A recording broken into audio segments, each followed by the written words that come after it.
Smoking weed. Weed is from the earth. God put this here for me and you. Take advantage, man. Take advantage. I used to love her, now I need her. I can't leave her. I violated probation because I mistreat her. She got me caught up in the rapture like Miss Anita. Her name's Mary, but the old heads call her Reaper. We was cool since grade school. After I hit, I forget shit and act like a damn fool. She always makes me laugh. She got the right touch. She lived in Philly, but grew up in the Dutch. The first time was too much.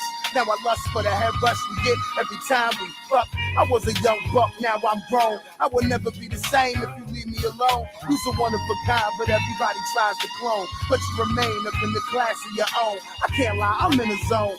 Reminiscing about my first love, so I decided to write a song. Excuse me, brother. What we call drugs is 74th Street Baptist Church. We call us sin. Well, around here, between Normandy and Weston, we call this here a little twin.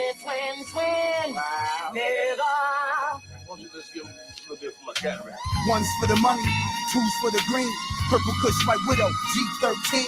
Three's for the weed man, special delivery.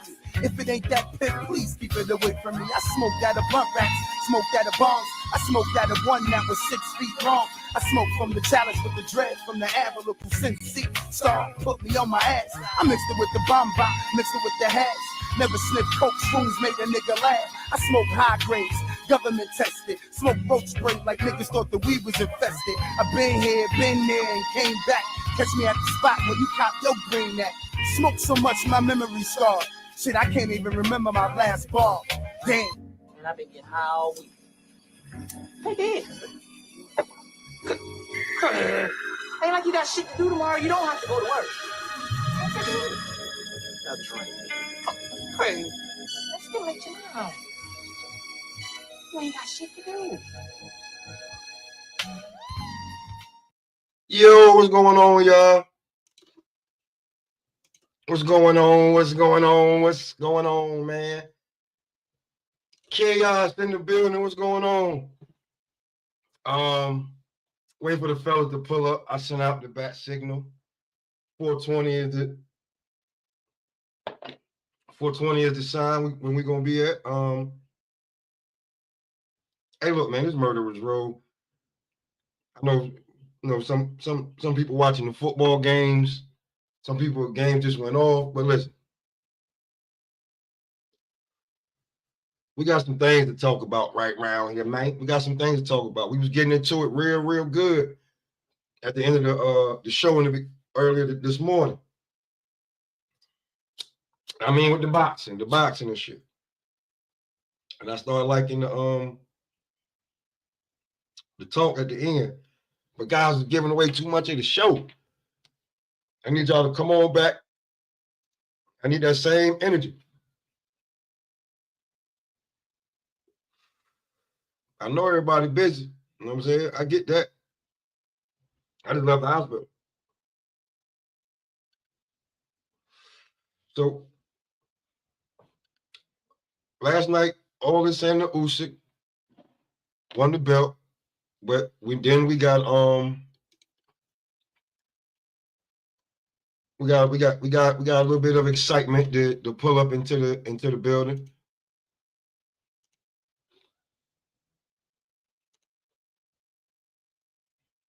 Real quick.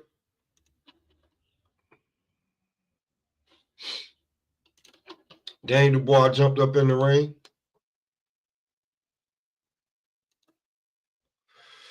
I sent the back call out. They're gonna be here. I don't think everybody's gonna be upset. They're gonna be here. So I sent the back call out last night. Usyk, I sent the back call out, but let's see what Daniel Dubois did when he pulled up and asked for his rematch. You next. I say, okay, I'm trying. You trying, you do. Daniel, 1 second, let him have his moment. Daniel, Usyk. I like how Daniel deboed the goddamn mic. Like, nigga, stop saying my name, nigga. I'm here. Well, I want my revenge, Usyk. Well done on tonight. God bless. I want my revenge for the robbery last time. Let's get it. Let's go. Let's go. Where's Frank? Make it happen. Mr. Excellency, Your Excellency, make me fight with Daniel Dubois. Thank you so much. That's all Usyk. You know what I'm saying? I mean, I like Usyk, man. Usyk, if he understand what you're talking about getting in the ring, he ain't afraid of that shit. So, going back and looking at it, I think I had it 7-5 Usyk. I thought it was a little bit closer. Well, I mean, I didn't think it was that far, but I thought it was 7-5 all the way around across the board.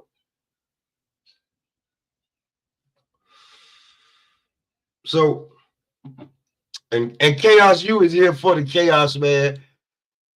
He was here for the chaos. Wait, let me see if Boxing Answers got time to pull up. Is Mac? Let me see. Is Mac Marboon? Is he free? Let me see. Everybody ain't on.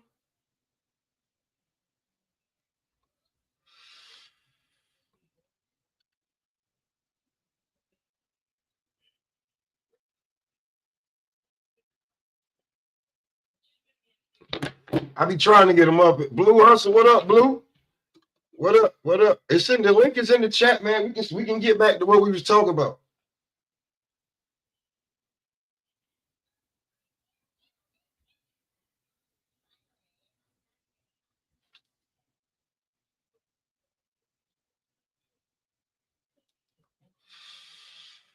So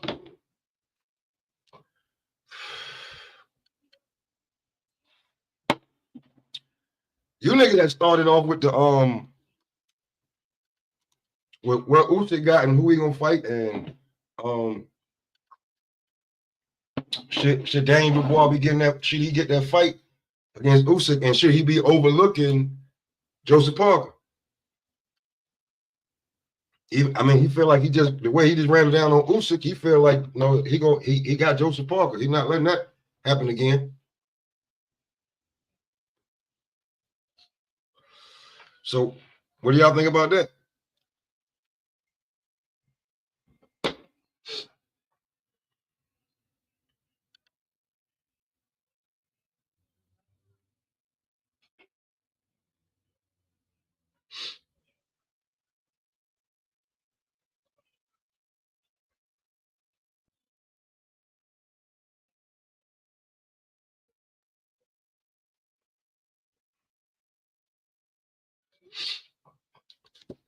So, we here, man. What's up, man?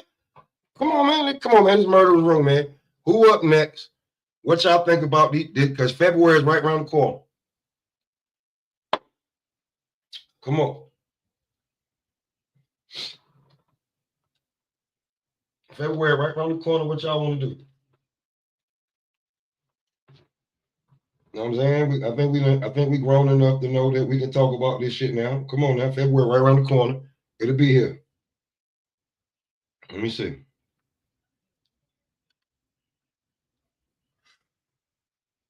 And Tyson Fury, like, he got his ass whooped. We got to go through that. Where does he go from here? Yeah, man, ain't no more good fights this year. Ja Otapia fights January 8th. Daniel Dubois' sister fight January 11th. Inoue fights January 24th. Yeah. You got Pacheco versus Steve Nelson. We're going to talk about that. February 1st, you got Benavidez versus Morrell. What? Clarissa Shields is back for Undisputed Championship in February. What? Keyshawn in February. And Beterbiev in February. And then what? You got March 1st, Tank Davis. So this shit right around the corner, man. What's up, y'all?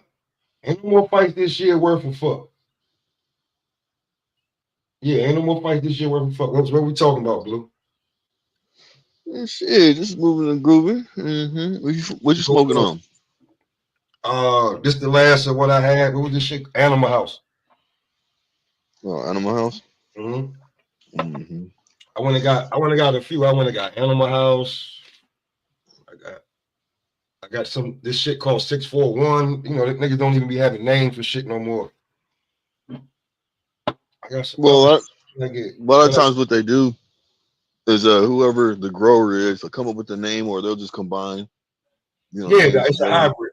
Then what Mm-hmm. I got They'll LC. just combine the LC6. names, or I got that watermelon, the LC watermelon.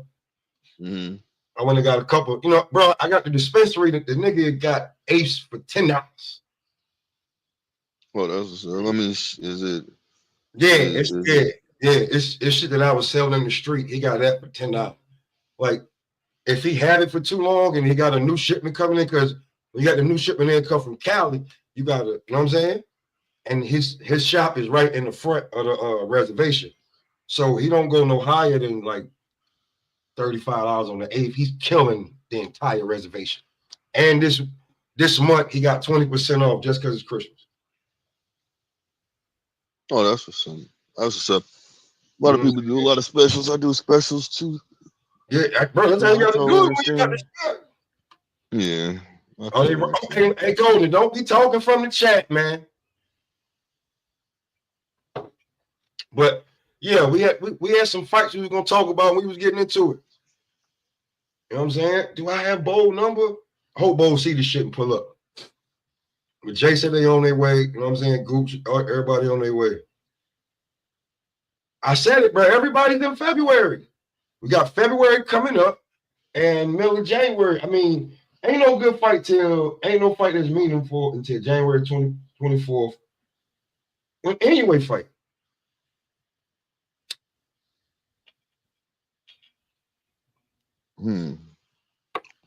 Hey, listen, tell Bo to pull up if you got his number. But Gooch pulling up.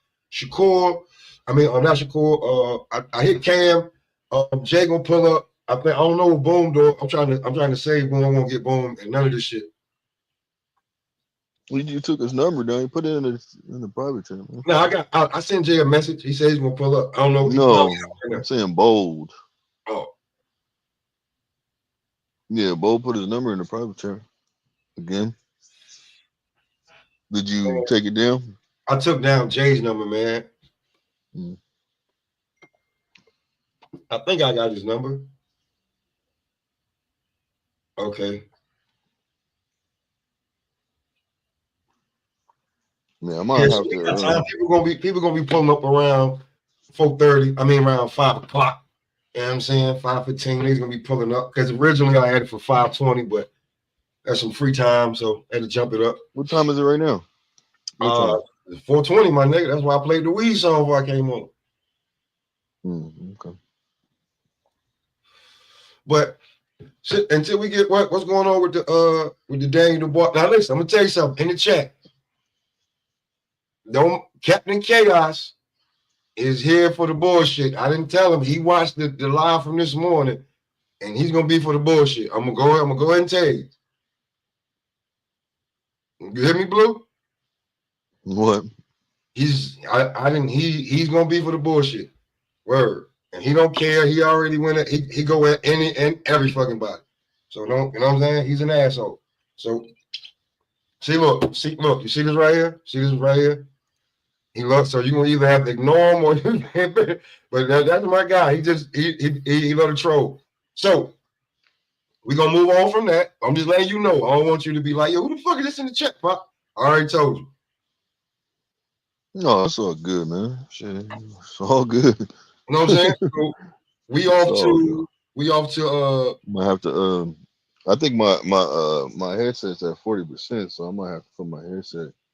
Yeah, you had to juice that, nigga, the way StreamYard kill your shit, nigga. You know StreamYard kill your damn phone, headset, what the fuck ever. Unless you're on the laptop or the computer, it's gonna murder that shit.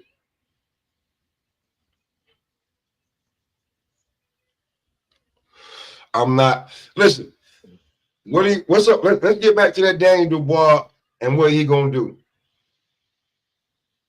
We was talking about that. Well, let's get back to that. I think Daniel Dubois I don't know, he's got a good chance of beating him, but just realistically, I think that it's gonna be a fight it's gonna be a good fight. Because Danny Dubois done stepped this game up just like Usyk stepped his game up, obviously. And um, you know, like I said, when it came to this fight this past, like pretty much like I didn't really see, Tyson Fury really doing anything. I mean, I didn't see him. I seen he had a puncher's chance, but when he was talking all that shit, talking about he's gonna do this and do that, I was just like, I don't know. I wasn't really feeling it, so that's why I said I'm leaning towards Usyk winning. Some people say he's gonna knock him out, but I didn't feel like that though.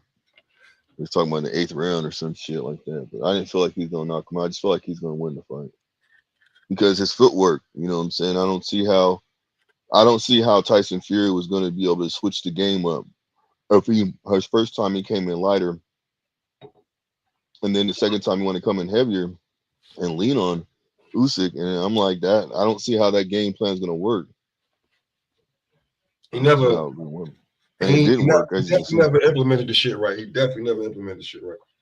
So I just feel like, if anything, with Tyson Fury, maybe he should have came in a little bit lighter. I mean, he worked on his footwork a lot more and just concentrating on keeping his distance and moving just a little bit, not too much to where he gets tired because he's not used to moving like that.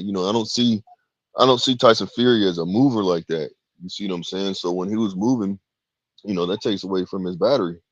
And, you gotta look at it like that. Let me ask you this though. Let me ask you this, because he jumped up. Because he jumped up into the fucking in the ring. What do you think about Daniel Dubois? Is he overlooking Joseph Paul? I mean, he has a right to look into the future, but at the same token, I don't think he is. I think he's gonna go in there and do what he's got to do to win the fight. I don't think he is. A lot of people might say he's got too much on the line. He's a champion for a reason, so he's got to take every fight seriously. So, all right.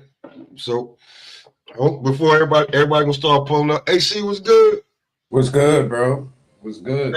Same old. So, what do you think Daniel Dubois is overstepping his boundaries? I would say this based on his last performance, and it seemed like he turned the corner in his performance against AJ. That's a rematch I think a lot of people would like to see. So I think he did the right thing. I think his team is doing the right thing. But according to Frank Warren, I've been looking at a bunch of videos and stuff, especially on UK channels. And according to Frank Warren, he's not in a rush to make that Usyk versus Dubois fight just yet. Because for some reason they still think that, Tyson Fury won that fight handily, and I was just like, I just don't see it. I had the scorecard the same way that the way the judges had it. I think Tyson Fury won 8-4. I think he won 8-4. At the end of the day, you have close rounds. That doesn't negate the fact that someone still has to win the round. If a person doesn't win the round, then it's a draw. So the fight wasn't a draw. So it's the way the judges had it. Too many people that I'm seeing just across the grand scheme just says, you know what? He was aggressive in pockets, but he didn't do the right thing. Now, when it comes down to Dubois,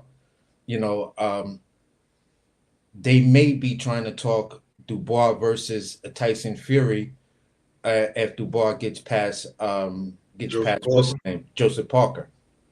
You gonna get Tyson Fury another title shot? Yeah, that's the way it's sounding, bro. That's the way it's sounding from all of those channels across the pond, bro. You feel what I'm saying? So, at the end of the day, man, you just don't like. It's just a little too raw right now. You know what I'm saying? Fury's camp has some hurt feelings.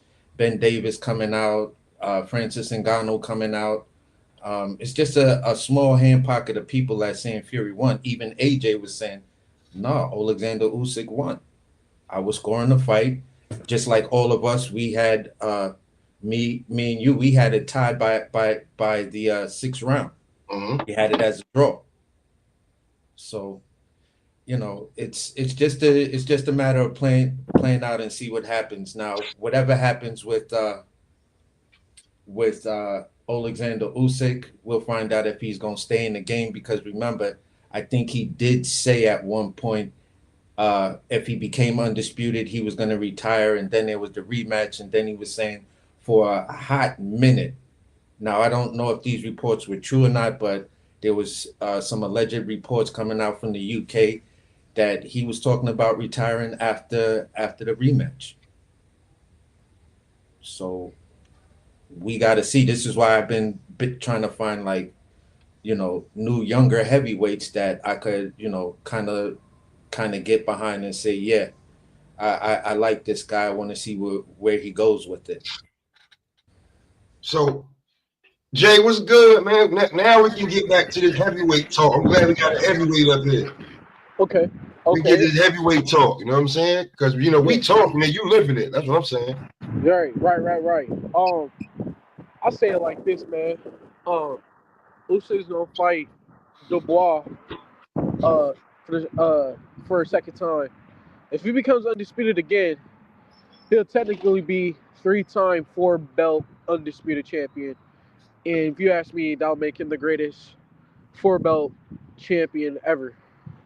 It'd be less than 30 fights too. That's his third time doing that. And I know it's in the same weight class, but it's in a weight class where he's with fucking giants. He wasn't even supposed to be. Y'all remember? Okay, I'm an AJ fan. I knew he was pound for pound, but I remember – Usyk was just supposed to be a nice little name for AJ to put on his resume to set up a Tyson Fury rematch. Because at that time, Tyson Fury was dealing with all that bullshit with Deontay Wilder. Oh, he cheated. Oh, he did this. Went to court and they had a rematch mandated. And then Usyk, he was the WBO. He used his WBO favoritism. Not favoritism, but that thing you can move up. Yeah, he punched his ticket. Yeah, and he punched his ticket after AJ beat Kubrat. And AJ was like, all right, this is just another mandatory defense. He's a nice little name. Man, a couple years later, man, something crazy, man. Now we're talking about Usyk. Not talking in my eyes. Usyk is definitely the best heavyweight of this generation. And he pulled an Evander Holyfield. He definitely pulled an Evander Holyfield. But to me, if you ask me though, what he did is better than what Evander Holyfield did the first time because, look, Evander Holyfield he did beat the guy that beat the man, but I mean, he fought Burt Cooper. Yo, that was a motherfucker, though. I went back and looked at Burt Cooper, bro. Nigga, we sleep on nigga like that. Nigga rough. But like here's the thing. Burt Cooper, he was cool, but he wasn't no Anthony Joshua. You know what I'm saying? Like when I'm talking about, I mean, he fought really both 3 times, bro. All right, but what I'm saying is though, like I'm talking about. If we take all right, so we talking about Evander Holyfield's full heavyweight resume. I thought we was talking about when he first became champ, and then when he lost to Riddick Bowe the first time. I thought we was talking about that title reign. But what I'm saying is, I just don't see Usyk losing to anybody and nobody. How's he heavyweight? Like I'll be real with you. I don't know if he can beat Bacoli.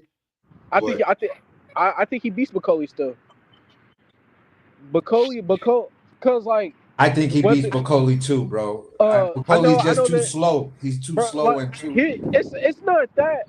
It's not that. For me, you know what it is, AC? It's like I compared it to Evander Holyfield fighting Foreman. That's what I compared it to. It's like Evander Holyfield fighting George Foreman. That's it. I could see your point. I could see where you made the observation in that, but it's just like. When I compare the two styles, Usyk style to Evander Holyfield style, and this is a dream fight because I think it was somebody yesterday who was saying that, not on this channel, they were saying where are our fights in this generation where we can take somebody from this generation and put them with someone from the past. Now I think an Evander Holyfield versus Usyk fight would be a great fantasy fight stylistically. Okay, and let me say this too, right? Of all the heavyweights the last, Wilder, AJ, Fury, all these dudes, right? We've had guys like Lennox lose crap on some of these heavyweights. You know what I'm saying? Mike Tyson done cracked on some of these heavyweights. When reporters talk about Usyk, I mean, when these legendary fighters like Lennox Lewis, they even asked Lennox Lewis, they said Lennox Lewis, well, Usyk, do good in your guys' era. All of them say, man, he could have. They all say that. When it gets to AJ, they say, oh hell no. When it gets to Wilder, no. Wilder's got to no. punch his chance with some dudes. Yeah, that's all it is. Fury, they glazed him because he's a Yeah. he's a 6'9" Muhammad Ali, but Usyk beat him. You know what I'm saying? And even then, Fury had a lot of that cheetah shit around him too. Yeah.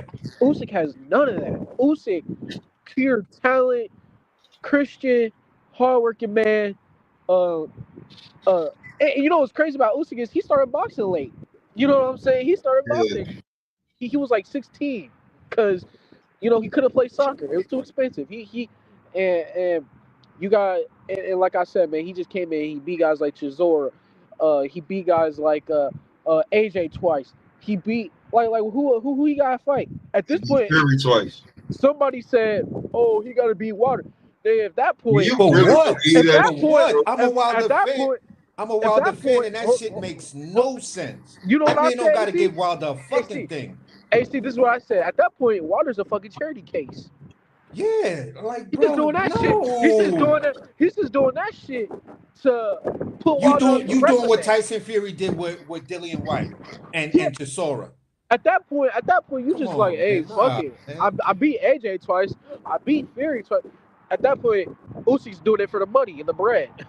Usyk, you know what I'm saying? And look, I say it like this: Usyk is beating guys like Bakoli. He's beating the only other heavyweights I really see him struggling with is with other heavyweights that can box and like guys like Joseph Parker, who is also bigger and stronger. I still think he beats him, but the only other way I see a heavyweight, it's not. They keep talking about where.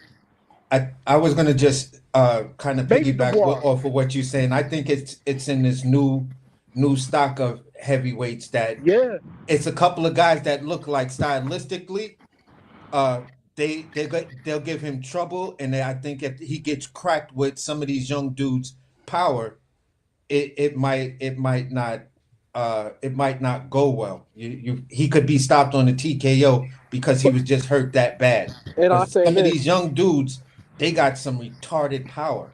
But and you know what I said? AC, this is what I said, right? Like Usyk, like they keep saying, oh, Bakoli, he done knocked out Usyk in sparring, this, that. I said, shit. So we giving props to the world heavyweight sparring champion of the world? You know what I'm saying? No, don't get me wrong. Bakoli did his thing with Anderson. Again, Usyk just got done fighting arguably the best heavyweight in this generation, okay? He whooped his ass twice. All right? He done whooped AJ twice. He done beat Dubois, Dubois is a champion. He's about to run it back and whoop that ass again. And then he's gonna be undisputed for 3 times. That's gonna make him the best ever 4-belt champion. I'm saying it now. 3 times. And it's against guys he wasn't supposed to beat. You know, like I said, it all started as he was just supposed to be a big name for AJ's defense before, at that time, set up that big fight with Fury. And now look, 2-3 years later, it's something different, that Tume kid that fought on the undercard of that fight, people look out for that guy, man. Moses Tume, look out for him. He's looking really, really impressive these days. If we talk about heavyweight. Moses, can I keep it real? Moses, real quick. Moses, he cool. And actually, Dempsey McKean, that was actually a really good win for him because he only had 1 loss, and he lost to Philip Hergovich, and that was arguably. You see what I'm saying? Like he's not there yet, but he's someone that says, "Listen, he's on a trajectory to where he could be something."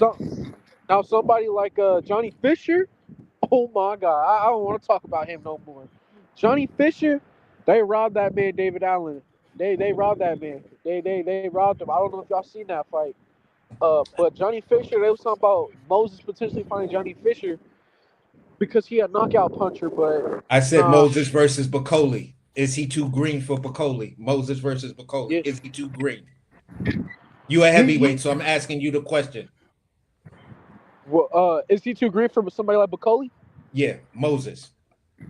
Yeah, I think give him like 2 more fights, maybe he can start fighting guys like David Adelaide, So Fabio Warley, but they're on the now. Him and one more, Fabio Jay. One more, Jay. So then, would are, you pair the remake of Jared Anderson off of a Moses fight? if I'm being honest, I think Jared Anderson beats Moses, bro. I'm sorry. I think so too, and that's why I would love to see that fight, bro. I would love to see that fight. But here, He beats him if he ain't on them fucking drugs. no, but hold on though, like shit, man, because they both got the skills, right? Moses is a southpaw, quick, light on his feet, got power. But I don't want us to do the same thing what we just did with Jared Anderson, where he was a young heavyweight. He's quick, he's fast. He ain't the biggest heavyweight, but he got the skill, and he was out here knocking big football players out and shit like that. I don't want us to do that with Okay. Moses, All right. So Michael Hunter's ranked number 3.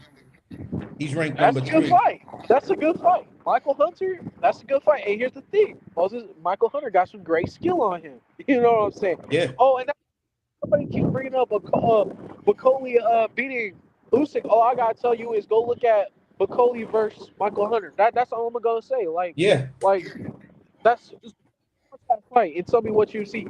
You know what I'm saying? And this is where I think you was on the panel. You might hopped off the panel, but we was on BMAX, and Bug gonna stop Canelo, and Bo was saying, yeah, but the Michael Hunter beating Bacoli was like mad years ago. They would have Bacoli stopping Michael Hunter. I said, I don't know that, because Michael Hunter fought the perfect fight on how to beat a guy like Bacoli.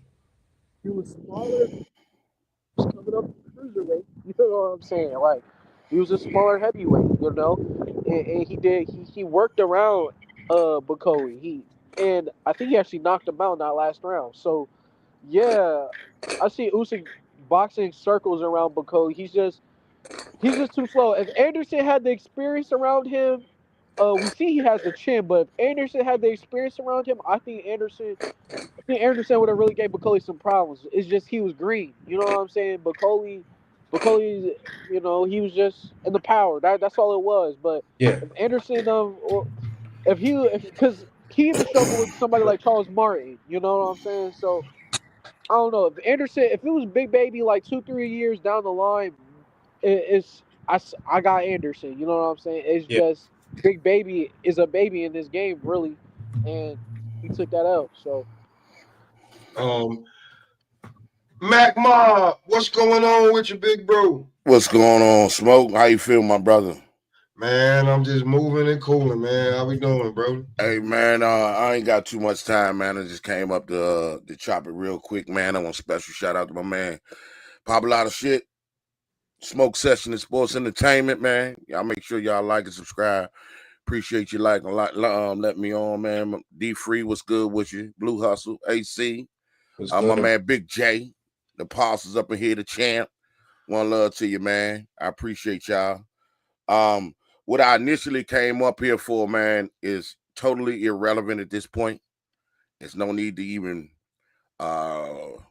talk about it, man, because at the end of the day, these two gentlemen is up here on this panel, man, and they've shown discretion. So at the end of the day, man, there ain't shit for me to talk about in reference to that.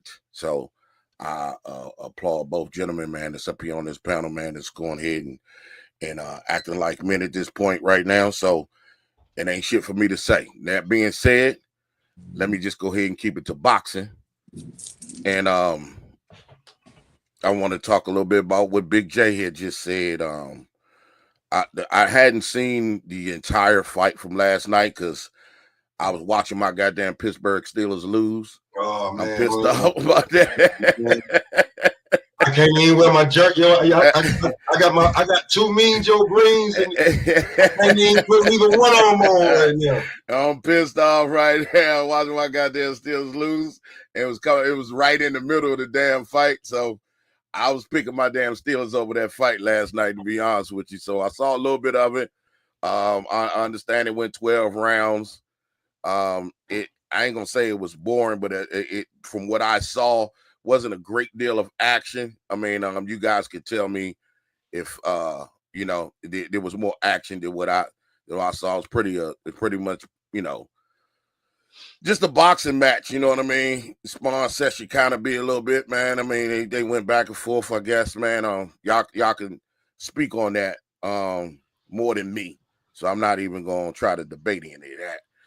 I wanted to chime in on what Big J said before I made my I guess rebuttal.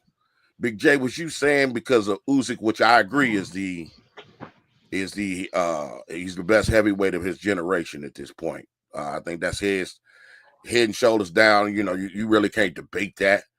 I'm trying to get an understanding of what you were saying about his undisputed reign compared to Evander Holyfield's, or how he came from. I don't want to let me ask you before I say the wrong thing, and maybe not what you were saying.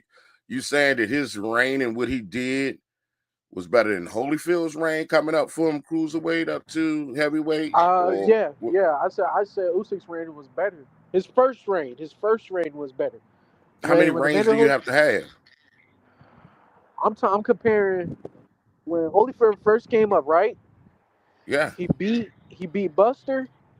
His resume before he lost to Riddick Bowe was not on the same level with Usyk's resume like that Usyk got right now. But do you think his competition was better? No. I mean, really? No. What? I say it like this. No. This is look. Usyk, right? He fought Derek. Wait, first, who did he fight before Derek Chisora? He fought somebody. I forgot his name. That chubby kid, I forgot his name. He's whatchamacallit? He's Witherspoon's nephew. Tim Witherspoon's nephew. Yeah. Something with He quit on the stool, okay, but then he fought Derek Chisora. Then he fought AJ twice, beat him, right? Then he fought, who was it? Dubois? And then he fought Fury twice and just beat him twice.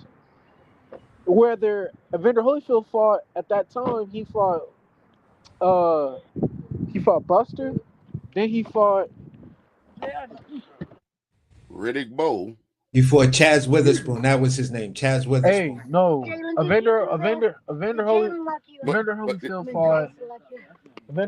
fought Buster, Foreman, Larry Holmes, who are both old heavyweights. We can't do that. He fought Burt Cooper, and we then can't he lost do that. to Riddick Bowe. Yes, those old heavyweights you speaking of, we can't do that. Okay, let me say this real quick. Them old heavyweights, they got big because of Evander Holyfield because they surprised everybody. They surprised everybody. What at you that mean time. They surprised everybody? They were cherry picks. They were cherry picks. Yeah. Whoa. Yeah. Jay coming out swinging. Cherry picks. Now you're gonna mention Derek Chisora, but then you're gonna say that Larry Holmes and George Foreman was cherry picks. Yeah, they was your grandpa. So what did Derek Chisora ever do when he was even prime? Nothing. What did Derek Chisora ever do? Nothing. But at that time, so why are you including him and then you want to call two Hall of Famers cherry picks? Because they were both grandpa. They're your grandpa, man. Bro, but Derek Chisora was a trash can then. Okay, but at that time you can't sit up here and say that though. Okay, I can't say that. You gonna go after that one opponent when I just named... No. I'm just going by what you were saying. I'm talking about the one opponent you called two cherry picks, but you're gonna put a guy like Derek Chisora in there who ain't never did nothing. We take Derek Chisora out. Usyk's resume is still better than I'm just talking about his first title reign. Hold up. Yeah. His first title reign. His first heavyweight title reign before he lost to Riddick Bowe. Oh, and that's another thing.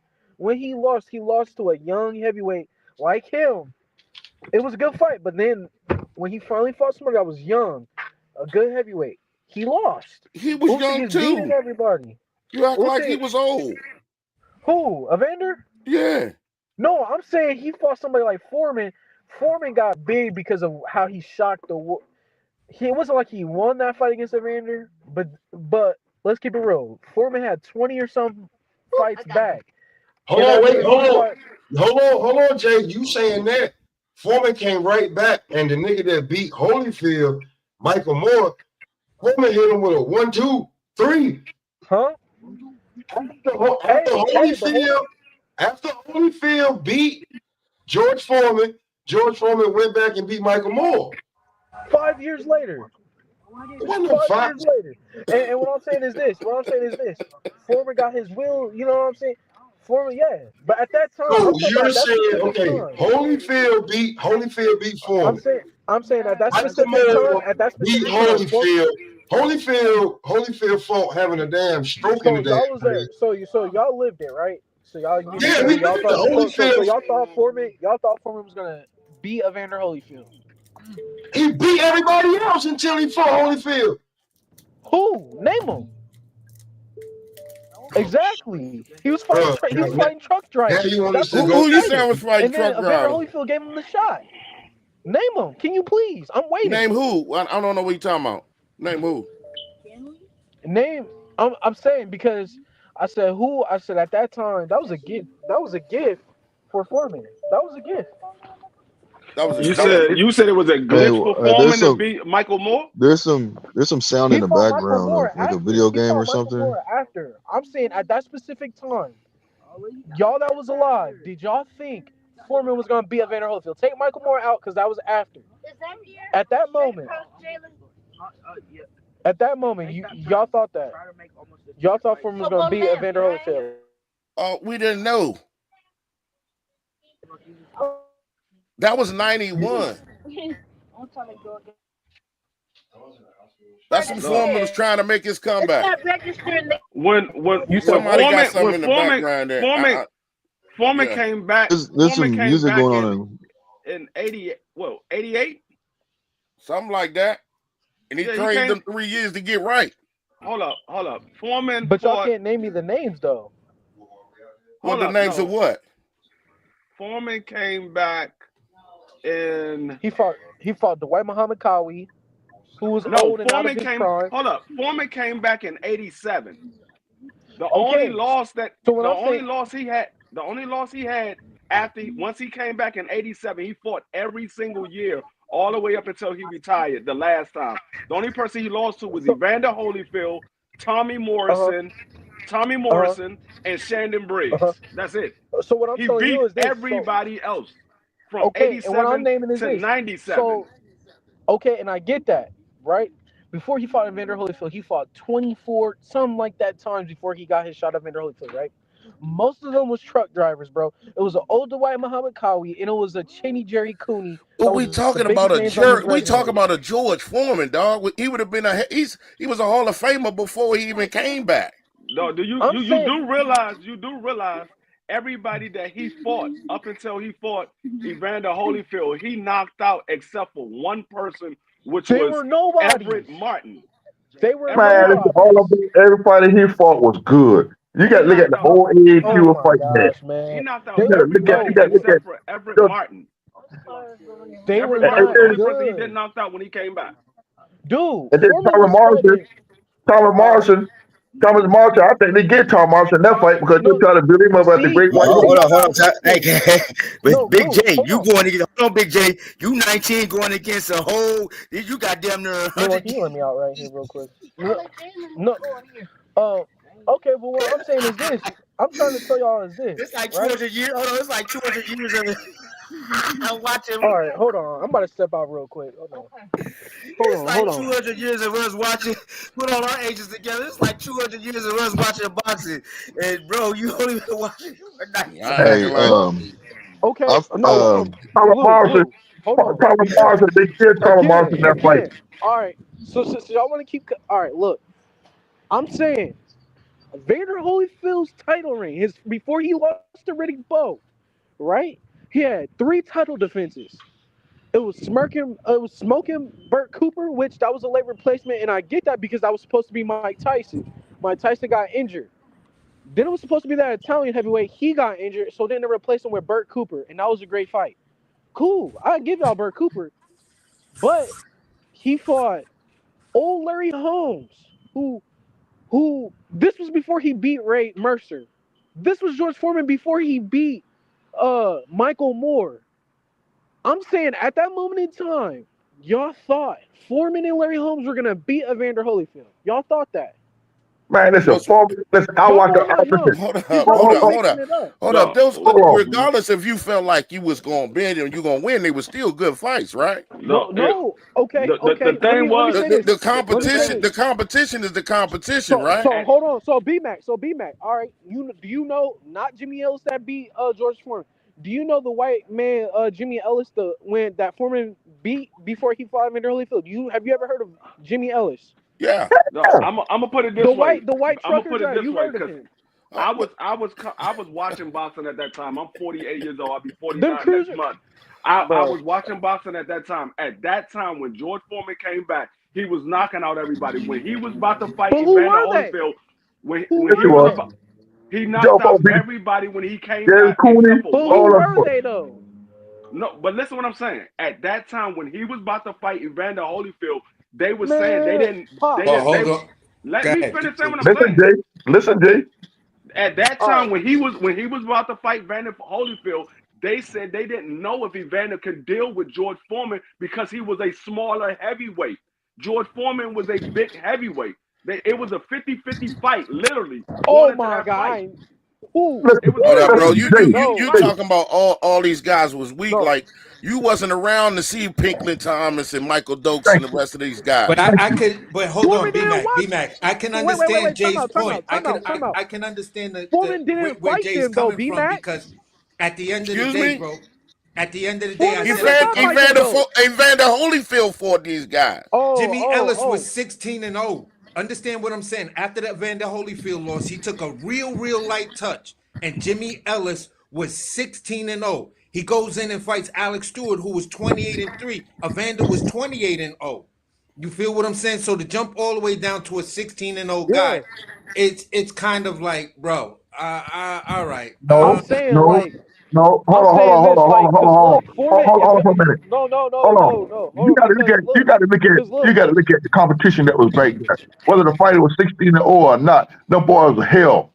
But listen, you're talking about a guy who's 76-5 with 68 knockouts. You gotta look at how old George Foreman was. George Foreman came back in his 40s, and when he did, I'm only saying for his perspective. And from his perspective, I could see where he's coming from with it. I don't agree with everything he said, but I could see the perspective that he's because coming this is a narrow. Hold up, this is a narrow. You got to put this in perspective too, though.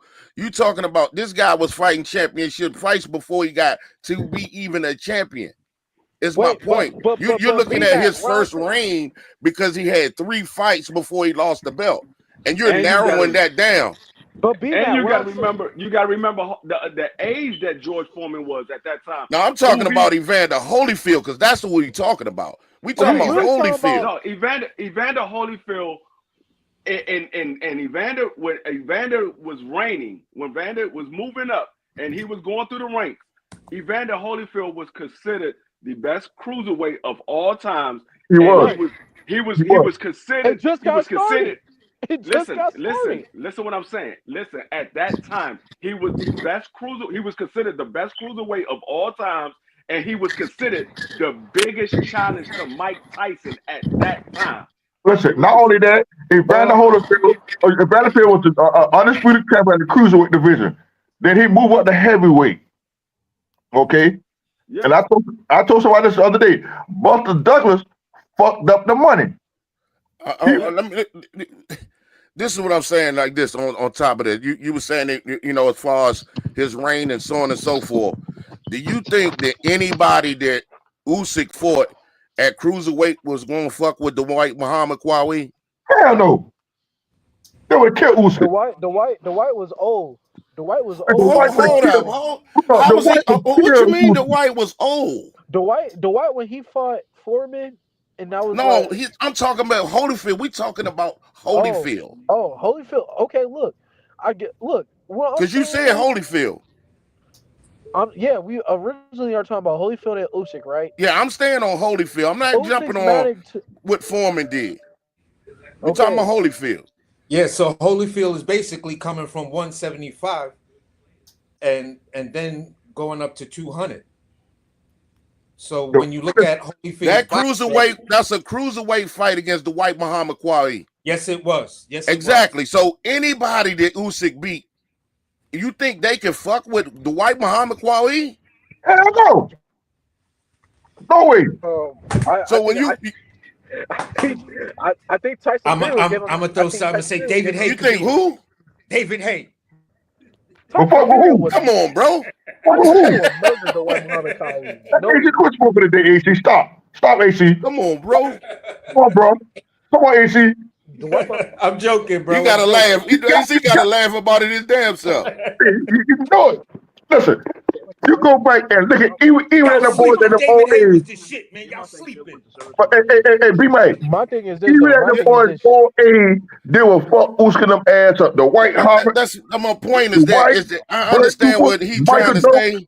Come on, man. Those guys was the divisions, and the competitions in that era was much more dense and difficult than Holyfield's era. Why did you? The competition was so. What'd you say, Big J? His phone going out. Yeah, he might be out of range or something. Man, listen. Wi-Fi. Them boys to that, and now one of them boys, even now, could have messed with them boys back there, man. Them boy was tough. Yeah, I feel like when Usyk went through the cruiserweight division, he fought, but I don't think like the competition at that level right now, heavyweights and cruiserweights aren't the same anymore like they used to be. That's all. Yeah, like Usyk is definitely the best heavyweight of his era. But the level of competition, they robbed Fury last night. Fury won that fight last night. They Could I robbed say Fury. something? Could I just come in with something? We don't even have heavyweights no more because when you look at guys and you go to their box rec, you see the old guys still have the title of heavyweight. You look at some of these new guys, their title is super heavyweight, according to box rec.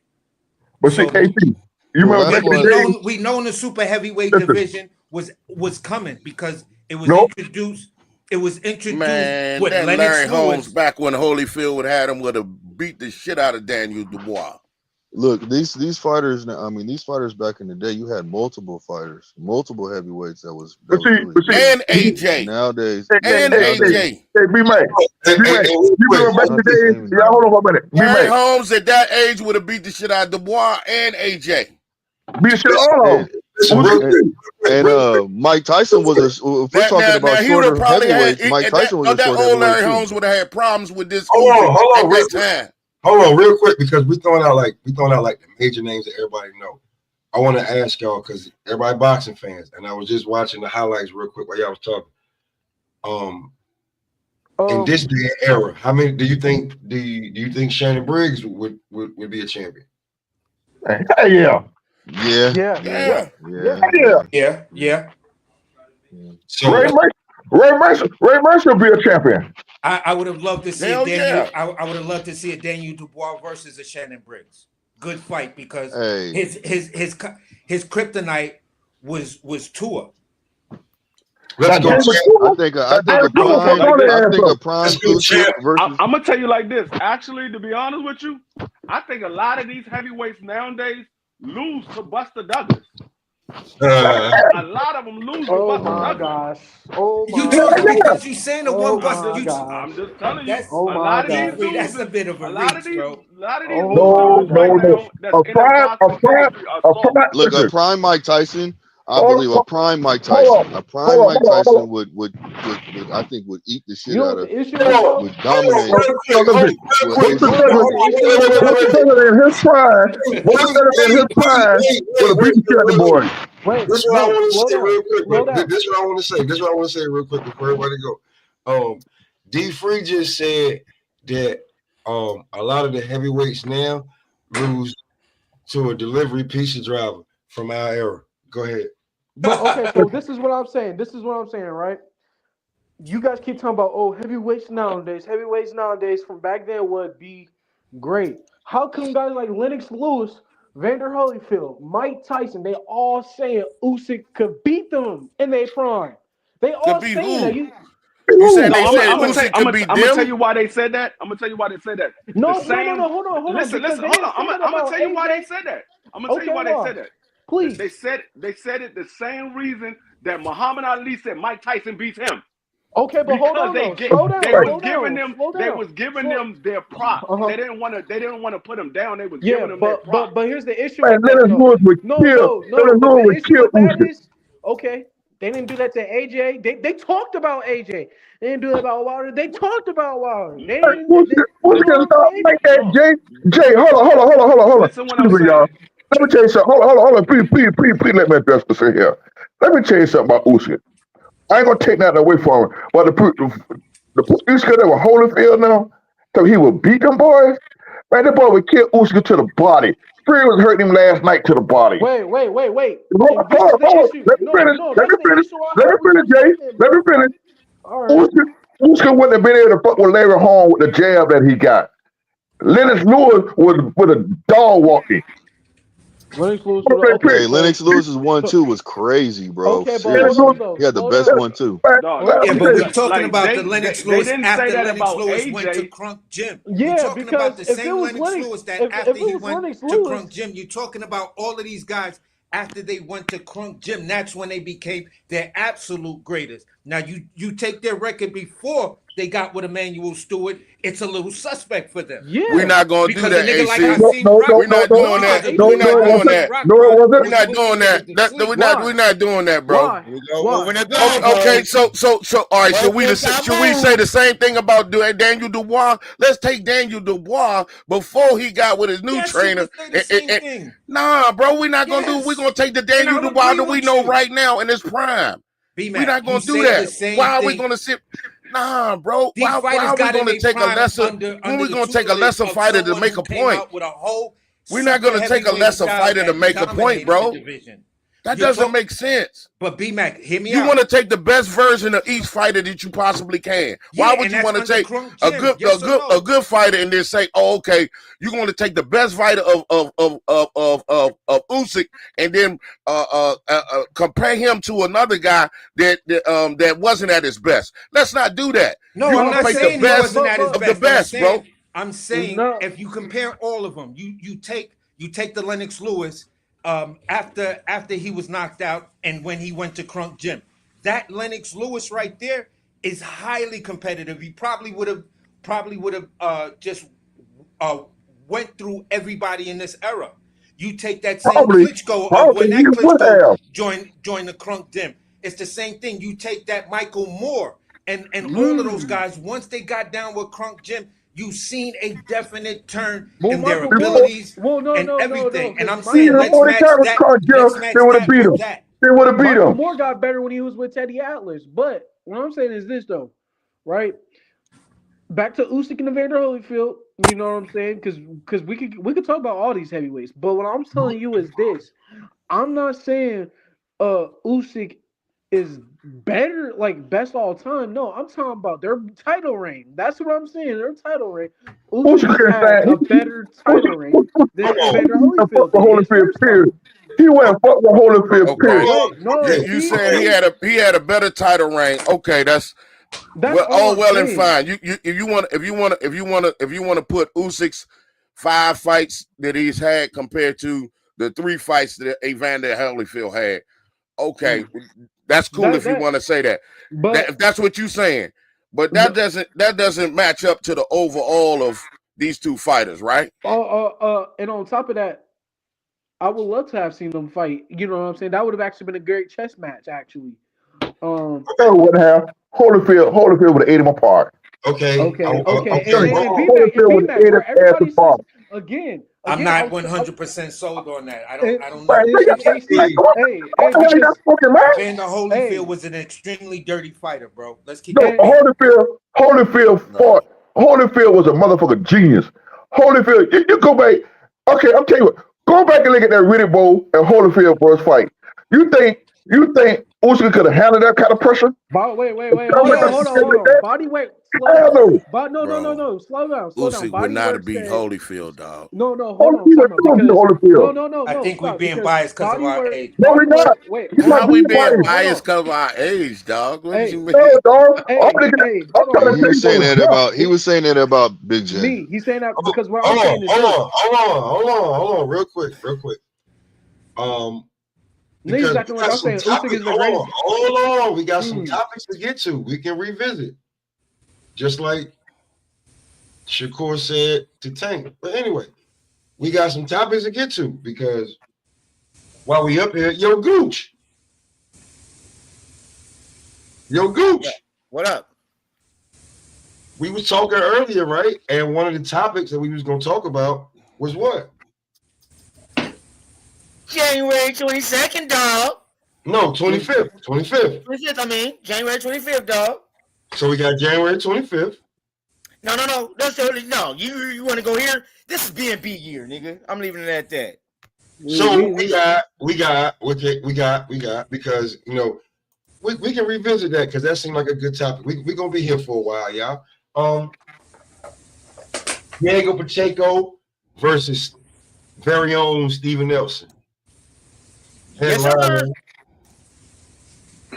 January 25th, because other than the anyway Sam Goodman fight, there's no other good fights until right about now. We're gonna warm it up until we get up until February. We got some things to talk about here. You know what I'm saying? Well, I'm going out on the left and say, so Cole gonna get knocked out. Well, guess what? Again, no, and real quick about body work, man. Look, you know what? It's cool. Yeah, good mother didn't hear what I said. Hey, listen. You know what I'm not gonna do? Hold on. What I'm not gonna do is take that bait and smash out. Gooch, real quick. I'm gonna let you cook because you was up here and you was quiet and everything. I'm gonna let you cook. Jay, Bobby will be up here. He'll be up here in a little bit, and then I'll let y'all go. Now, that one gonna be good. Now we about to get into this with this, right? How do y'all feel about? I mean, we're being real right now. I'm liking this Steven Nelson headlining the car after being on the fucking prelims. Like, let's be real here. Like, he jumped from the free prelims, YouTube prelims, prelims, like the shit headline, where it's like 7 people in there, including the judges. Now, AC, we was over here. We was talking about that, right? Yep. And we was saying that, like, yo, So Cold had like top 1, 2, 3 performances on the whole fucking card. Hey, Pop, not to cut you off. Why don't you tell everybody too what you told me the other day, dog? You said what? Come on, tell everybody what you told me the other day. We was on the phone. You told me So Cold was gonna lose. He gonna do just like Brad Clark did. Got out there in the headline day, and he gonna fuck around and lose. You gonna stop because listen, let me tell y'all something, man. I'm not fucking with you old school because I just said something about Shannon Briggs. He about to have a fight with 600 from the West Coast. I just reached out to 600. He said, I'm trying to set up an interview for that. I'm trying to get Joseph Park. I'm trying to get Joseph. Hold on. You said Shannon Briggs come back to fight again? Huh? You said Shannon Briggs. Still fighting. Yeah, he's still fighting. Yeah, get the fuck out of here. Shannon in the shit his ass down. Listen, bro, when you have guys that have actually fought and you can actually talk to them and you can get their perspective and you bring them on, that's how that's real shit. That's heartbeat of the street. You know what I'm saying? Like, You feel what I'm saying? Like these niggas is actually still doing it. Unlike That's other dope, niggas yeah. that like me. Do you think I'm gonna talk shit to a boxer and I smoke and drink? Like me and Jay, I've been fucking with Jay for a minute now. You think I'm gonna fight Jay? That's your motherfucking mom talk shit. Fight that motherfucker. He ain't shit. He's soft. Mr. Go, All the BB fighters are soft. All but Jay blood. will fold. Jay will fold everybody up here with a body shot. Fuck up. Now listen. Hey, Pop. He been ducking wreck the last 2 years we've been doing this. He been Hey, talking. Listen. Hey, Jay, He listen. been Wilder ass Hey, Jay, listen. fanboy. Listen. All them Allocator Omaha, I can't find none of. Pop, I went to Omaha looking for that joker. He tell me it's his birthday. He ain't coming out. Now, Jay, listen. You know what, Golden? I heard what you said, and I'm gonna get at 12%. Now, Jay, listen. Niggas your age that ain't in shape and smoking and drinking and popping pills and they dope fiends, I'll beat them the fuck up. No, yeah. Listen. You in the gym, you got a job, you go to work, you got shit you gotta do, you focus. And I know it. That shit ain't about to happen, bro. Hey, man. Jay, hold on, wait, now, Jay. I've been looking at all the footage. Jay, how much weight you done lost? Because I think you done lost a good 40, 50 pounds. I lost 62 pounds. Wow. How much you weigh now, Jay? How much you weigh now? Wow. I'm in my I'm hovering around 229, 230. We was talking about this. Now, Jay, remember we was talking about this? Like 8, 9 months back, we was talking about this and you was getting it popping? Yup. Yeah, I'm just saying, I'm way off. I'm sorry, and I'm way off. Hold on, wait. I said 40, 50. So I'm 12 to 22 pounds off. I'm sorry. I said from when you just popped up and I just looked at you, and from the last time I seen you when we was on It's Boxing to You, you slimmed down a whole motherfucking lot. And yeah. And listen, I know niggas that got channels and other shit that been watching this, they're watching shit, and they was like, this, that, and the third, blah, blah, blah, blah, blah. I ain't gonna, you know what I'm saying? But and I'm like, nah, and I see everything, and I'm like, nah. Like I'm off 12 to 22 pounds. Hell yeah, man. Hey, Big J. Shit. Big J. I'm gonna tell you like this, man. You keep up the good work and keep doing what you're doing, bro. That's real shit. Because when it comes to your craft, you have to understand, man. You gotta do what you gotta do to put yourself in a position where you want to be. You know what I'm saying? So you can be who you want to be, and I know you got it. And I like how because when I first seen you, you did have a lot of weight on you, but you dropped down. You slimmed down a lot, and you doing. Fucking up my interview, Blue. Stop. I didn't know you interview. I thought we could talk. I thought we could talk, bro. No, don't bring up nothing. Are you doing the interview? Oh, okay. Well, then, I got an interview with Jay. I got an interview with Boone. Like, nigga, goddamn, I'm just giving them props. That's all I'm doing. Don't say that's all I'm doing is giving them props, and I'm doing too much. I don't even do that yet, nigga. The interviews come in when I throw the thumbnail and everything. All that now. You know what? Hey, while we on the air, right? While we on the air, me and Boom Boom both got to fight March 1st. I'm gonna put that. We gonna be in the Golden Gloves March 1st. Oh, that's what's up, bro. Congrats. Appreciate it. You by then, that's gonna probably be my first fight under 203. 203, 198. So you are going okay, that's it. You know what? Great. You know what? Now, God damn it, we're gonna save that because I'm getting that interview. Listen, I already got the phone calls and everything, man. Stop. Because that shit is going on January and February. And them niggas getting busy then. And when we lining it up. See how we growing? Now. Hey, people want to talk about you. Think you need to change the subject? No. You gonna listen. You gotta have patience. Let me say this. Now I'm being quiet. Let me say this. Yeah, go ahead, Gooch. Because talk your shit, niggas. Pricey shit over here. Talk your shit, Gooch. When if y'all look at it, go look at SoCo, look at the SoCo. I can give you the timeline of Big J. Look at this from the SoCo interview with me and Jay and Cam. Then you go to 3 months later at the send off. You can tell then. Then you can go to and even the video. If you look at our It's Boxing You video, you see Jay working, but you see the slim down. Look.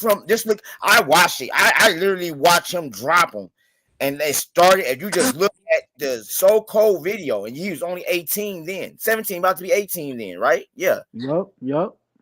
He worked his ass off to get where he's at right now. What he wants to do is go a little bit lower. So we gonna push him to go a little bit lower so we can get him out here.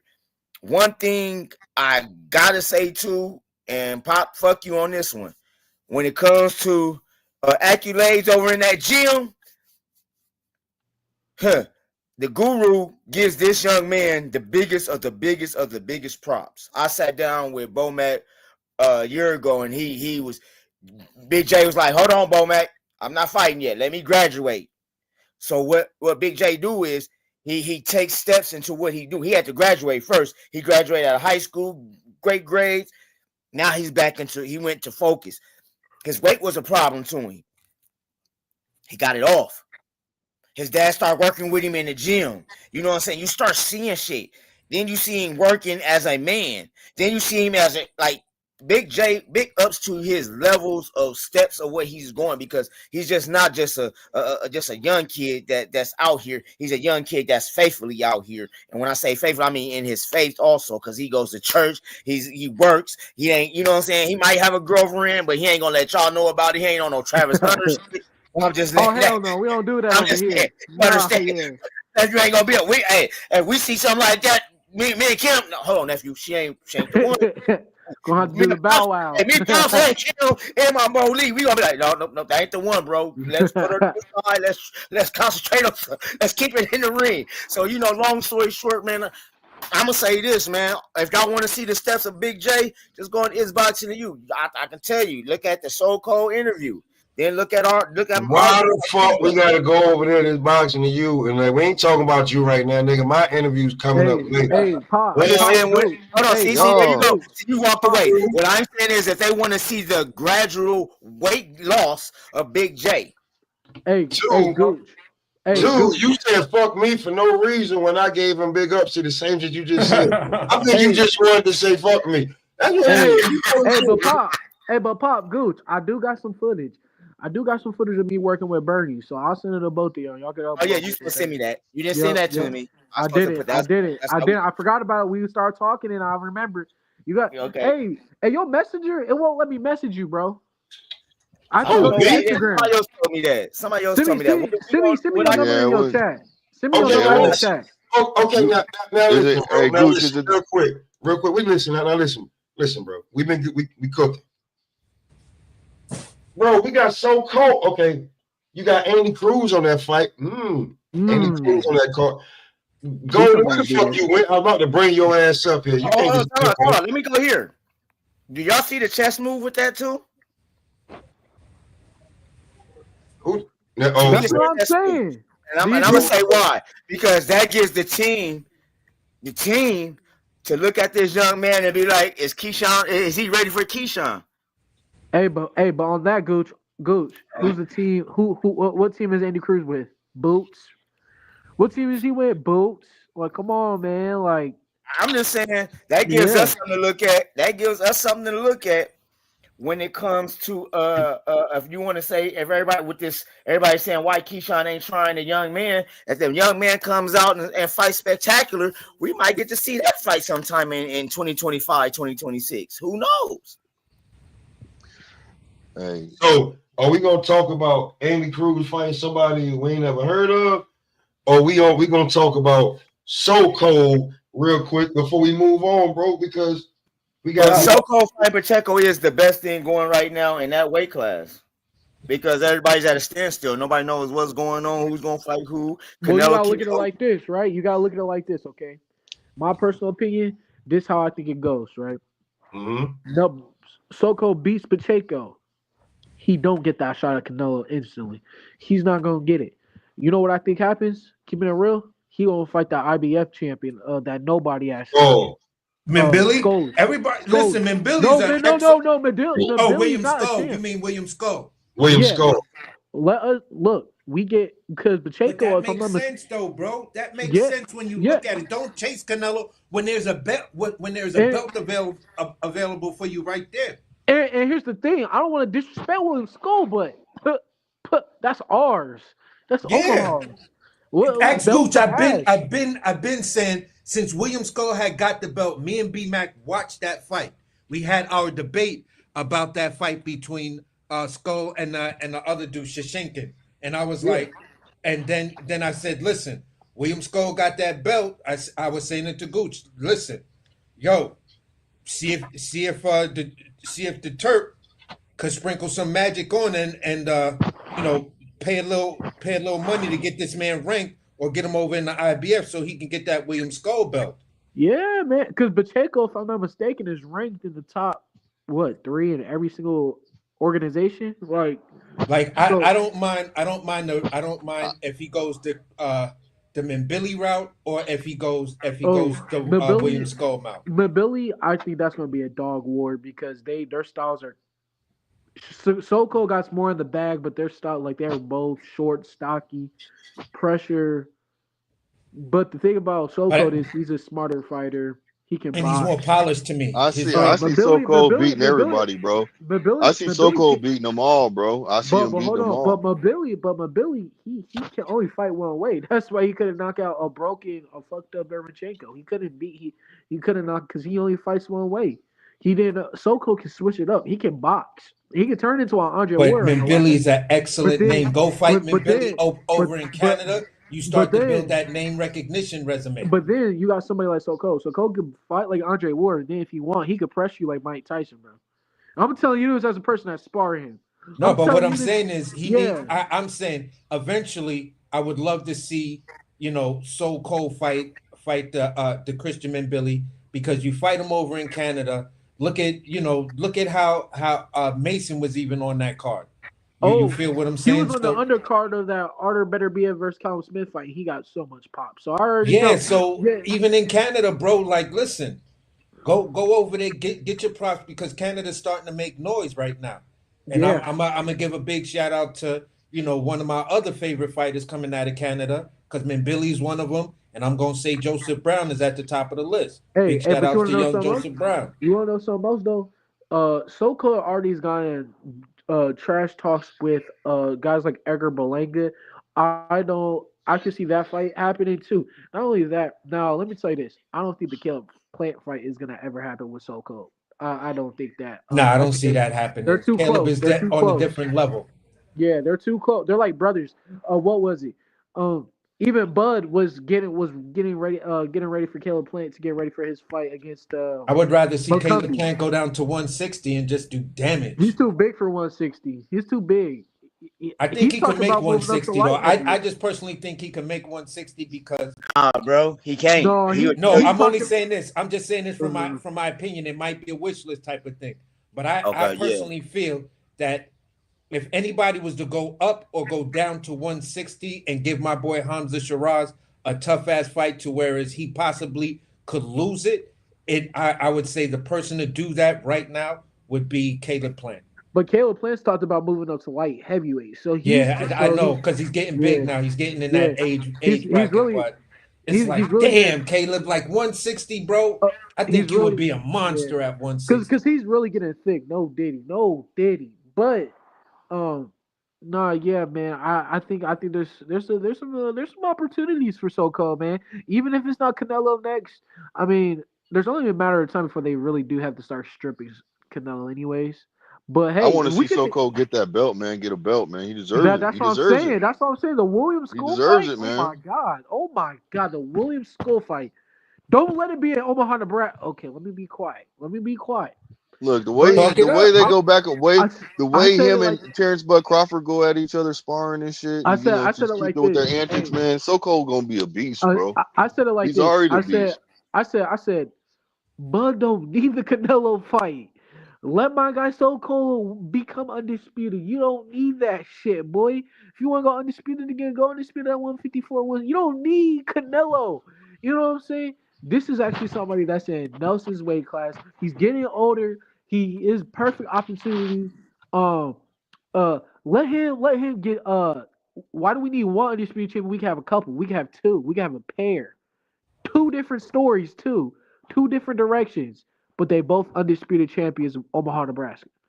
I like that. You know what I'm saying? If Buck get the Canelo fight, cool. But I would prefer to see it with Nelson. Me personally, that's just how I always felt. You know, I told Gooch, I told Candace, um, I always felt Nelson should have got the fight over Bud. That's just my opinion. I ain't gonna be mad if Bud gets the Canelo fight because I think they both beat Canelo, but I prefer Nelson to get it. You know, I think it's his time. So, But this is all I'm saying is this: for Canelo to even look at a so cold fight or even look in that direction, I'm just gonna say this. I may be way off base with it, but I'm gonna say give so cold him and Billy, give him a Berlanga, and I think Canelo might look in that direction because outside of defending anybody at 160, either he's going to try to take William Skull's belt off of him and become undisputed again, or he goes after Minbilly. But Minbilly's he's a key play in all of this when it comes down to options for me at least options for Canelo and So Cold. You gotta Minbilly's gotta be in that top 5 list. he's in If the he's top. not, it's like why are they You know what moving I you think? like this? I think Billy fights Edgar next. To be fair, I think I I can think see that. I can see I that. and I see it being in Puerto Rico too. Just for the simple fact that Edgar he's talked about fighting in Puerto Rico next, and Pacheco and Nelson are about to fight. We don't know what's going on with Caleb. I can see Edgar fighting Billy next, and they're As both big as young. Edgar came into that fight, honestly, I believe he belongs at cruiser. If he goes up to cruiser, he could make some noise. See, that's I the mean, issue. AC. He gonna have to fight at 175 a couple times. He can't just jump up to. I'm sorry. but look at That's how it. big he came in for that fight. My point Okay, but sometimes is like but this. like My slowly point do is it. You ain't sometimes is gotta. this. When You you don't gotta. rehydrate and your rehydration is close enough or right on point with a division that someone's saying you could jump up to, then why not just jump up to that? Because Cause without the look at. flash knockdown, you perform pretty well, with the No, moral he didn't. victory No, he versus didn't. He Canelo. was just tough. He didn't do shit. He was just tough. That's all he. But like, let me say this though. Look at guys like David Benavidez. David Benavidez are naturally like me. You know what I'm saying? 6 foot, 240, 250, and he ain't just jump up to cruiserweight. He's doing it the smart way. Oh, let me get a couple fights at light heavyweight. So is Morrell. Let me get a couple fights at light heavyweight, You and think Morrell and Benavidez is going to wind up at cruiser? Benavidez for sure to me is gonna end up at cruiser. He's big, bro. Benavidez is big. He's bigger than Edgar. If you ask me, he's bigger, bro. Like That's it. he, I don't know. I don't know. I think he might. I think he Benavidez might is stay not at staying at light 75 heavyweight. because when he rehydrates, he's gonna be where he wants to be. You feel what Yeah, I'm saying? but I just look at it like I see Benavidez uh going because he said he wants to fight Gilberto Ramirez at cruiserweight eventually. So yeah, That's well you gotta look at it like this: Gilberto Ramirez he just did it. He came from 168 and did it. So yeah, I don't see it being that hard of a task if Gilbert Ramirez could do it, and he was okay. smaller. He was smaller than David Benavidez and Edgar, and he's whooping ass Okay, at but cruiserweight. there's still one name at cruiserweight that I Oh, get you gonna say Josh? Gilberto Ramirez, You but gonna say Josh? You got the Aussie Hammer He's out talking about there, going up to no heavyweight. Diddy. You got the Aussie Hammer out there, no Diddy, He's going to heavyweight. Jaya Obatiah, bro. So He's gonna go to heavyweight pretty soon. He said who that. Obatiah? Yeah, he's talked about going up to bruiserweight and heavyweight pretty soon. So, but he did say he can make uh 200 pounds pretty easy. But he did say he does want to go to heavyweight pretty soon. So I'm pretty sure he wants to get this fight. He wants to go undisputed and then go up to heavyweight. Because Usyk Usyk said before he just fought Usyk Fury, and this kind of goes back to the heavyweight talk we was having earlier. Nobody brought this up, but Usyk did say he would not mind fighting Jai Pataya. or Gilberto Ramirez. And he Yeah, I did remember say, him saying that a minute ago. yeah, but they brought it up again though after Jai won in Riyadh on the Archer Better BF undercard. They Yeah, talked about it again, and Jai and Usyk, I think that would be their styles are so close. You know what I'm saying? They're both southpaw, both on their they fight the same actually. Um, but Usyk's talked about going back down to cruiserweight and reclaiming all the belts down in that cruiserweight. You know what I'm saying? yeah. So I don't know, man. I could see Benavidez. Benavidez is big, dude. He's been walking around at 250-ish when he was younger. He's a big boy. He What I about see him. So Cold and Benavidez? I see Soko staying at super middleweight. I don't see him going up to light heavyweight. He's kind of older. I see him like being Yeah. cool. Now I say when he returned to boxing after his injury, he did fight at light heavyweight, but that was it. I know he's been a middleweight his whole career pretty much. Shit. Yeah. I don't know, man. I see Soko winning. Pacheco, uh, he still got a lot of time. He's only like 22, 23. So he losing to Soko to me would not be bad. You know, you 22, you 23. You're not gonna drop all the way down just because you lost to Soko Nelson. I think he's gonna probably be in the top 5 still. Just he lost to Soko Nelson. And he can still get a title shot with Canelo because we all know Canelo likes cherry picks. So I could still see a sense where Canelo will pick Pacheco over Nelson because So we all just know who Canelo is. can I play devil's advocate for a second and just ask the question? Then what Yeah. happens if Soko lose that fight against Pacheco? I'm just asking the question to see. I'll say it like this. I'll say it's kind of a. I don't really think about it because I don't think it's gonna happen. But Yeah, I see guys like Edgar Berlanga looking at Nelson as a easy tune-up and them getting losing to Soko because they're gonna look at him as an easy target. yeah. So that's what I think happens. In again, same thing. Canelo Like probably for will look me, at him. Soko is in a win-win situation though. For Yeah, me, yeah. I just you know don't what see I'm saying? Soko Because losing, look at but where he's. technically, Look yeah. at his last fight, and then look at this fight. Look at where you just came from, and now you Oh, got this huge opportunity. and the dude that Nelson fought tested positive too, like and cheated and all that shit. The dude he just fought on the Yeah. He had undercard. two different kinds, right? Two different kinds of Yup, PDs. that motherfucker cheated like Yeah. something crazy, man. Something crazy. And he had the real ones. He didn't have the It wasn't no Ryan Garcia bullshit. It wasn't yeah, no he like had the that. he It had the wasn't real no. deal shit. Yeah, he had that straight Mexican shit. Like he had that good shit. Like, but I know this. I know either way. I see So Cold winning. Like I said, as a person I spar So Cold. He a box with you. He kind of when he fights you on the inside, it kind of reminds me of that rugged Sean Porter type fight. And boy, that be giving me some hell. And look, I ain't saying I'm Diego Pacheco, but if I was Diego Pacheco, man, you better be trained because they're already talking about So Cold talking about, oh, he's just a short, stocky fighter. I'm like, don't underestimate him, man. Please don't do that. Don't do that. See, guys like Bud and Nelson, when they say they had when they announced the fight date, best believe they've already had a training camp before the training camp. I've seen it. They already when Bud announced he was fighting Arrow that January, Hey, don't February. give no secrets, bro. Don't give no secrets, What? please. Don't That's Everybody give no knows that's this. secrets, already known please. fact, Everybody Tim. knows this. Everybody That's knows known this. fact. Yeah, everybody knows this. This ain't no secret. Everybody knows this. Okay. When Bud fought Errol Spence, now at the time I was quiet. I seen Bud in the gym every fucking day. I was like, "Well, like, what's going on?" I seen him. I went in the Bomac's office. I seen them watching that Errol Spence. I was like, "Oh shit, they must be getting ready." And this was back in February, January. Bud was really locked in, and then when they announced Hold it, on, time out. I gotta say this. When you told me like Gooch, I walked in and watched them watching Earl Spence fight. I immediately, I wish Bomac was on here. I'm telling hey, Bomac it's about to happen.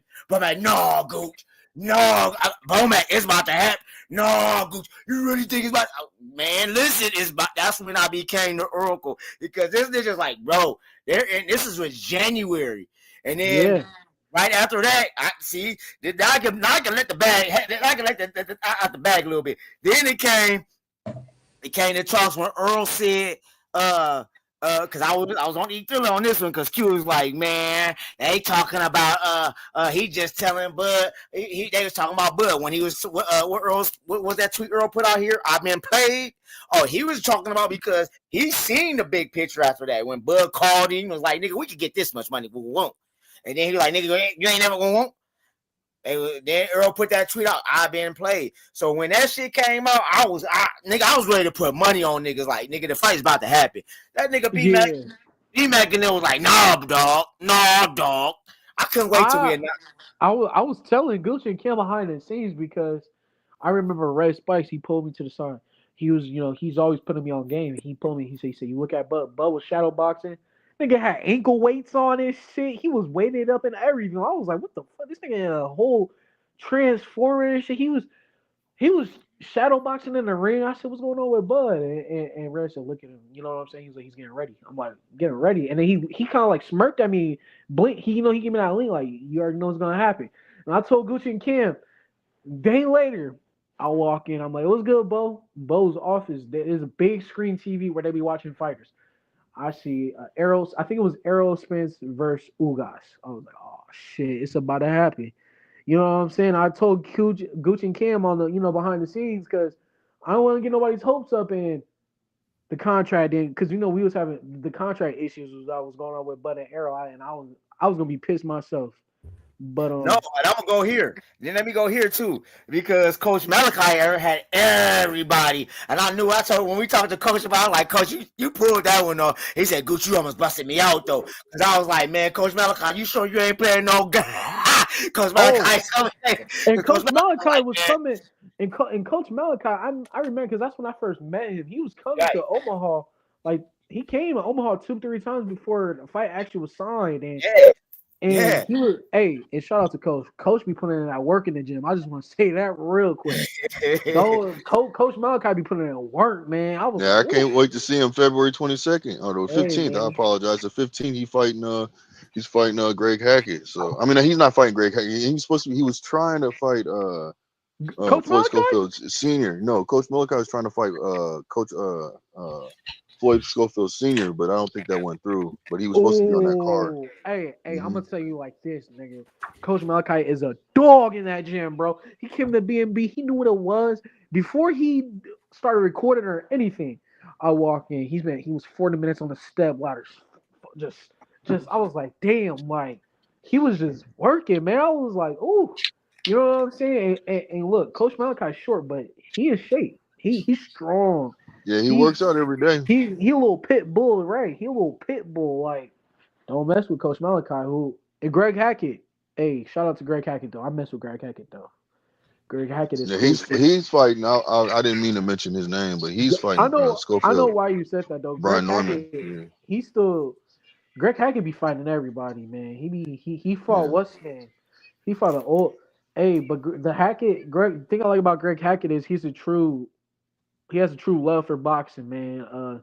You don't see that now. A lot of people just do it for the money and shit like that. He genuinely has a true love for boxing. That's why I like him. That's why I like the fact that he's with Boots. You know what I'm saying? Somebody like him, like that's good. That nigga drove 6 hours, my guy, just to go spar that nigga when they was sounding off, and Greg Hackett opened doors. He said he forgot too when he came to the gym. He had forgot, and the gentleman was just standing there waiting on him and shit. He's like, "Oh shit, what's up?" So he went in there and sparred him and shit. Man. Yeah, he's cool, man. He cool. Hey, all right, so we up at body work. What's good, brother? What's going on? Oh yeah, body work. Salute, Pop. Salute. What's going on, man? What's up, buddy? Chat. What's happening? What's good? What's happening? What's going on? I'm gonna be quiet. I'm gonna just sit here because I already got my blunt roll. I think Jay felt some kind of way about how you felt about his topic. Y'all can go ahead. Okay, so you said, I think you said it was recency bias, and one thing I said is this, right? And I said this like 3 or 4 times. I'm not saying Usyk is the greatest heavyweight of all time, like how niggas was talking about Tyson Fury when he beat Wilder. No, I'm not saying that. I was just simply comparing, and me, as a fighter. Look, y'all lived through the Evander Holyfield era, so I will never know what that was like. But all I can do is go back and watch all the old fights and watch the build-ups because I study it and I watched the build-ups to it. I went back, I watched all the old HBO shit, all that, because we was talking about Evander Holyfield and Usyk's first title reign, right? Evander Holyfield beat Smoking Burt Cooper. He's a dog. He beat Larry Holmes. He beat George Foreman, right? And then he lost to Riddick Bowe. No problem losing to Riddick Bowe. My thing was, I said Usyk's title reign to me is better than when Evander Holyfield had his first title reign and he beat Larry Holmes, George Foreman, Burt Cooper. Usyk Two, never because fought a Riddick Bowe, too, though. He never fought a Riddick Bowe. huh? Riddick Bowe was different. This was my thing, man. I heard you this morning, and I was running my routes, and I hopped on for a second, but I had background, so I only chimed in for a second when I didn't have background. Then I was like, I'll just wait till I finish running. But I heard a lot of the things you were saying earlier, Yes. and you was glazing Usyk kind of hard. Now I'm glazing. Usyk, yeah, I'm because glazing. you was even denying. You kept saying that you kept going back to the Daniel Dubois, and that was not a low blow. That was a body shot. There was a body shot. He really stopped that dude. The politics about we talked about this. So I'm glazing because Can I finish? Go ahead. The politics of boxing got in the way because at that time Mhm. they didn't want, like, Dubois didn't have the cachet that he had since he actually beat AJ, and he was still in question. But at that time, he actually stopped Usyk to that body. It's the same thing that happened with Gary Antoine when he fought Puelo. They tried to say that was a low blow, and it wasn't. And he faked. But when you go back and watch it, you slow it down and you look at the shot, it was a legal body shot. The politics of boxing stopped it because he would have messed up all of the money. Then when you look at the fact that AJ had gave Usyk some problems. He did. And Usyk, he has been having trouble to the body. What I can say is I'm not just taking the crap on Usyk because he has done some admirable things in this generation. But what B-Mac said hit it on the spot.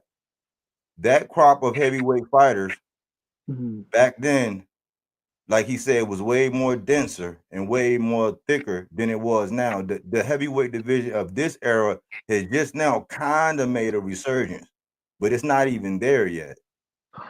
Okay, and I can't even knock that, right? Because you are 100% right. Now, the Usyk Dubois, right? I said it like this: end of the day, no matter politics, no matter what, that man Usyk got back up, right?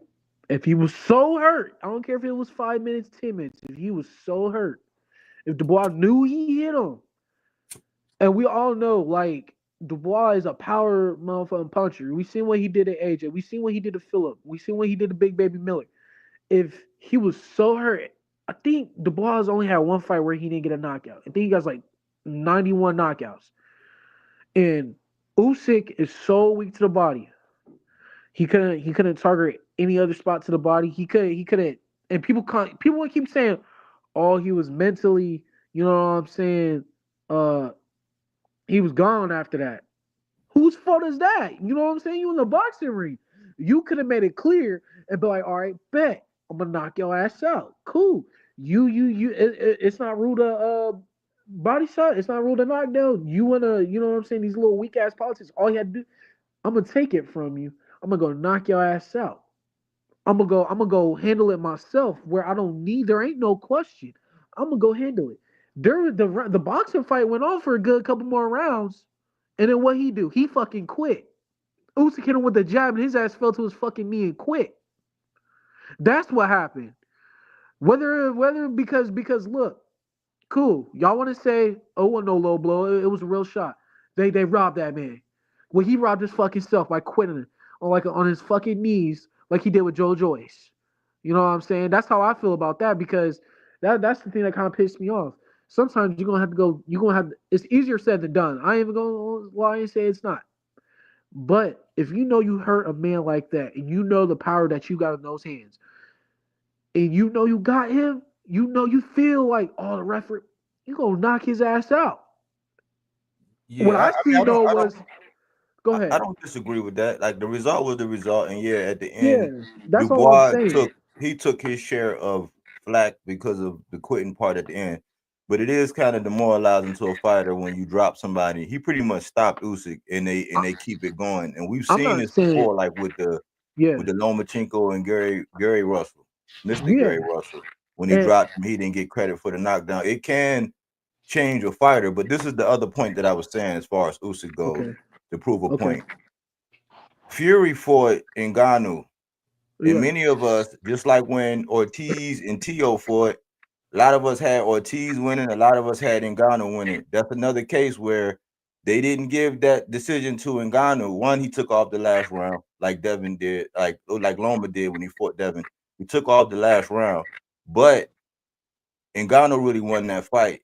There's no Oh way that yeah. that anybody, like, it's no way that fight should have been that close with Fury. So I think that the weight on Fury, how he came in out of shape this time around and all that, he kind of got a little blown up to me, in my opinion. So I'm looking at You like saying the this fight? level, huh? Are you talking about this fight with Usyk? Yeah, like Usyk, because you saying his claim to fame is like this generation in the 5 fights or whatever. So he fought AJ, who people were like it was a mixed bag of nuts with AJ. People was mixed on who he was, where he was at, Yeah, but at that how he time had though, to that get was supposed to rebuilt, be a right? tune-up. That was supposed to be a He tune-up. fought Tyson, but Tyson arguably, Ngannou could have fucked up the church's money too if they would have rendered the decision. But the business of boxing once again said no, because we can't risk this bag with Fury and Usyk. So all I'm doing is putting some things that done happened to where it's like, okay, if that decision is rendered, and then the Dubois and Usyk, if that decision is rendered, there is no Fury Usyk fight. So but my thing is, woulda, coulda, shoulda, woulda, coulda, shoulda. End of the day, and there was, and let's keep it real. Were they not saying before this fight that they were gonna rob Usyk to make a third fight? Were they not? Usyk went out there and man, nah, he won that fight. In the first fight, they were saying it then, like when they were like split decision. People were starting to say, "Oh, they're gonna give it to Fury." Usyk won that fight. I don't care about what happened with Francis. I don't care because that's what if. You know what I'm saying? Oh, that's that. What happened was Fury still won that fight. I ain't about to do that because there's been so many fights where fighters barely edge out or they win. I mean, that's the boxing in general. If you want to go, there's so many Yeah, issues I'm with not like that. crying about the result. The results are And, the results. But what I'm and saying all is I'm when saying you is this, speculate like, the competition, and when all you I'm saying is speculate this. on the Me personally, competition, hmm? I told B Mac, I told B Mac, I don't see where you guys are wrong about saying the heavyweights back then are better. I I don't these heavyweight division. I agree with y'all. You know what I'm saying? All I'm saying is I think, and I even said this. I'm not even saying Usyk's better than Evander Holyfield's all time. I just said Usyk's, to me, in my personal opinion, I guess it's recency bias. Recency bias. I still think Evander Holyfield is better than Usyk. This also was, you asked me, Usyk's title reign. And not only that, his title reign, his first time, is better than when Holyfield, did it. Holyfield beat Buster Douglas, which he was the guy that beat the man, right? Mike Tyson. That's cool because Buster Douglas knocked out Mike Tyson. No issue with that. But then you fighting your grandfathers, you know what I'm saying, that fought 10, 15 years ago. And my issue with that was people kept talking about, oh, Foreman knocked out more. That was years down the line. I'm talking about at that moment, you was not talking about Foreman. Now, bodywork. Let me ask you this real quick. When Evander Holyfield fought Foreman, did you really think Foreman was going to beat Holyfield? Did you think Larry Holmes was going to beat Holyfield? Did you think either one of those guys were going to beat Holyfield? Larry Holmes, no. No, Okay, like did I you? said, the results were the results. I was just saying, like, let's do a critical analysis of how we got to where we got. Is But what I was saying. but can I just interject with something? And it was, to me, it was an important word. Okay. When Jay said uh, recency bias. We all, as boxing fans, in some way, when it comes down to some fighters or whatever, recency bias is always a thing that we subconsciously put in the mix. It's an ingredient that's put in that sometimes we don't realize we put it in when we're trying to bake the cake. So when you talk about recency bias and stuff like that, and we're talking about a generation where, and I'm not saying Jay is at fault of this, but just in general, the boxing fans, that perception is reality, then the points that Jay are making are valid when you take those two things into consideration. Because at the end of the day, who really in this generation remembers uh, about Evander Holyfield's reign? And when you look at his reign, and then you look at how the hype and everything else goes down with Alexander Usyk, you would automatically come away. And I always say it like this: if an alien ship landed and they wanted to know about boxing, they're gonna go with recency bias. They're The gonna only go, yeah. But look, this okay. Let me summarize. Like, one of the things that was said earlier was when y'all were talking about Usyk versus Bacoli. yeah, I seen Tyson Fury, especially in the championship rounds. I seen him slipping in that uppercut. If Usyk ever comes in there and he lets Bacoli hit him with just a fraction of that uppercut, he's done. He is done. He got to hit him though. He ain't Yeah, gonna do it. man. And then y'all compared Michael Hunter, y'all compared that fight with, you talking about two guys with legitimate power. Like, Fury wasn't, until the Wilder knockout, he was never considered for no power. Usyk is not considered a power guy. He's considered a nifty Ukrainian. But you talking about some dudes with true power, like, and that have chins. You know what I'm saying? Like, Which yeah. Usyk beat one of them, right? Usyk beat Bacoli. He beat Hunter. My bad. He beat Hunter, right? Um, and what was the weakness that Bacoli had with somebody like Hunter? Hunter was quicker, faster. He was Bacoli. You got like, look, you can have all the power in the world. My whole thing is, yeah, Bacoli can knock out a goddamn tree. Like, he could punch a tree down, but you got to be able to land it. You're gonna have to keep up with it for 12 rounds. You know what I'm saying? You're gonna have to you didn't land see it. Fury landing some of them uppercuts last night? Fury to me is a faster puncher than Bacoli. Huh? Fury to me is a faster puncher than Bacoli. All right. Well, I ain't gonna hold up the show. I just think that, yeah, Usyk, I'm not taking away from him. In this era, he's done some remarkable things for him to move up and all that. I'm not gonna take away from it. I just know that because he's on this winning streak here lately, and he got AJ, he got AJ, and he got Fury and all that on the resume. People are going to be heavily slanted towards him, and I'm just like, okay, cool. That's all I'm saying. It's just because he's been on this winning streak. Yeah, and he's got 2 wins over them. He got two, and He's he's but basically seriously, put 24 rounds in with both of them, and But when I look at it, Dubois stopped Usyk, and then he went in there okay, and okay. demolished AJ. It wasn't going to be no run back. You know what I'm So saying? body That's work. how I look at it. I'm not going to ignore that he stopped that man. I mean, I know the results are the results, but he stopped that guy. You know what So I'm body saying? work. So Well, so that's, body work. What would you say, right? Because we seen the ball jump in that ring. What would you say? And which we don't even know if the ball's gonna get past Joseph Parker, but I'm gonna be quiet. All right, I'm gonna be quiet. But let's say the ball does get past Joseph Parker. He's the IBF champ. Let's say Usyk is like, because you heard Usyk. Usyk was like, "Hey, Turkey, set up the fight, make the fight. He wants to fight, make it." Usyk, let's say he beats him worse than the first. I mean, like, what we gonna like? That means he beat three heavyweight champions at the time well, we got to see twice. the fight though. No, we gotta see it. Okay, Yeah, you think we got to Dubois? see it. So I ain't gonna jump to the conclusion. I You like the think fact that you think Usyk Dubois said, beats "Yeah, well, Usyk? let's do it." Because I mean, I think in the back of his mind, he like, "Yeah, I owe this man another shot because of the first time." But I ain't gonna hold up the show with that. You know what I'm Okay. saying? It ain't, it ain't really nothing. I just know that a lot of that's just the recency stuff that's really overwhelming. Like we're gonna act like this man was better than, especially in this era, that he was better than a lot of them heavyweights down I there. And didn't say that's that though. not. That That's I was not. just going to. I didn't see, but that's the thing though. That's not we. I'm just saying. I didn't. I like again. I'm not saying he's better than Foreman. I'm not saying he's better than any of them dudes. I'm just saying, me personally, his title reign didn't say he was greater. Didn't say he was the best of all time, like how they was trying to do Fury, talking about he was a 6'9" Ali. Because I agree with you. I don't think that.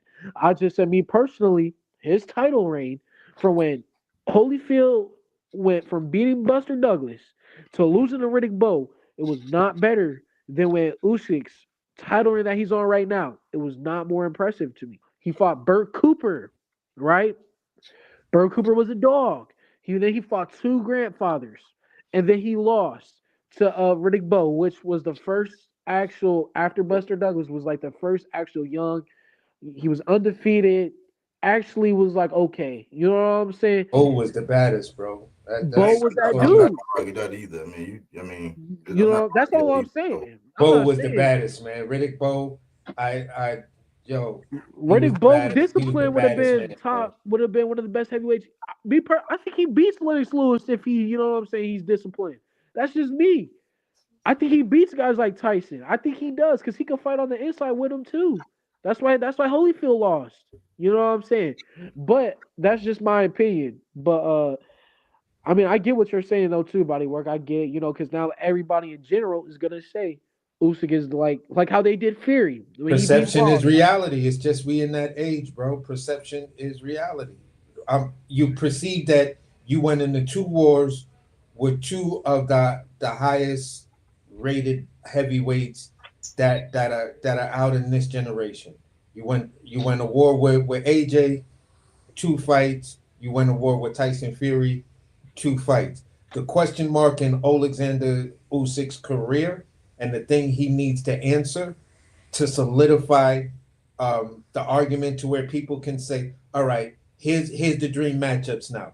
Alexander Usyk versus, like I said earlier, like a Michael Moore. Alexander Usyk versus Evander Holyfield. Then we could say that if he goes in there and Frank Warren allows the fight to happen, you feel what I'm saying? Because it doesn't sound like Frank Warren's too keen on that fight, or at least he was all in his feelings because of the Tyson Fury loss. But if the fight goes down, Usyk goes in there and he either whitewashes him for 12 rounds or gets the stoppage. Bro, there's a legitimate argument that you can say, all right, we've got ourselves a heavyweight now in this generation that we can say, can he compete with the previous generation or the generation before that? Let's start having these what if dream fight type of scenarios, which they'll probably the big legacy sports people will probably pick that shit up first, like a pro box and everyone else like that. Ah man, fuck them niggas. They be stealing. Okay. Right now, since we got it out of the way, right? Diego Pacheco, Steven Nelson, bodywork. What you got there, brother? Man, that's a dangerous fight for man. That's a dangerous fight, man, because Pacheco was one of my guys, but I like Steven Nelson. I just wanted to see him a little more, but like in my opinion, that's a true coin toss, man, because Diego Pacheco, for his size and his length, he's a boxer, but he go to the body a lot. But I think that Nelson is a problem. So how do you feel about this too? Because Nelson went from the prelims on Bud last card to headlining. Yeah, he's to me only thing I would say is that I don't know about the levels when it comes down to Nelson, and I know that Pacheco is on the come up. So he does make a little mistakes. Sometimes he starts a little bit slow to me, but like when he get in his rhythm, he's hard to deal with. I just question whether or not he's gonna be able to take the power that Nelson got. So that's why I'm like, man, because he could probably use his jab and stay away. But if Nelson touch him real good, I think it can go downhill. So I think that's one of the sneaky. That's a sneaky good fight, man. A sneaky good fight. Yeah, that's why I asked. That's why I proposed the question earlier. That I hear what everybody's saying, but what if Nelson loses that fight? Because I'm with Body on this one. It is a 50-50 fight when you look at it. When you take everything into consideration, yes, you could say Nelson is sort of like the crafty veteran that's been on ice. He's like your Bacolis, he's like your Zilly Zangs. He got the age, but his body and everything is still crazy young. You feel what I'm saying? Versus the guy who's coming up, who's looking impressive, you know what I'm saying? Has can possibly give Nelson some issues if he can constantly make Nelson reset. And I think for me, if I was to say tools of victory to beat and so cold, it's you can't let him settle in. You can't give him, you can't let him gel with you. You feel what I'm saying? Like fighters like to gel and then they in the rhythm of the fight. But Nelson is not the guy you really want to gel with. You want to keep him outside of that realm and keep him having to reset and figure out how he's going to gel with you so he can get in that rhythm. So if you take those aspects away, and it's not really taking away any skill, it's just taking away the mindset and his ability to get into his rhythm, then you probably got a good chance of beating him. He can't let Nelson get on the inside. That's he got. If he let Nelson get on the inside and get the crank to his body, it's a wrap. But I say I'm gonna put it like this in a nutshell. This is a legacy defining fight for both of them. Yeah. Because Pacheco is the guy that he got because it's the green print. I'm sorry. He already have a fan base. He's headlining. Eddie is doing. He got a young star, but Nelson can upset the apple cart, and then we'll actually see if it was really Nelson not getting an opportunity because it's going to show us something about both of them. So I think their legacies, one of them is going to take off like a rocket ship and get that next. It's going to be an ongoing next couple fights. The other one's going to have to go back to the drawing board. Yeah, that's all facts, bro. I could. That's what I got on that. I'm 100% on board with that. I could go to the dollar store and buy that for.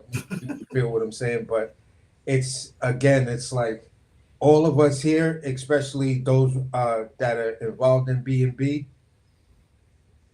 they know that Nelson is the secret. For the rest of the fan base, we're seeing Nelson, and some people will say, "Oh, this is a cherry pick for Pacheco. This is supposed to be a showcase fight for Pacheco to pick this guy Nelson. Like, who is he? Oh, this dude that been fighting on the undercards of Bud. Like when it's 7 motherfuckers. Oh, come on, this is Pacheco gonna whitewash this dude, and you're gonna have those fans the closer we get to the fight that's gonna come out the woodwork, and some of them are gonna say that because they're just that super casual that they don't watch the card from, all of the free fights to the YouTube free fights, second level of YouTube free fights on. So it's like, yeah. The Pacheco thing to me came out of the blue. Like I was shocked they actually made that fight. I was like, man, you know how risky this fight is for Pacheco? I'm like, Eddie must really believe in this guy because Eddie don't do that. Yeah. Eddie don't really do that. You could say this of Brill and Paro, but it was almost like that wasn't because of the result. I mean, because of the result, people were like, wow, but Eddie don't do that. And I wanted Nelson to get McCumbee. I wanted to see him get McCumbee because I want to see Nelson against Caleb Plant. That's one of my I want to see that fight. Okay. I would like to see how that goes. But the Pacheco thing came out the blue, and I was like, wow, they're gonna let this happen. I'm like, I'm crossing my fingers and hoping the boxing guys somebody don't get hurt or something don't happen because I can't believe it's gonna take place. Yeah, this was like when I heard about it, I was like, wait a minute, Pacheco that they just talking about, like Canelo homie Pacheco or whatever that relationship is or isn't, because I keep hearing Pacheco and Canelo's name in the same circles and stuff like that. But I'm just like, wait. So Cold is also headlining a card with this dude. Oh, this is crazy. I hope they're not trying to line So Cold up. But when it comes down to B&B and knowing what So Cold is, they like, hey, listen, we've been trying to tell y'all the dark horse and all of that shit is So Cold. So now he's got his chance. You know what I'm saying? Show up and show out, bro.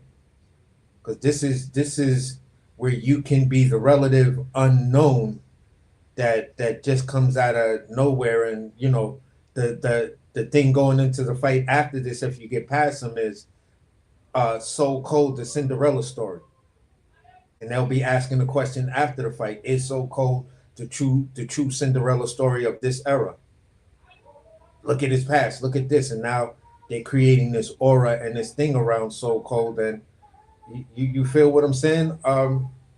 A lot can happen for him. A lot can happen for him.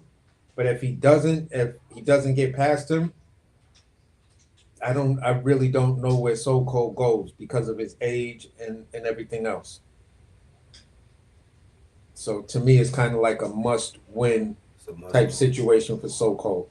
If he wins, I'm hoping he chooses a Berlanga or Mbili. I think he'll get the Mbili fight first because Berlanga's going to be, I just fought Canelo. What has he done? Type shit.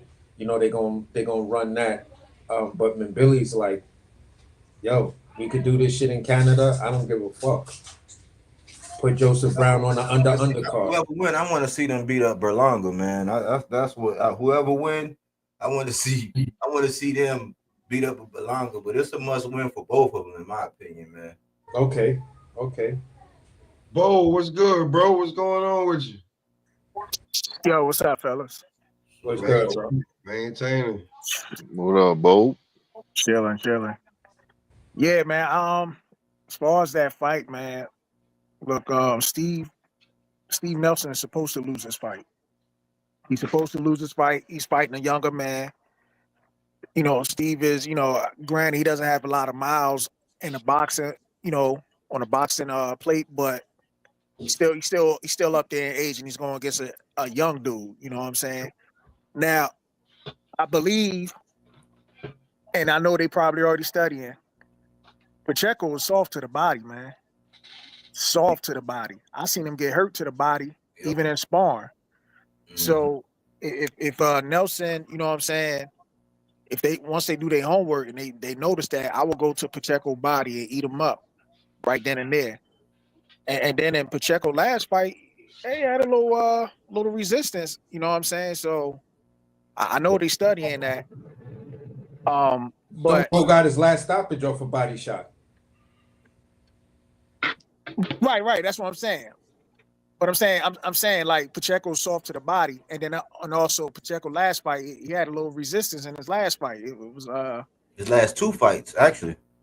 Oh, okay. Sean McCalman gave him some resistance. He was an awkward dude, but McCalman, he can box a little bit. He just not that known. But yeah, that's why I said he can't let Nelson get on the inside. But Cook. But yeah, other than that, like, I would just go straight to the body and send a message, man. Because I believe Nelson needs to get a stoppage in order to get a fair shake, in my opinion. Because Pacheco is a young guy, and if it goes to the scorecards,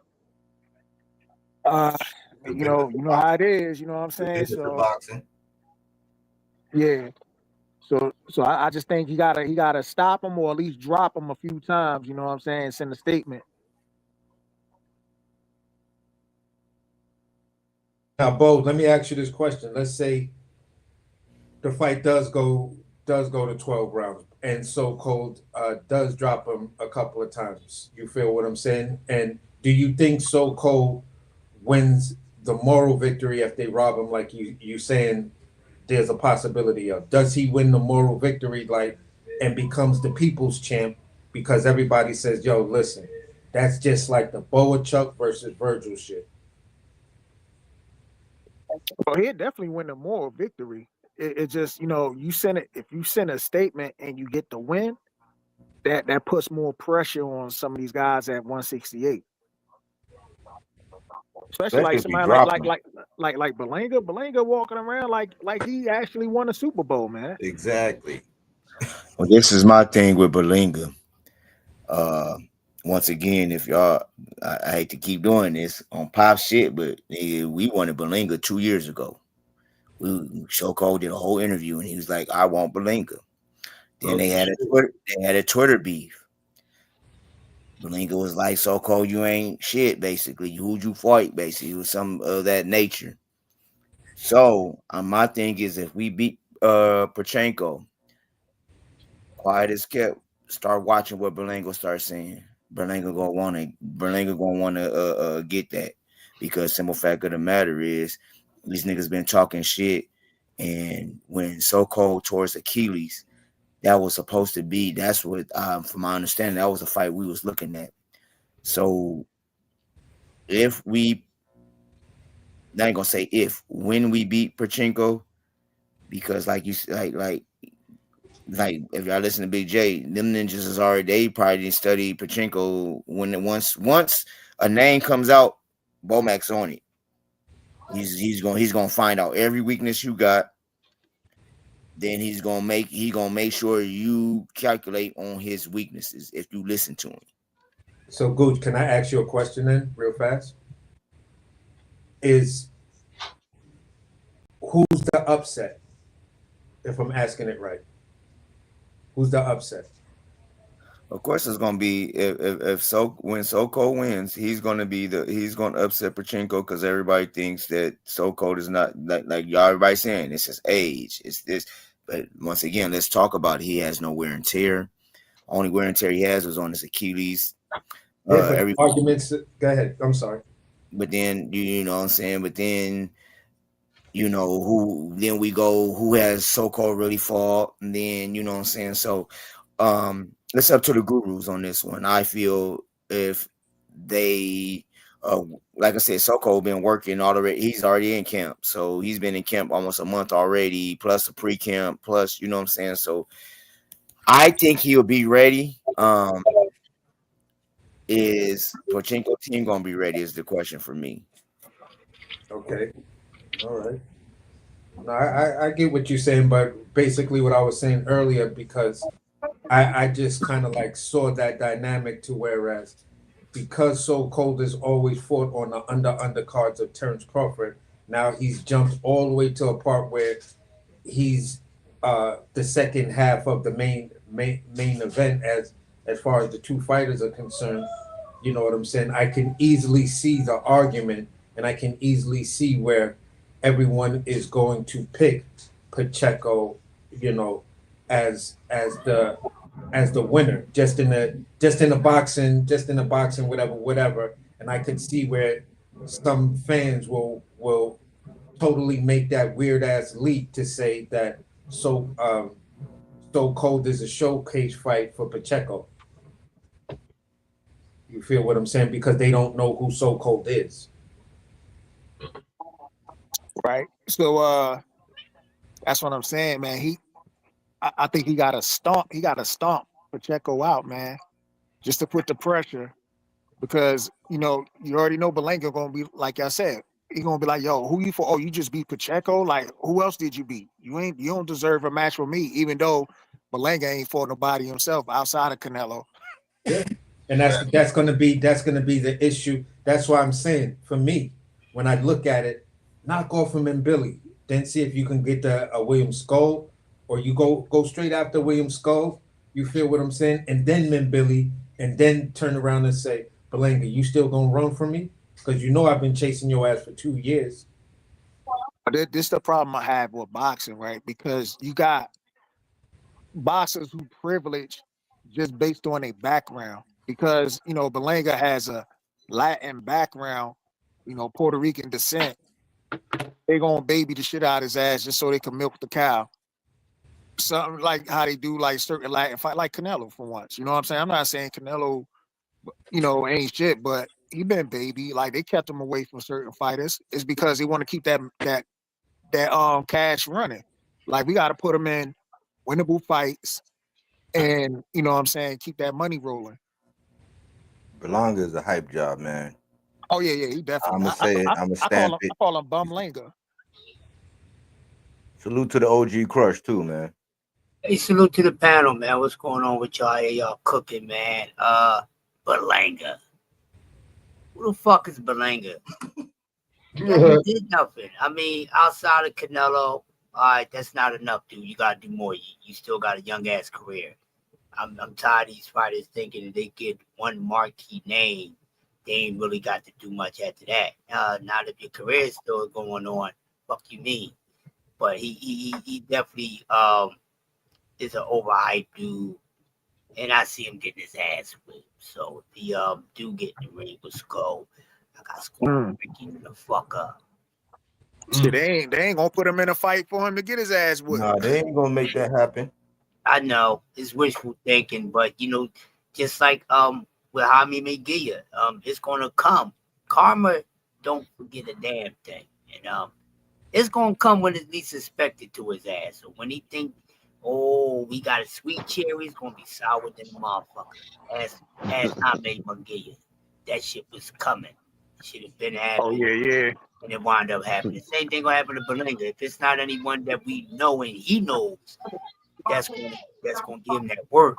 Of course, they're gonna avoid it, but sometimes when you taking that fluff role so damn much, you wind up being the fluff.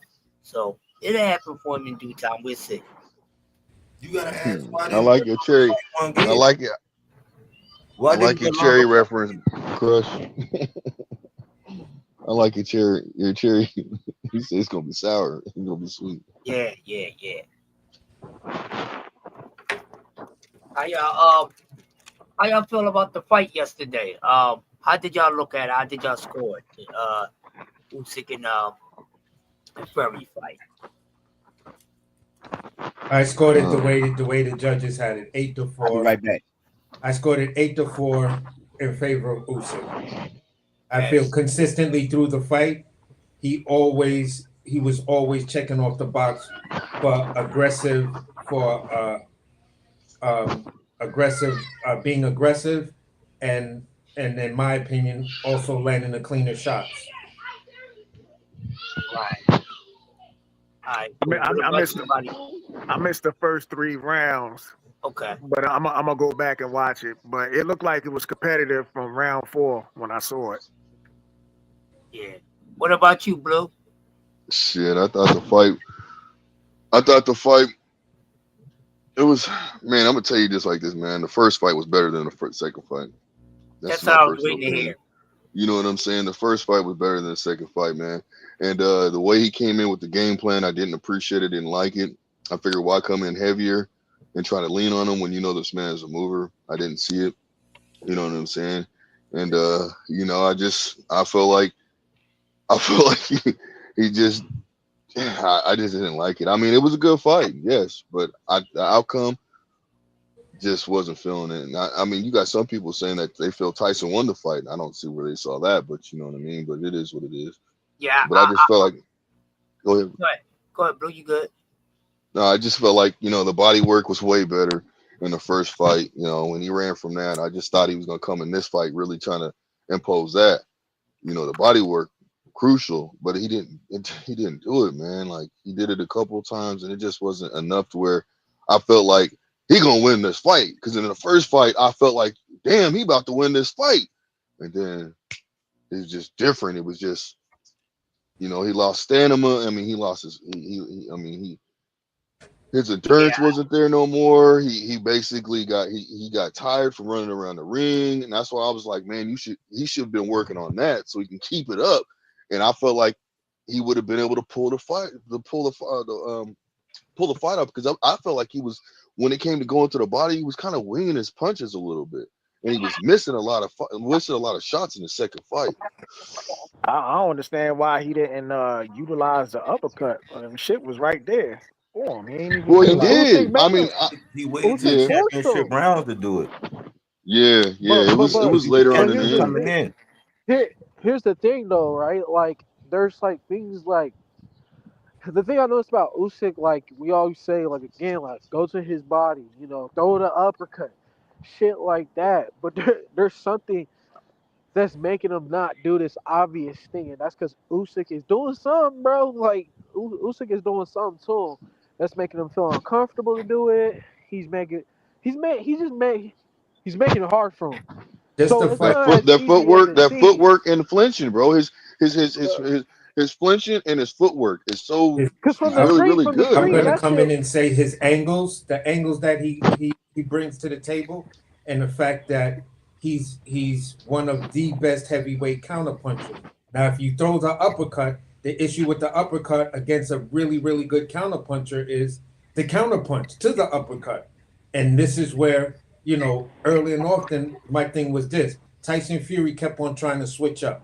When he figured out X game plan wasn't working, then he tried to go orthodox a couple of times. And every time he went orthodox, he kept on getting himself cleanly punched. Yeah.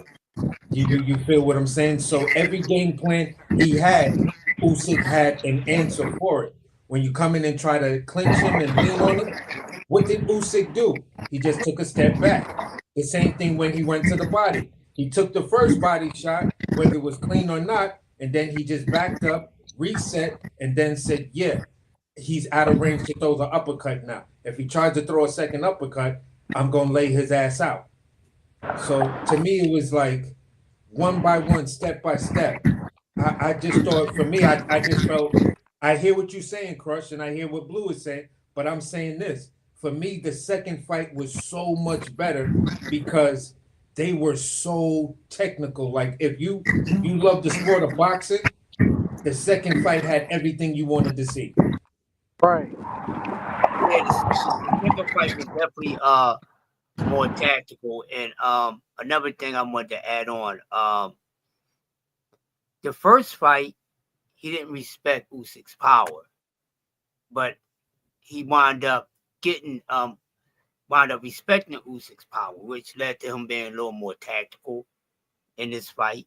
And even I think the weight was to add some more, tough on his Teflon. You see what I'm saying? Because I didn't want to get hit by that shit again. I didn't think that guy can punch like that. So let me put some extra weight on and be harder for me to feel the effect of his punches and for them to feel effective. I think that was a part of the reason, but I think it was a good fight. But the first fight, of course, they went at it and everything, but they both had to respect what each other best weapons were against each other, and that's why it was a tactical fight, which I'm always up for a tactical fight. It wasn't a boring fight.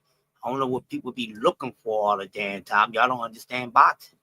It's different factions to the sweet science of it. Learn the rest of them. Yeah, the battle for the center of the ring was the battle that had me giggling.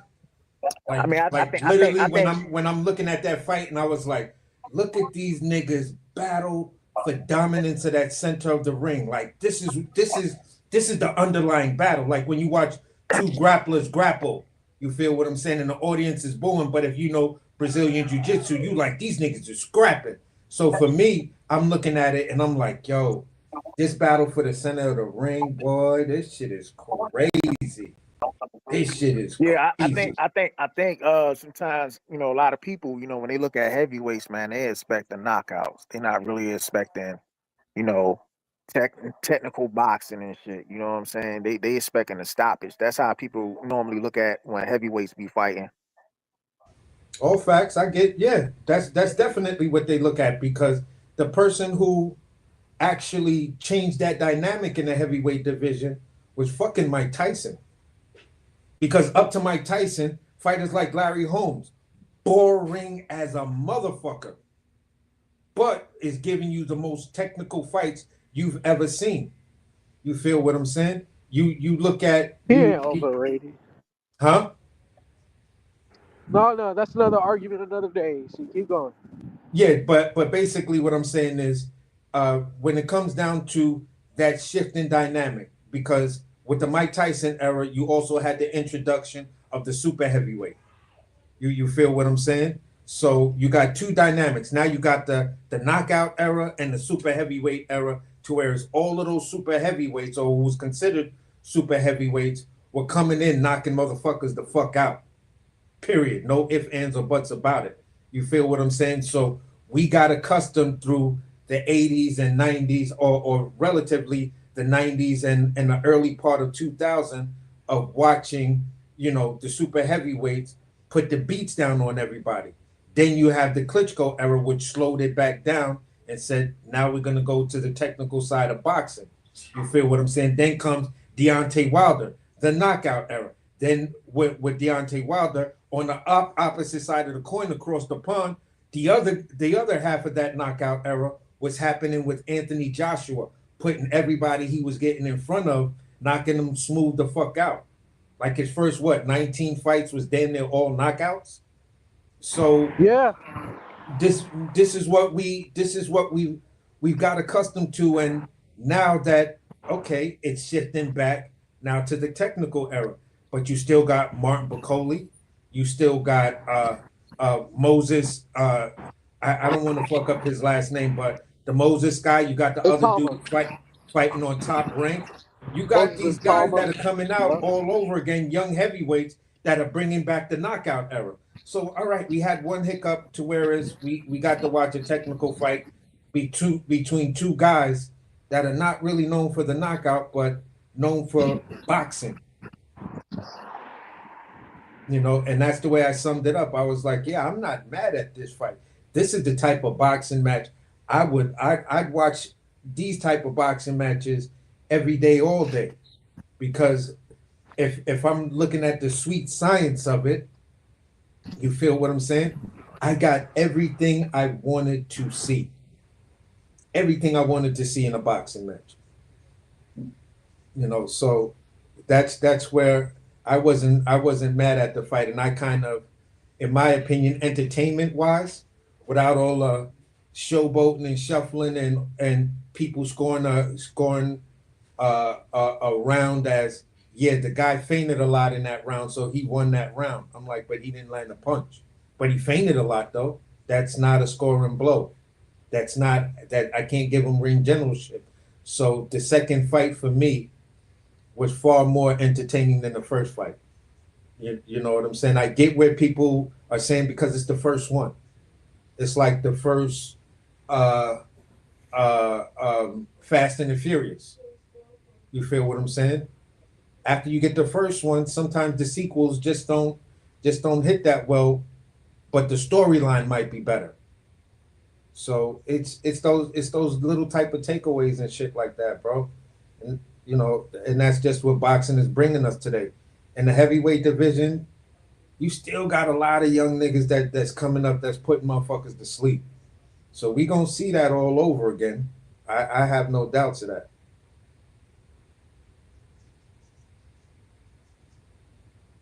Y'all there? Yeah. I'm listening. You know, that's where I land my plane on that one. It was a great fight, you know what I'm saying?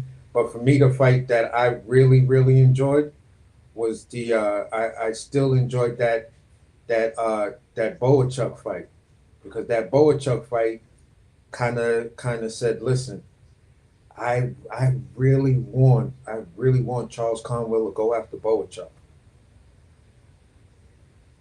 because Conwell, you, in my opinion, from that fight that I saw right there, Conwell, you are going to beat the shit out of Boachuk. You're going to make that shit look so easy. I didn't catch it. I got to go back and look. Just go back and look. Like the dude that Boachuk fought, he was a decent fighter. Like when I looked at him kind of stylistically, I kind of was seeing like a Charles Conwell, but maybe a Charles Conwell when he was in the amateurs. You feel what I'm saying? Not the Charles Conwell that just fought. And, you know, there were some points where, you know, the dude was like putting in good work on Boachuk, and I was like, you can't get hit like that against Charles Conwell. You feel what I'm saying? Which then kind of put me in a triangle theory to say, all right, I understand styles make fights. I understand Virgil is just a straight coming forward. He's probably was tailor made for Boachuk. But if I had to say, all right, Conwell versus Boachuk, to me, Conwell gets the nod on that one. Conwell versus Virgil Ortiz. Conwell would get that nod as well. You feel what I'm saying? Because I'm using a triangle theory here, and I'm saying to myself, Boachuk, in my opinion, won that fight. You feel what I'm saying? So I'm looking at the whole dynamic, and I think a person like Virgil Ortiz coming straight forward for a dude like Charles Conwell, it's going to look like the last fight he had. He's just going to pick him apart, catch and shoot a lot of stuff, look really defensively responsible, and all of that other kind of stuff, and just dog walk the dude. Like, he's going to be. People need to stop fucking around and just really get behind Conwell and say, listen, that's the fight that's going to happen. And there's this thing, I just saw an interview with Xander Zayas where he talking about he wants Charles Conwell. Make sense of that. What? Yes, sir. He calling out Charles Conwell, bro. I like the energy from Xander, man. I like that energy, man. He ready to get it on, man. Yeah. Yeah. I don't think he ready for it, but he ready to get on. He ready to get it on. He said that's the guy he wants to. It's not. They picked some other dude. I forgot his name. I can just check out the boxing scene or whatever, and I could tell you his name. But he definitely was like, yeah, maybe after this, give him a couple of more fights, and he's kind of looking at a Charles Conwell. But he's like, yeah, I definitely want a Charles Conwell sometime soon within my career. And I'm like, wow, this kid, yeah, I give you respect on that one, bro. I give you respect because normally guys will just try to move around that. You feel what I'm saying? What the fuck was this dude's name? But somebody else go ahead while I find this. Oh, here his name. Slawa Spooner. This is the guy he might fight next. He's ranked number 11th in the WBL, and that's the dude they was talking about, Slawa Spooner, and saying, yeah, the way they moving you, stuff like that, it makes sense for you to fight this guy. And he's like, yeah, well, I don't know, we've got a couple of fights, there, but if that fight goes down, then he's looking for another fight, and then hopefully he can get a Charles Conwell in the ring. I was like, yeah, bro. If you're going to do that, do it. We want to see it. At least I do. So I looked at the dude, Slawa Spooner's record. He's like 20-0. I believe he's undefeated. He's fought some guys. For the most part, his record is on the positive side of his opponents, to whereas nobody really had a crazy upside down record and shit like that. No 68s and 12s and shit like that. But I think I did see one guy that was like 0 and 12. Like, I'm like, how did you lose all of your first 12 fights? You didn't win there one of them. So I think he did fight somebody like that, or it might have been somebody else, but I'm like, I had never heard of this Slawa Spooner dude, and I looked at him, and they're saying for where Xander is, he's a perfect fight for Xander Zayas. I'm like, okay. I don't know how you go from that and maybe somebody else, and then you want to mention Conwell, but that's the way you want to move that way.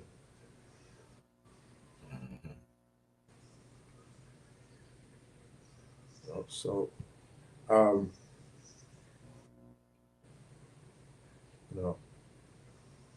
yeah, that's about it. I mean, at 54, yeah, 54 looks pretty good. We'll see what happens. You know what I'm saying? But somebody else come in with with something there, or a new topic or whatever.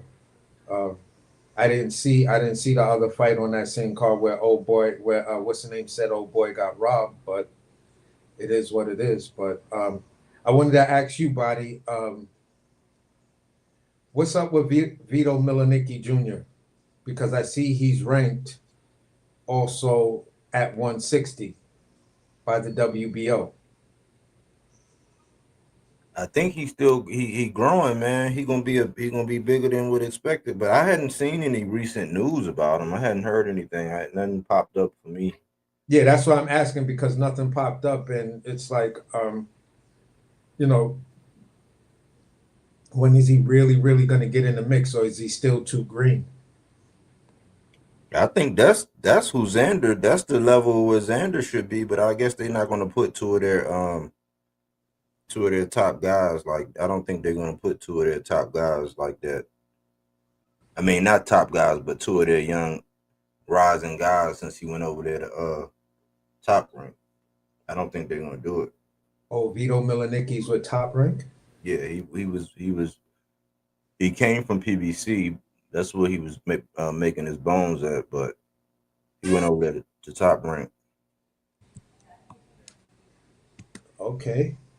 And he actually said he wants Xander. He's like, I know we're gonna have to see each other at some point, so let's get it. Basically, that's what he said that after his last fight. Hey, we tend to like shit like that. You know what I'm saying? And that's a good fight. I don't know who wins that fight right now. I know Vito. I think he hits a little bit harder.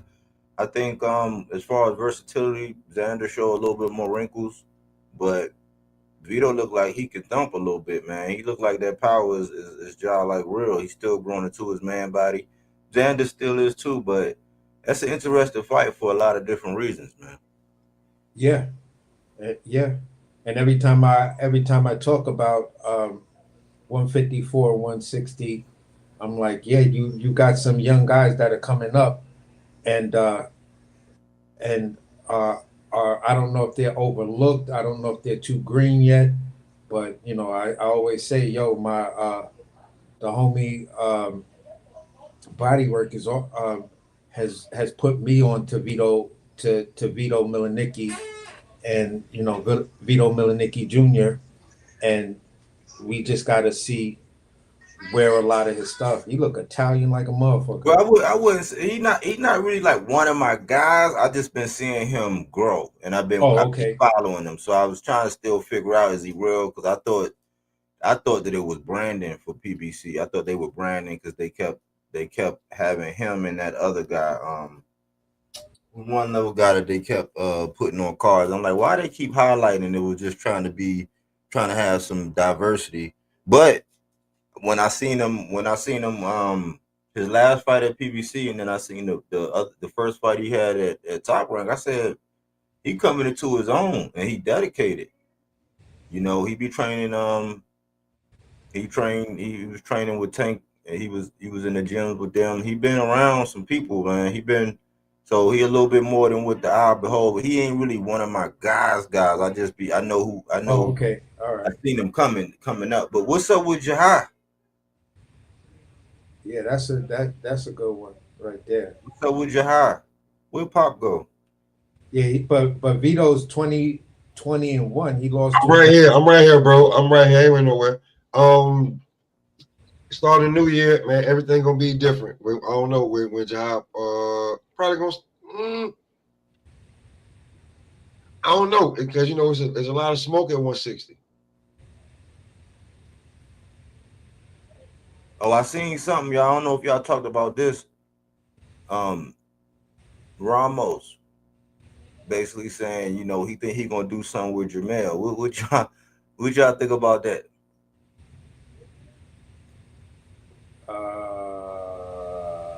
Hey, I think he'll give Jamel problems, man. But Ramos big, man. He a big ass dude. I thought he even went up to 160 by now. You talking about Jose Ramos Jr.? No, Jesus. Oh, I mean Jesus, because I don't know, the rankings look weird because you got Jesus Ramos Jr. and you got a Jesus Ramos. I don't know if that's the same guy. Well, the one that was fighting at 154. Yeah, they both at 54. No, I know about an Abel Ramos who fights at 140. No, And, I'm looking at the rankings right now. One Jesus Ramos, he's ranked in the IBF number 7. He's ranked in the WBA the one at that 8. for And then Erickson Lubin. all right, so I'm gonna Google both their box rec to see if they're the same But guy. it's Jesus Alejandro Ramos Jr. He's 21-1. Okay. Yeah, he fought Erickson Lubin. I thought he beat Erickson Lubin rather easy, and somehow he got robbed in that fight. I don't know about that, Bo. You really? I don't think he showed enough wrinkles, man.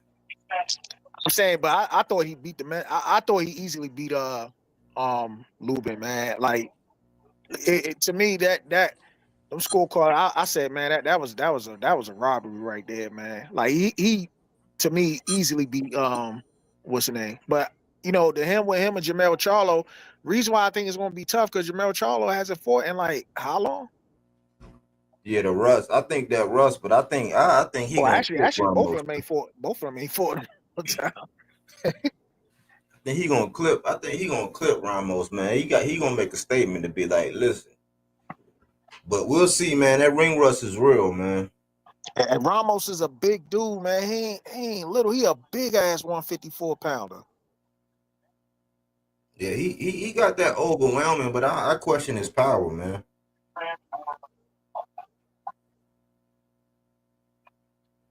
Yeah, that's true. But is Jamel even coming back? Yeah, that's his fight. That's the next fight. Oh, it's already set in stone. Well, it's not on BoxRec yet, but that's what was announced. Oh, okay. My thing with Jamel's too emotional, man. He fights with emotions, and sometimes he gets inside his own head. I know a lot of people when it comes to the twins, a lot of people say they like Jamel over Jamal. Not me, man. I think Jamal, despite his alcoholism and shit inside the ring, he's the more disciplined fighter.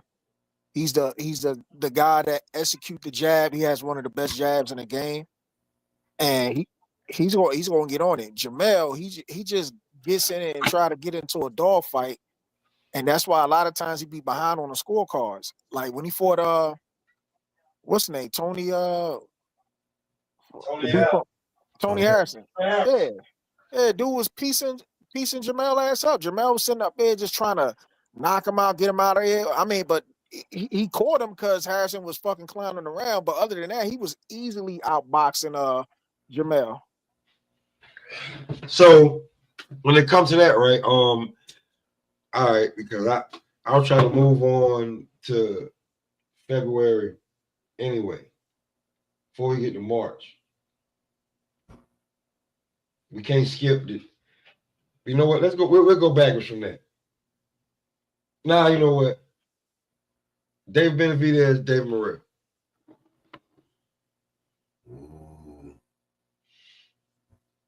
I'll go first because I heard y'all takes. I just wasn't able to chime in.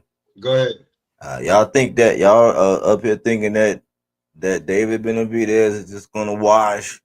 He's gonna wash Morrell up like a newborn, but I beg to differ, man. I beg to differ, man. I mean, the same reasons why people was giving Madrimov is because he was an amateur standout, and he's actually been hunting David. Now, I don't bet against David Benavidez anymore because he won me over after Caleb Plant and after Boo Boo. He won me over, so I don't particularly bet against him. I just think that this is gonna be the first time where he ain't gonna truly be able to bully. I don't think he's gonna be able to bully David Morrell, and I think you're gonna see more of David Morrell's boxing style because he's gonna have to box, and it's gonna be a war of attrition, in my opinion. If he can't stand up to that pressure and pull through in the later rounds, David Benavidez is gonna get him. But the way y'all talk like he's just gonna wash him and he ain't ready, I don't believe that.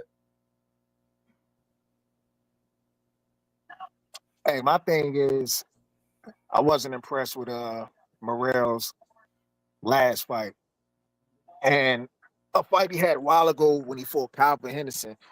This man, you know, he needs to get to the boxing, but when he be trying to do that Mike Tyson shit, that shit be sloppy as hell, and he be getting caught. Like when he fought Hot Rod was tagging the shit out of his ass. When he fought Calvin Henderson, even though he stopped Calvin Henderson, he was catching Morrell in between shots, whereas though he had Morrell confused and shit. He was blocking with the wrong hand after he got hit. Now, I mean, of course, I rock with David Benavidez. That's my guy, man. But this fight, man, I think, you know, like you said, Body, is that he been eyeing David Benavidez for a while, so maybe he has a wonderful game plan for David Benavidez, and I don't see him bullying Morrell either, but I don't know, man. I'm gonna put it like this: Morrell's gonna be the underdog, and I'm gonna put my money on the underdog because of the odds. But as far as that, I don't know who's gonna win, man. I mean, he should be the underdog going into it because, you know, in all due respect, Benavidez has been under the bigger, brighter light so far. Morrell's kind of been in the shadows, the guy that's like, oh yeah, but he has been fighting Canelo's mandatories for that WBA since 2020, and that's everybody who was coming up to bat. He put 2 people in the coma, so I think he's gonna be up for this fight. He already know how Benavidez is coming, and I believe that this fight gonna be more competitive than what a lot of people think. That's all I'm saying. I ain't saying he gonna absolutely win, you know, but I'm edging it. I'm edging it to David just because of the big bright lights, because that do play a part. It's gonna be a bigger stage, but I think it's gonna be more competitive than how everybody looking at it. That's just my opinion. Yeah, and I wonder if those Canelo protectors gonna support the fight, man, because they was using Morrell as a shield in order to keep David Benavidez away and shit. So they should really go out there and support this fight, man. But I don't like the pay-per-view price, man. They charging an arm and a leg for this shit. What is it? I think it went like $90 for this shit. That's my only problem. They you know, PBC, they be overcharging. You know what I'm saying? They need to make this shit cheap. But you want to know what's crazy though? Guys like Turkey Al Sheet, we're gonna make shit $19.99, $24 of 2025. That's what he said. PBC doing all this extra bullshit. The card is gonna be good, but $90, you walling.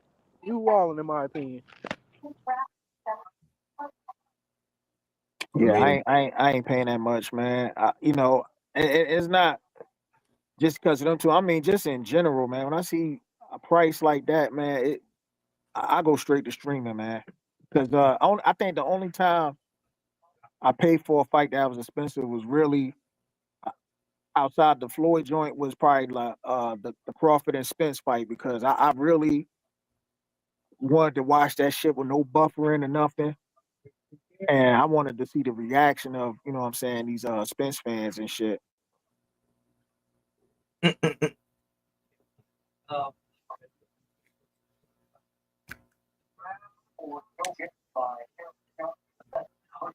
But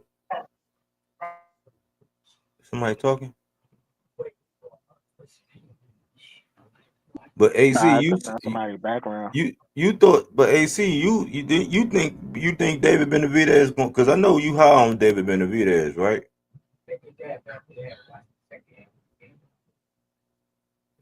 Yeah, you see them stepped away. Yeah. Who? Hey, Crush. Who up next when it comes to David Benavidez? Hold on, Pop. Because I'll be real with you, anybody, because I got him dog walking Dave Morrell here. I don't think he on the level, but anybody else up next? Because after that, you know, we're gonna move on. Walking him? I got him dog walking him. Oh shit! With a short fucking leash. With a fucking choker. I'm being truthfully honest with a choker. Word. He gonna dog walk this nigga. Because after this one, you know, we're gonna move. It's February, and then, you know, we're gonna move on to the cards. But can you touch on who on that undercard, Pop, if you know? What undercard? The Benavidez. I mean, it's got Stephen Fulton And Figueroa. Fundora, Fulton, Fundora. Figueroa. I mean, yeah, Figueroa, Jesus Ramos, Jesse Rosario. It's not really. It's David Benavidez, Dave Morrell, man. And then you got like after that in February we got Clarissa Shields, and then we got St. Valentine's Day Massacre. That's what we're gonna talk about right after that with Keyshawn and Bernacek. So, hey, but that chick, hold on, before you move, real quick. Hey, that chick Danielle, she might not be able to box with Clarissa, but she got a hammer, man. Yeah, she got power, man. She got some power, man. But you know what it is, man. A lot of people they gonna downplay Clarissa opponent and shit, and be like, "Oh, who is she? She ain't nothing." You know how it is when it comes to Clarissa, man. They downplay her opponents big time. Danielle got 4 fights. She got 4 fights. You damn right they gonna downplay her career when it comes to her opponents. But I seen like Amanda Serrano fight a person with a losing record, and now they trying to call her the GOAT, even though she got 2 losses to Katie Taylor. I'm like, yo, that's crazy. 8 division world champion. Katie Taylor has 7, right? 7, yeah. Katie Taylor has a claim to be better than Clarissa Shields, and it's not Clarissa Shields' fault. It's just the bigger weight classes. She kind of runs into like the Klitschko issue. You know what I'm saying? Like, but here's the thing, though. Here's the thing. Like, I do agree, Katie Taylor has a claim to it. But here's the thing: who's to say, the people they fighting is that much better than Clarissa? Because Clarissa, she never been in a close fight, including against her rival. She beat her. It wasn't even a close fight. Who? You know what I'm saying? Savannah Marshall? Yeah. That wasn't even a close fight. She beat her, and people downplay Clarissa like she ain't do shit. Like, if you look at some of Clarissa's opponents, she done fought top people. But okay, I give her a look. I give her Savannah Marshall. I give her Hannah Gabriels, Christina Franshaw. But that was like her first fight. But yeah, but that was Clarissa's first fight. yeah, that's true. Like I said, but then you go to Katie Taylor. She's head and shoulders above all her competition, but she gets the Roy Jones treatment. Like, you ain't fought nobody. That's not even Roy Jones. That's the Klitschko. Roy Jones. Look, here's the thing, right? Here's the thing. I think the issue is because look, Katie Taylor, she done fought the Terry Harpers. Katie Taylor is still at 130, and she's done fought girls that are like at 154, 160 now. That are legends. You know what I'm saying? Like, who? Natasha Jonas. But who's Terry Harper? Yeah, she was a former champion. What happened when she ran into? She's a champion now. She's a champion now. Didn't she get stopped by Baumgartner? Who? Yeah, that was like 2-3 years ago. But she's a champion right now, as we speak. I believe in 2 divisions actually. She's a champion right now. Can I just interrupt, because there's a female boxer I've been looking at, and I just wanted to ask you guys a question. But go ahead, Cook. Okay, I'm just saying this. I'm saying, who was it? Then she also fought Jessica McCaskill. She done fought who else? Amanda Serrano twice. She don't fought so many. Jessica McCaskill is not. It's not even really a. Wait. Fight, man. Did you watch your fight, man? Jessica McCaskill, did she not beat what's name? Old girl that was like that had like 20 title defenses. It was undefeated. That's like undisputed. Come on, bro. There's nothing technical about Jessica McCaskill. She's rugged. We ain't going off of the styles. I'm just going off of the wins that she has. You talking about the boxing style and shit. I ain't talking about all that. I'm talking about the win, the importance of the wins, right? I get what you're saying. Like, they might not be. Sean Porter is an ugly ass. Like his fighting style is not. But Sean Porter is way more technical than a Jessica McCaskill. So you're gonna go off of technical. So you're gonna go off. You're right. But I'm saying what I'm saying is that they downplay Clarissa opponents, and they big up. You know what I'm saying? I'm not saying you're doing this. I'm not saying you're doing this. But I think I think they're also low key hating on Amanda Serrano and Katie Taylor for Clarissa Shields because she got this hype going on with this movie and shit. I feel like people are also hating on the fact that Katie Taylor and Amanda Serrano, like, you know what they've done. You know what I'm saying? It's they look. I can't get mad at you if you say Clarissa Shields the GOAT. I'm not saying she does it. Like they all three got the claim to me. Me personally, I'm gonna say Amanda. I'm not making a statement that like she's the GOAT or whatever. I mean, I do think, you know what I'm saying, she is, but I'm not making that statement. What I'm making is they downplay her opponent, whereas they pump up everybody, you know what I'm saying, like a Katie Taylor. Now, Katie Taylor, like I said, she has a straight up claim, but Amanda Serrano, they be pumping up their competition. Amanda Serrano got a straight up claim too. Nah, okay. Yo, go comb through Amanda Serrano resume and look at that shit. I swear to God, I mean, be like, well, you're talking about. You gave me one fight where she fought somebody with a losing record. I know. There's plenty of boxers go through her resume. You gonna see these records of opponents she fought, and you gonna be like, really? Like that's y'all GOAT? I'm just saying, man. I can't get mad at either one. Like, I mean, there's still a claim that people say Layla Ali could be the GOAT. I ain't gonna get mad at it. Nah, because, I ain't going that far. Because female boxing to me, it's not been it's just now, you know what I'm saying, really starting to hit its peak.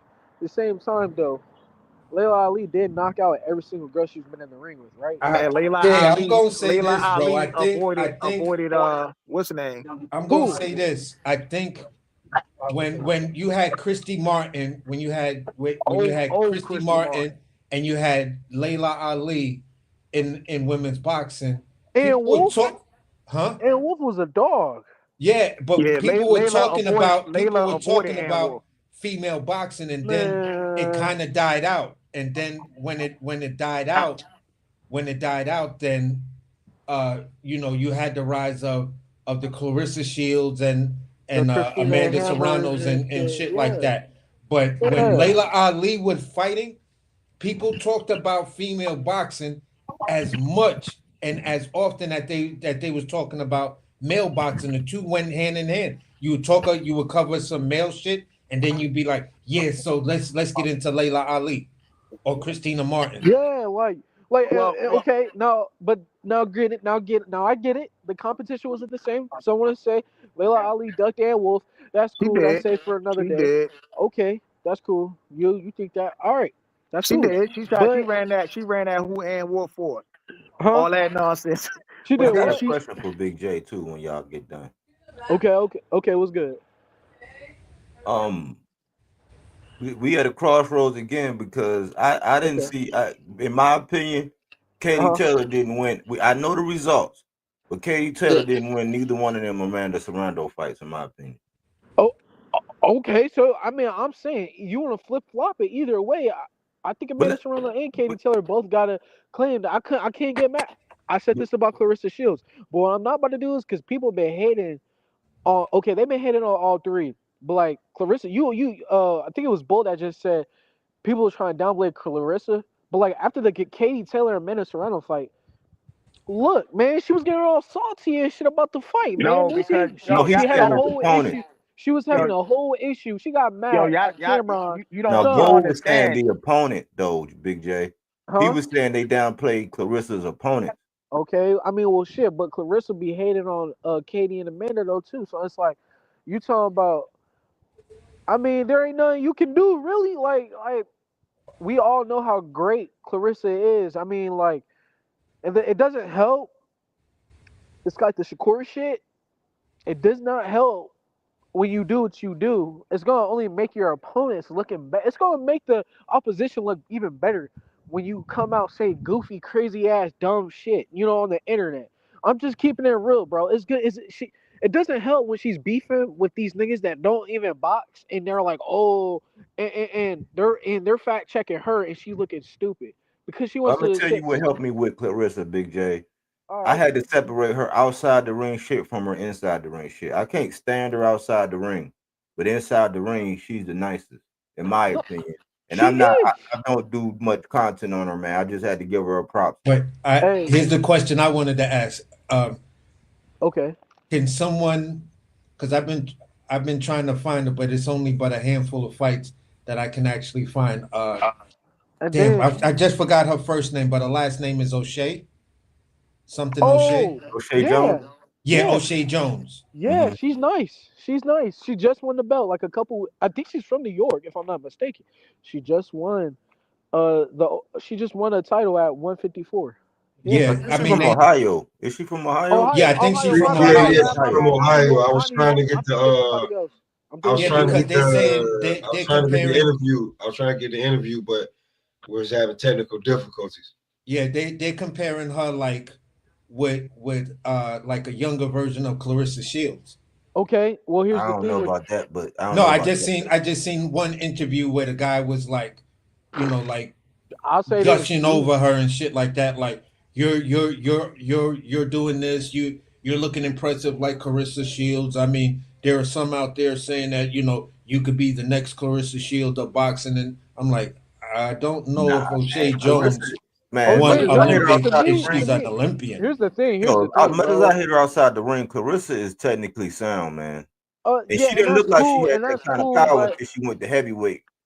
Like, um, here's the thing though. Like, Clarissa Shields is technically yes one of the best female boxers, no doubt about it. Katie Taylor is a good boxer too. But Clarissa Shields is probably the best. You know what I'm saying? She's probably the best technically skilled fighter. And as we see, when she packing on that weight, she got a little more power. You know what I'm saying? She got a little more power. You see what she did it. What round did she knock out Vanessa? What's name in the summertime? What round did she knock her out? In the either the first round, second, I think it was the second, second or the Second, third, the third second round. round. third round. She lit her ass up. Her legs got all stronger and shit. She done lit her ass up and knocked her and got her out of there. So not only does she got the skill now, but she packing all that punching power. Oh my god, oh my god. But again though. Now, and it's not her fault. But she's fighting girls with 4 fights now. And it's not her fault. But I'm just keeping it real with you, bro. She's fighting people with 4 fights. Meanwhile, you got girls like Katie Taylor, Serrano. They talk about fights with Alicia Baumgartner. Who's the one girl with the WBC title? Sky, what's name? Sky Nicholson. They talking Yeah, about her fight. Sky Nicholson is the future too. I'm just keeping it real. You got girls like Cameron. She beat Katie Taylor. Now she did actually beat Katie Taylor. Cameron, I just forgot her name. But she beat Katie Taylor last year, and I think Katie Taylor beat her back. But you Chantel got, Cameron. yeah. You got all these young like.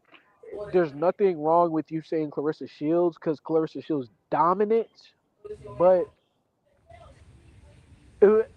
I'm not gonna get mad at you if you say somebody like Amanda Serrano or uh, Katie Taylor is the GOAT. And on top of that, they got the most viewed women's boxing fight of all time.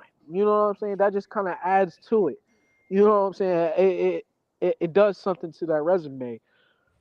Like when Ali and Frazier, their fight was built as the fight of the century. You know what I'm saying? Like that just does something. That's gonna go down in history. You know what I'm saying? That's always gonna be cemented.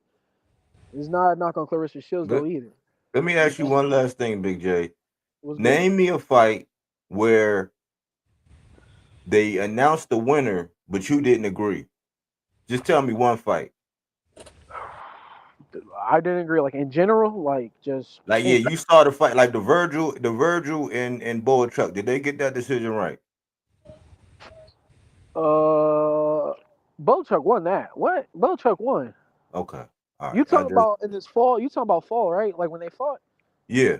You know, I no, was I gonna say know why Body asked that question because I used to why. feel the same way. It's like, Jay, sometimes you sound like you're both sides in the fence.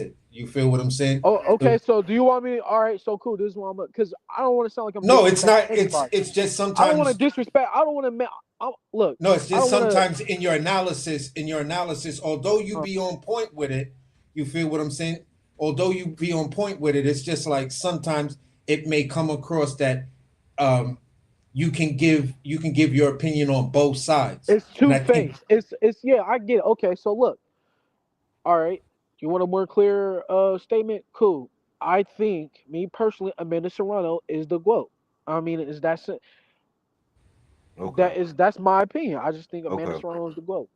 But Okay. Because I mean, that's one again, of my fighters. Like I love Serrano, man. That's that's one of how I my feel about fighters, man. Shields.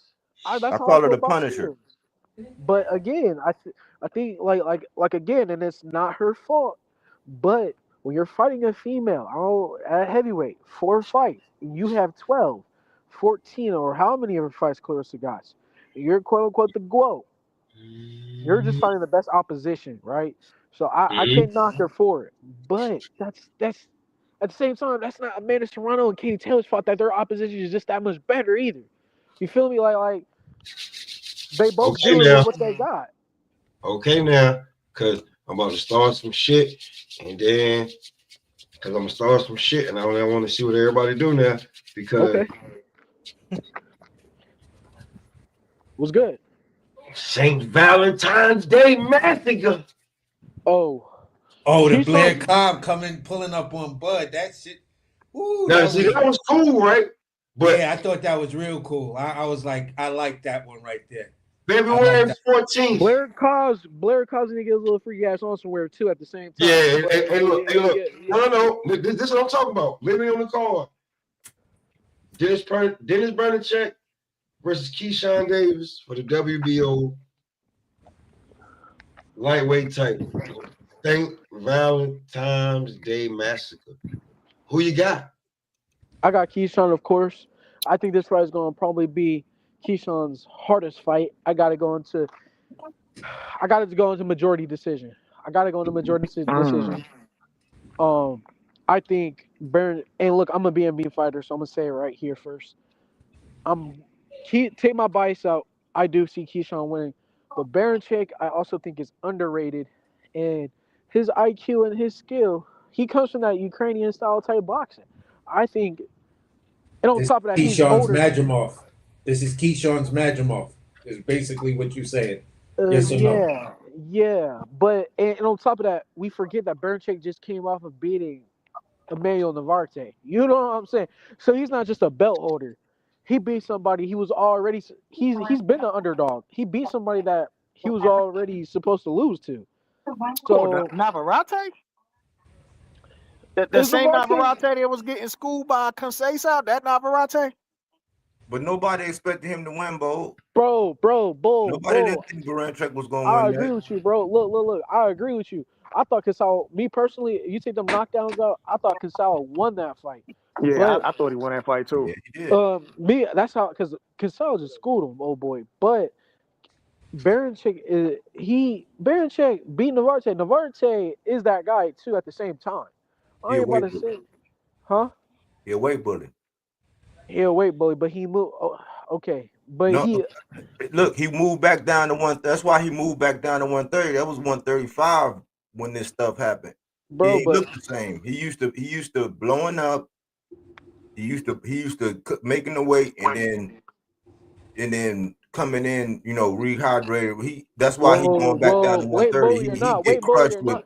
Weight bully or not, he was supposed. People had Shakur potentially fighting him next. Ain't nobody was talking about Barancek. Let's keep it a buck. Yeah. He said he had a time fight with Shakur that nobody talks about. Yeah, okay, but what I'm saying is this though. You getting off on other shit. My whole point is Navarrete, was he not the favorite?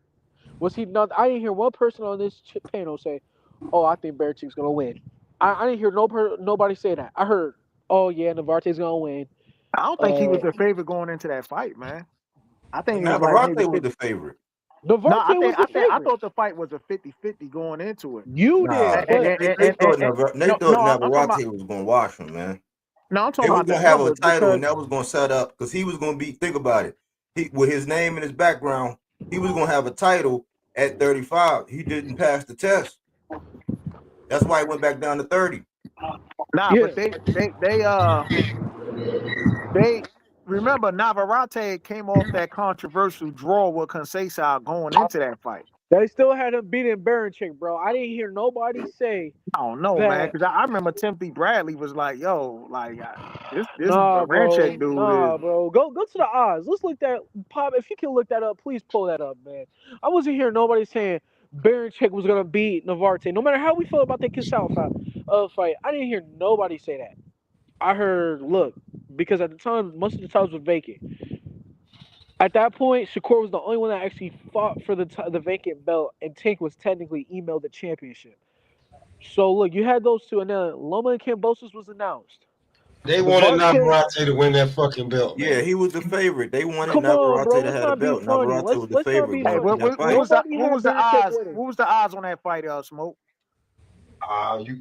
I can't tell you the odds on that fight, but I can tell you Navarrete, they wanted, like, I don't know what's the odds, but Top Rank wanted Navarrete to win that fucking Bro, fight. they wanted Navarrete to win Yeah, that fight, they man. might have wanted him to win, but I don't think Navarrete was the favorite going into He that was the fight. favorite, bro. Like He I'm about to look was, it up. bro. I'm about to look it up. It's cool. He It's was. cool.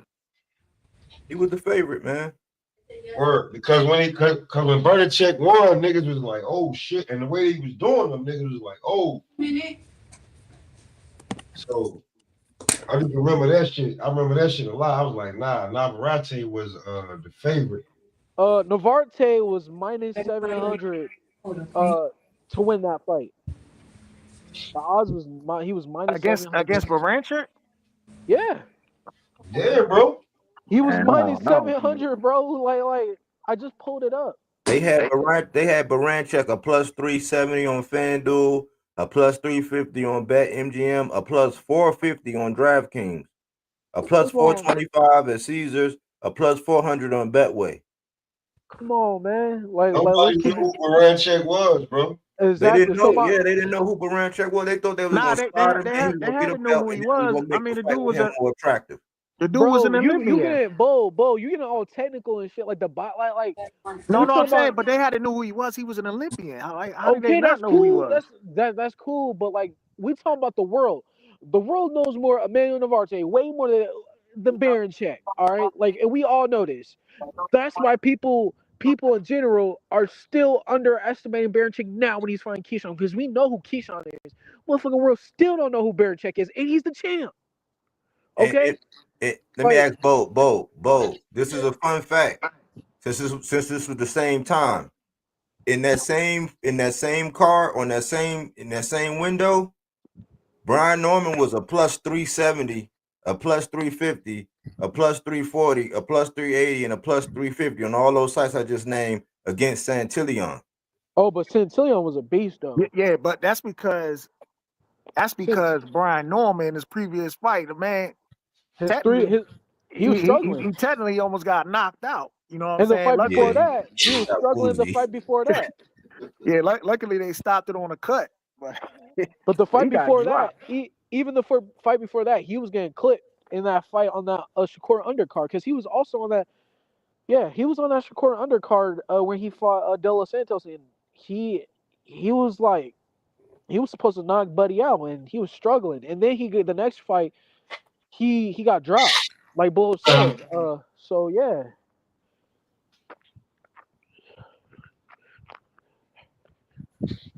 But again, man, my point is this: I got Keyshawn winning majority decision. Fuck it, B&B unanimous decision. And I'm gonna say it like this: it feels like people need to do their research on Barichek, even me, man, because I can see this being a little back and forth action. Keyshawn pulling it out though. We was talking about technical boxing. We was talking about that with Usyk and Fury. I could see it being like kind of like just a real technical boxing fight. You know what I'm saying? I got Keyshawn unanimous decision.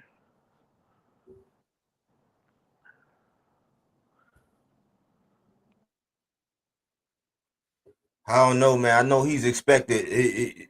Keyshawn expected to go in there because I've never heard age and everybody want to mention old man this, but Baranchek ain't no spring chicken, and he hasn't been active since he won that title. He hasn't done anything, so this should be he just been setting up on the shelf waiting for Keyshawn. You know what I'm saying? Because he ain't fought since then.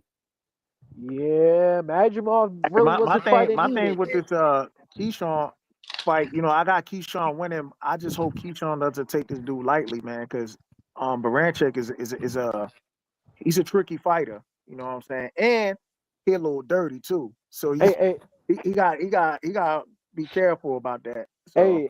Hey, Bull. I'm glad you said that. You don't know what Keyshawn said? I said this on the live I think it was on his Box Video on Friday.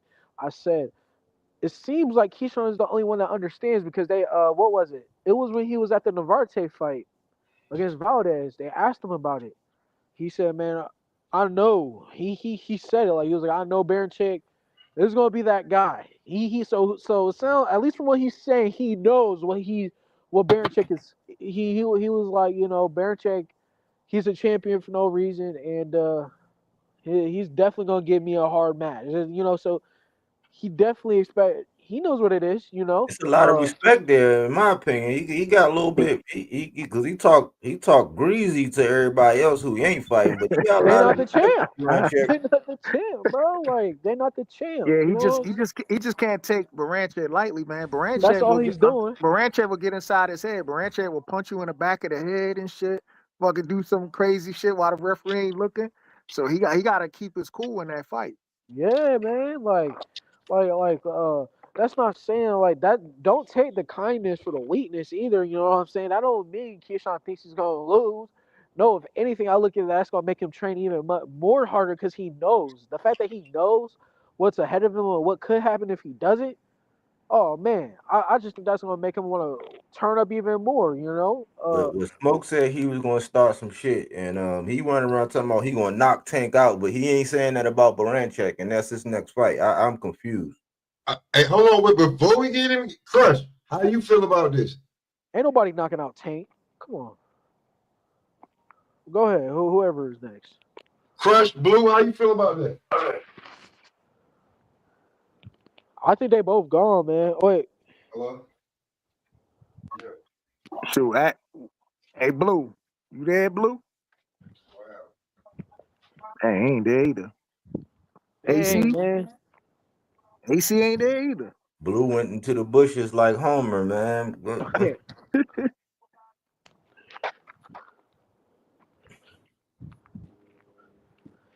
Hey, man. Pop. So you think what's his name's gonna knock out Tank? You think Keyshawn knocking out Tank?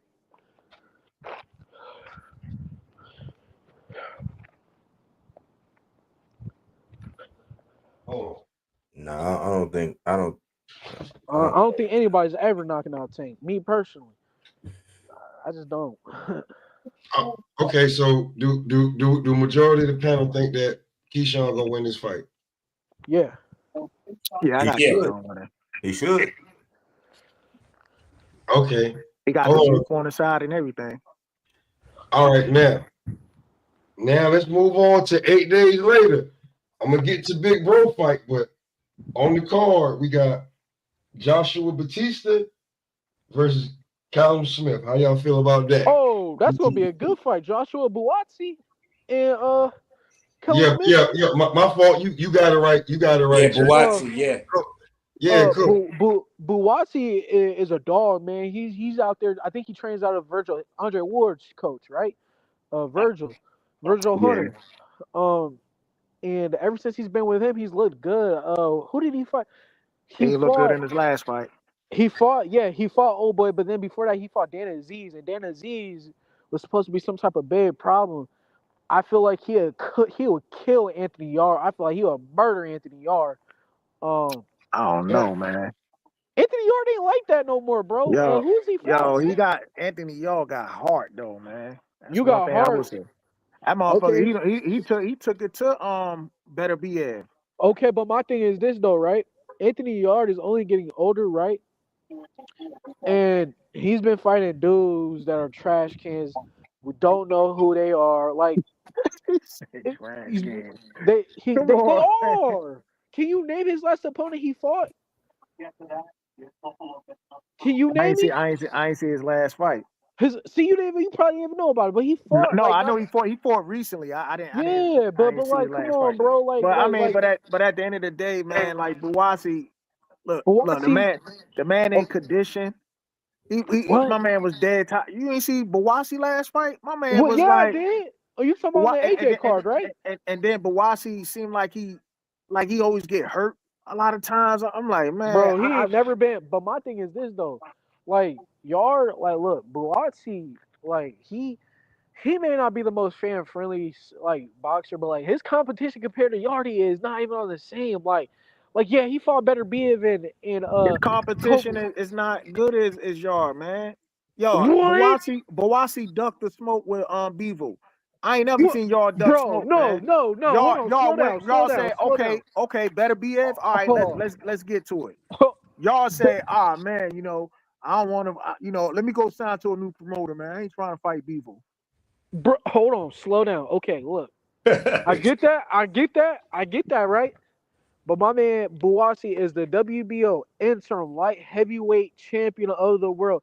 And he wins this next fight. He got a shot at the winner between Better BF and Bivol. So I mean, it's like, what are we talking about? Because he's going for the interim title. He's collecting all of them. And Yeah, he's but going. Jay, this one I can't rock with you on this one. You Yardy think got a Yardy beats much better Buwasi? resume. Yardy You got a think much better resume how? because How? he just faced better Okay, competition. He okay. faced better, He has a better. and Buwasi ducked the smoke, man. How Okay, you gonna be? okay. How I'll you gonna say. be the mandatory for Bevo belt and you duck the smoke? I'm gonna He say this. ducked. I'm gonna say this. I'm gonna say this. All right. Buwasi. Okay, how about this? Buwasi is on the upside. Yardy is on the downside because he's not fighting. He's having promotional issues. He's getting older. Like Buwatsi's still young, bro. Like Buwatsi, and he's just fighting older I mean, he's fighting better competition. Like he about to fight Callum Smith. I mean, Callum Smith, we all know, got murked by Better BF. Not saying that, I mean, everybody but get murked by Yeah, better boxing BF. antics is right. He's saying that, you know, this Bawatsi versus Yardy should have been happened. Now I understand that where. was on Yardy's Hey, and guess No, what? I understand because Yardy lost those 2 fights back to back, which derailed him before he even got to Kovalev and shit. You feel what I'm No, saying? I'm not But talking about that. I'm saying Yardy turned down so, the. This is facts. Bawasi already trying to fight Yardy on these on this Riyadh season shit. yeah, he got Yardy's turned, management issues. He can't sign bro. it. Man, listen, man. Buwasi duck Bawasi is a smoke. fucking dog, bro. Buwasi duck smoke. You don't be the mandatory and duck the smoke, man. Oh He well, ducked the shit. Well, smoke. shit. I'm gonna say this: who And on Yard and Bawatsi's Yard. card Okay, is if you a gonna say Kovalev? Bawasi I'm ducking just smoke, Jay. Let me ask you this question though: all right, who on all right, Bawatsi's card? Who huh? on his card is a Yardy? I mean, Oh, is a Kovalev. nobody not now. That's what I'm saying. He's on the upper side and Yardy's on the downside. He cause Yardy's not fighting nobody, man. Look, Anthony Yard look like right, like if he would have fought Hello? Better BF, but let's What's up? say even if he was to have fought some like how Joe Smith did it when he went and decided to fight Gilberto Ramirez, even though he got knocked out. I mean What's I'm that? not saying he has The to fight. restaurant that Look, that check this out. And Not a, the man ducked the smoke, man. He gotta okay, redeem. okay. He gotta Yardy, redeem the duck smoke. have y'all ever heard of the light heavyweight named? I forget his Anthony something. I think it's Anthony Sims. I think that's his name. Yeah, I Look, know who it is. Yeah. okay, Yardy ducked him. Yardy No, ducked. no. Actually, I don't know where Anthony Sims is. I know You who don't Kenneth know? Sims. You don't know who Anthony Sims is? I know who Kenneth Yeah, Sims. I don't know who that. I He's a was supposed to get an interview with him. Yeah, I know who he you, is. the light Magic skin with the afro. Yeah, the yeah, magician. Magic. Yeah, Magician. him, Oh, bro. I know you talking about. You talking about light skinned dude. Yeah, Yardy ducked the smoke with him, bro. Come They try to on, low. man. Yardy tried to lowball You him. see, I think you try. Oh. I think you just trying to cover for what Buwasi duck No, is I'm not. being a No, I'm not. Cause mandatory, look, man. cause look, cause look. I already agree with you. I'm already saying like he did Doug Bivol, but what I'm saying is because did it? What's name step up? Who was it? Who's the dude that fought Yardy that stepped up that fought Bivol? He was the IBO champ. He fought Yardy a couple times. Did he Oh, beat Yard? you talking about Leonard Allen, Allen or whatever. No. The light skinned dude. He was bald. He had a great jab. You talking about Uh, Allen? his name was not Leonard. Allen. It was nothing no Allen. It was not his name. I'm about to look it up. You talking about the But same dude that fought Bevo, right? yeah, he fought him on Yeah, the that was Leonard. Was it Lennox or no, something his like? name That's the one that Yard fought twice and Yard stopped him in the second fight. They fought the first time, Yard lost. They got a rematch. Yard knocked him out. I don't think that's that. I don't think that's his name, bro. I gotta Okay, do him justice. I could be wrong. Yeah. That was on me. Bo, that was on me. Yeah, his name is Lyndon Arthur. My bad, brother. Arthur. Yeah, Yeah, yeah, I know. Yeah, I yeah, knew it was something like that. yeah, Yeah. yeah. You are right. I knew. Okay, yeah, I forgot. I don't know why my brain did that shit, but you knew who I was talking about. My point was, I can't agree with you, Bivol. He don't want that shit for real. But him with Virgil Hunter, bro, all he's been doing is stepping up competition. Like I said, we gonna act like Dan Aziz was not like that dude. Like you also, Yardy also down. And look, Bull, you keep saying I'm like what you call just trying to cover for Buatsi. No, I'm not. This is literally facts, bro. Like I'm pulling them all up because Yard. And I think it was AC that said maybe it is because of the promotion. Maybe it's not him, but it's the promotion issues. Is he with Frank Warren dealing with some shit? That could be what it is. No, he's not even signed with Queensberry anymore. He's See, with exactly. he's with Boxer. He's with See, Boxer now. see.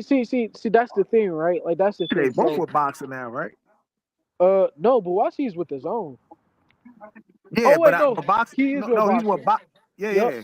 Yeah, because then he beat Dan Aziz on Boxer.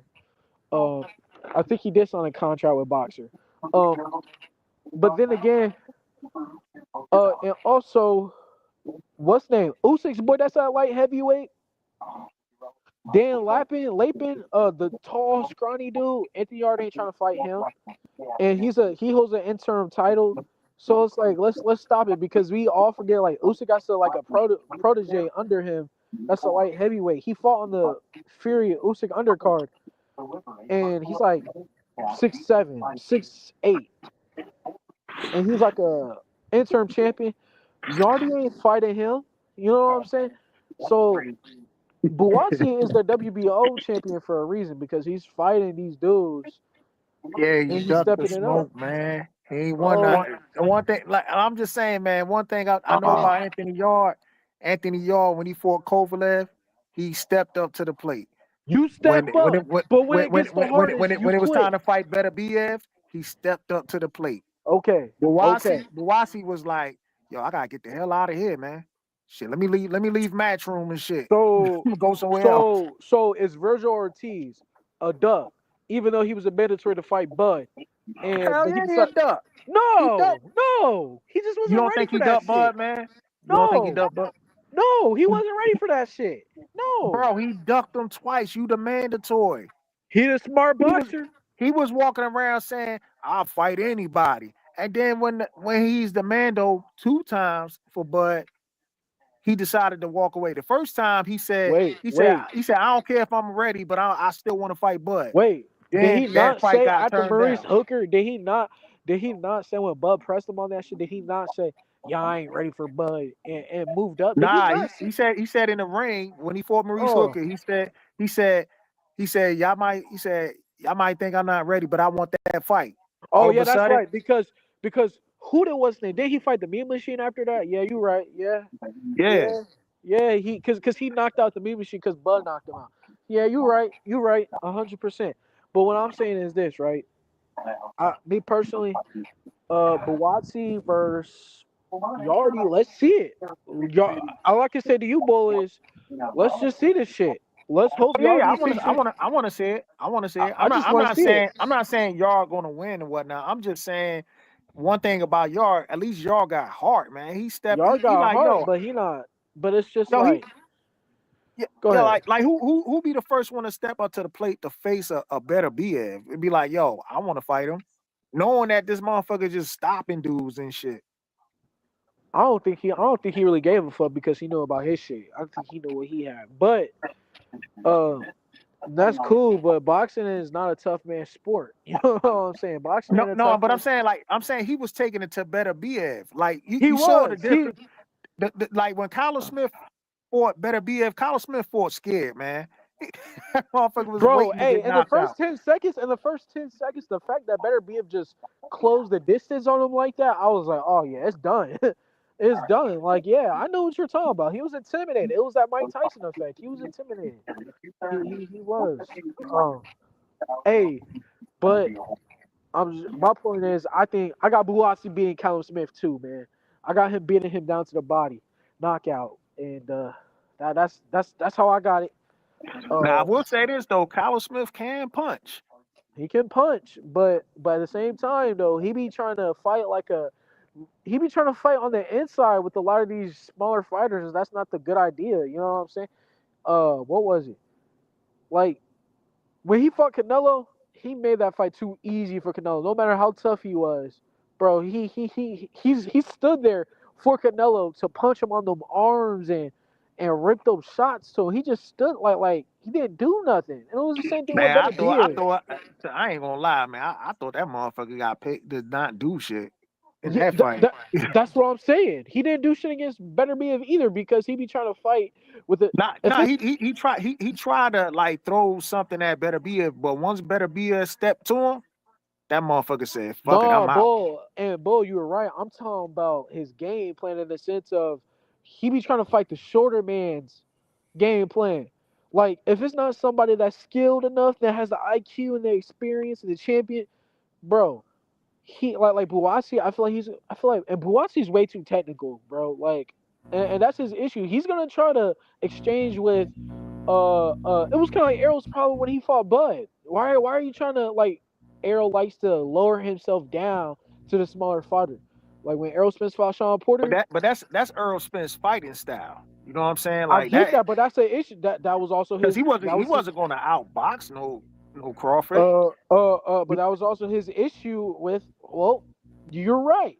But guess what? Like they said, styles make fights, and look what happened. His ass got chopped up. What was it? Errol Spence. His ass trying to fight with Sean Porter on the inside. What the hell is wrong with you, dude? That Errol. I mean, I get it. He dropped Sean and he did win the fight, but you know what I'm saying? Like to me, there's a like Lennox Lewis, right? Like he until he started doing the Cronkway shit, he would like, why are you exchanging with the shorter man? Like you're giving them the opportunity. That's all I'm saying about Callum Smith. He made the better be a fight easier than what it had to be. If you get what I'm saying, like if he was to have fun like something like Sergey Kovalev style, if he was to because Sergey Kovalev we all know he got power, but he a boxer though. He gonna box you, bro. Like Yardy. Now what he did to better be if that was perfect. That was perfect for somebody like Anthony Yard to give him trouble. Bivol, even Bivol, he landed some shit on Better BF. I thought Bivol beat Better BF, but I'm gonna be quiet about that. I don't know, man. I had Better be at winning that fight, man. If you like ask me, I say it 7-5. like this. It was kind of like It was a how close fight, though. I ain't gonna lie. the fight went the total opposite of how the fight was supposed to go.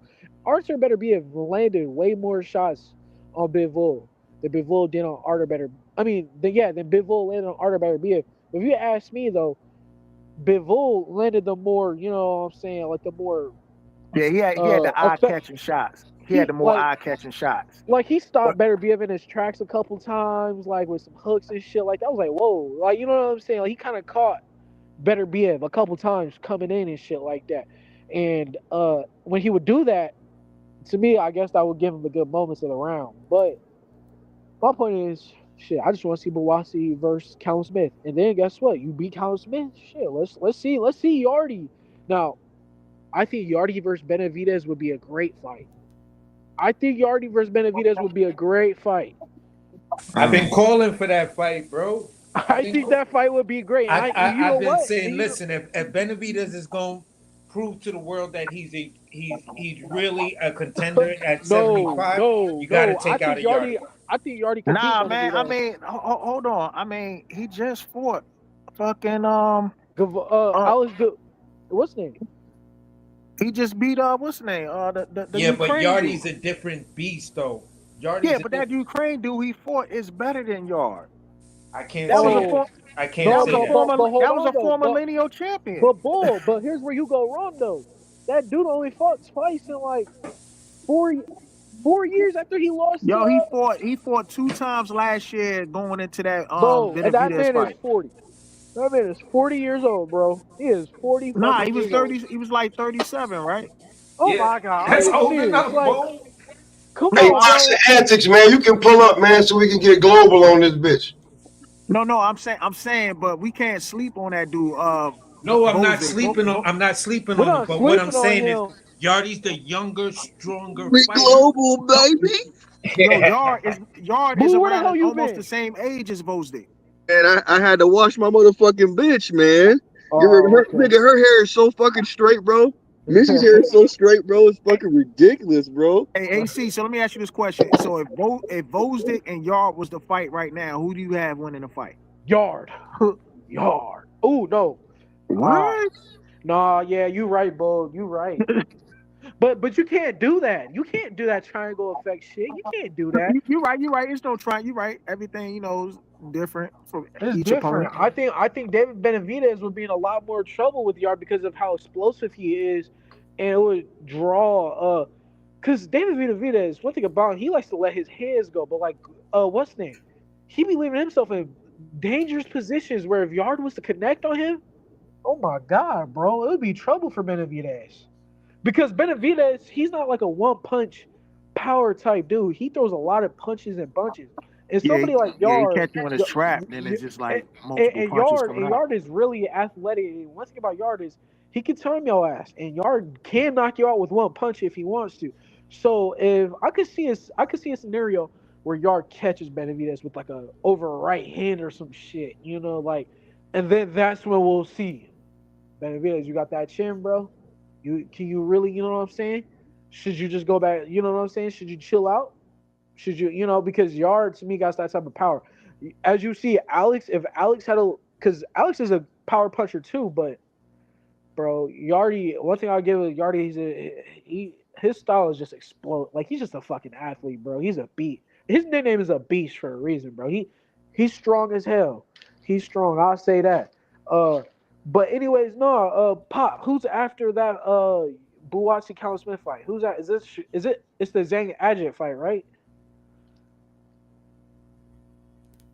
Oh yeah, the two dudes that ducked Martin Bacoli. Yeah, Oh, them dudes. bro, what? Chinese They ducked. power and They Adjikaya, ducked bro? Martin Bacoli. Man, what? Oh, come on, Bacoli was about to bro. put hands on Ooh, Big Bang. Big Bull, Bang was like, yeah, Bull. I'm All about it. right. Then all of a sudden he Hey, yeah, hey, and Bull, Bull. This is then they what we're gonna offered have to do. Ajit the fight, and then Ajit was like, no, I'm gonna fight Zane. Man, they ducked Bacoli, Bro, both of them. wait. So look, you mean to tell this don't mean you making this okay? He ducked Martin Bacoli to fight Hell yeah, Zilly man. Zane? Oh my Come on, man. what? No, but I'm saying Zane ducked Bacoli first, though. Zane was offered the fight to fight Bacoli. That fight was supposed to happen. It was. Zane was talking like he wanted to smoke, and then all of a sudden the motherfucker ducked. And then next thing you know, Caballero was like, they was setting them up, and he just immediately just said, "Nah, I want to go fight Zane." Like, I mean, Bacoli be putting fear in these motherfuckers' hearts. I like Bro, Bacoli, yo. Bacoli put a bro. Okay, hold on a second. Slow down, buddy. Zelly Zan, we gonna have to bet, boy. I'm sorry. We gonna have to when these fights come. We gonna have to bet. But look, man, I'm gonna keep it real with you. This is still a great entertaining fight, no matter how you feel. Take that non-shit, that ducking, whatever. I'm not about to keep putting that whole dunking shit in every single because this is a great entertaining fight. I got a better saying for you. They made business decisions. Put it that way, because they ain't want no part of Bacoli. Man, come on, bro. Bacoli only fought Big Baby Anderson, bro. It's not even like he fought Big Baby Miller, bro. Like he fought Big Baby Anderson. Man, he would have destroyed Miller. He will. Big Baby Miller got that chin, bro. We gonna have to see about that one. We're gonna have to see. Miller was stopped by Dubois, right? Dubois. Okay, hold on a second. I feel like Dubois could knock out Martin Bacoli now, bro. Bacoli knocked out Dubois in sparring. Knocked him out.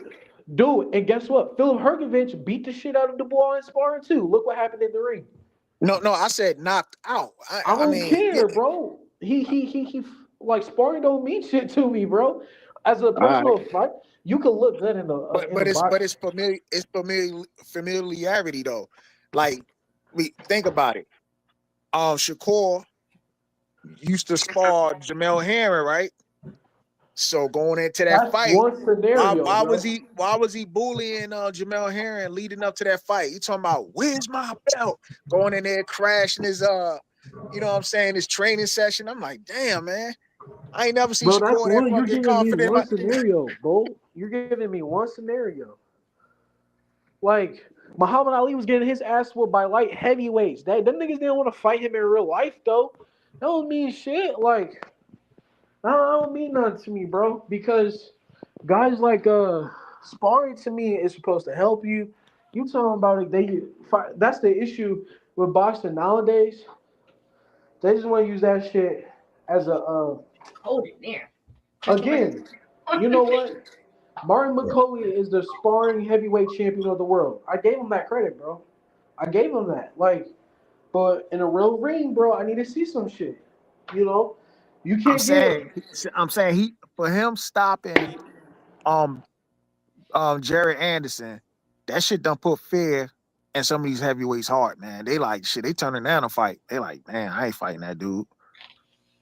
So hold on, where we at with it real quick? Where we at with it? We're at Zelly Zhang and Ajit Kayabel, and he's saying that they both dunked Martin McCulley, bro. Facts. You know what? I'm gonna move on to, is the Virgil Ortiz Israel Madrimov fight still going on? It is. It is. Because Madrimov didn't fight Belichick. Somebody else replaced him. Oh yeah, he just fought the other day, right? Yeah, Belichick just fought the black. He just fought the Usyk undercard. Belichick fought Black Panther and Ismail Davis, bro. Because that was the whole thing. Madrimov had to pull out of this fight to fight Virgil. Yeah, and that's why I was saying with the Ishmael Davis. Now that I remember, now that you said his name again, that's why I was saying I want to see Boachuk versus Charles Conwell because Ishmael just showed some kinks in the armor. Even though He did Boachuk get won. knocked out in the second round, though. I ain't No, gonna he lie. did get knocked down. Yeah, he got knocked down. But before the knockdown, when you really look at it, who was looking more like the polished guy? It was Ishmael. So at the Ishmael end is of a the good day, boxer, man.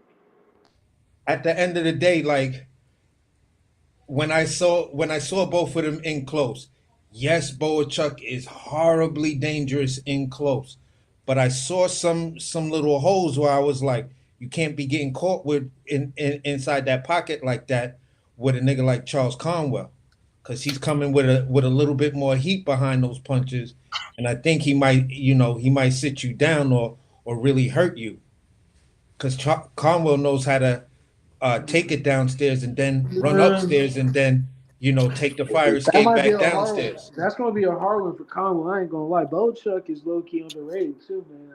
That's gonna be a hard one.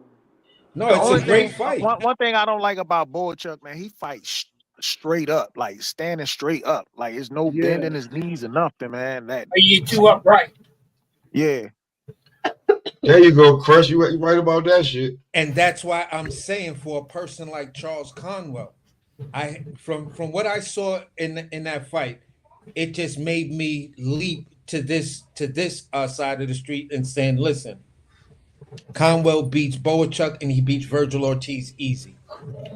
And What I about think who's what about Conwell signed Madrimov? with? What about Madrimov though? Madrimov is going to be a little bit more problem because there's for a dude like Charles Conwell, you're going to need a lot more ring experience because you're not going to know what style Madrimov is going to come in with. Madrimov is a natural switch hitter, and he can come in there and change up the style in the middle of the fight or every other round, which will keep a person like Charles Conwell guessing. His biggest problem is the layoff that he had. He wasn't active. Now against, in my opinion, going up against a guy like Madrimov, who's shown he can come up with a whole new style in the legit time that the fight is being made until fight night.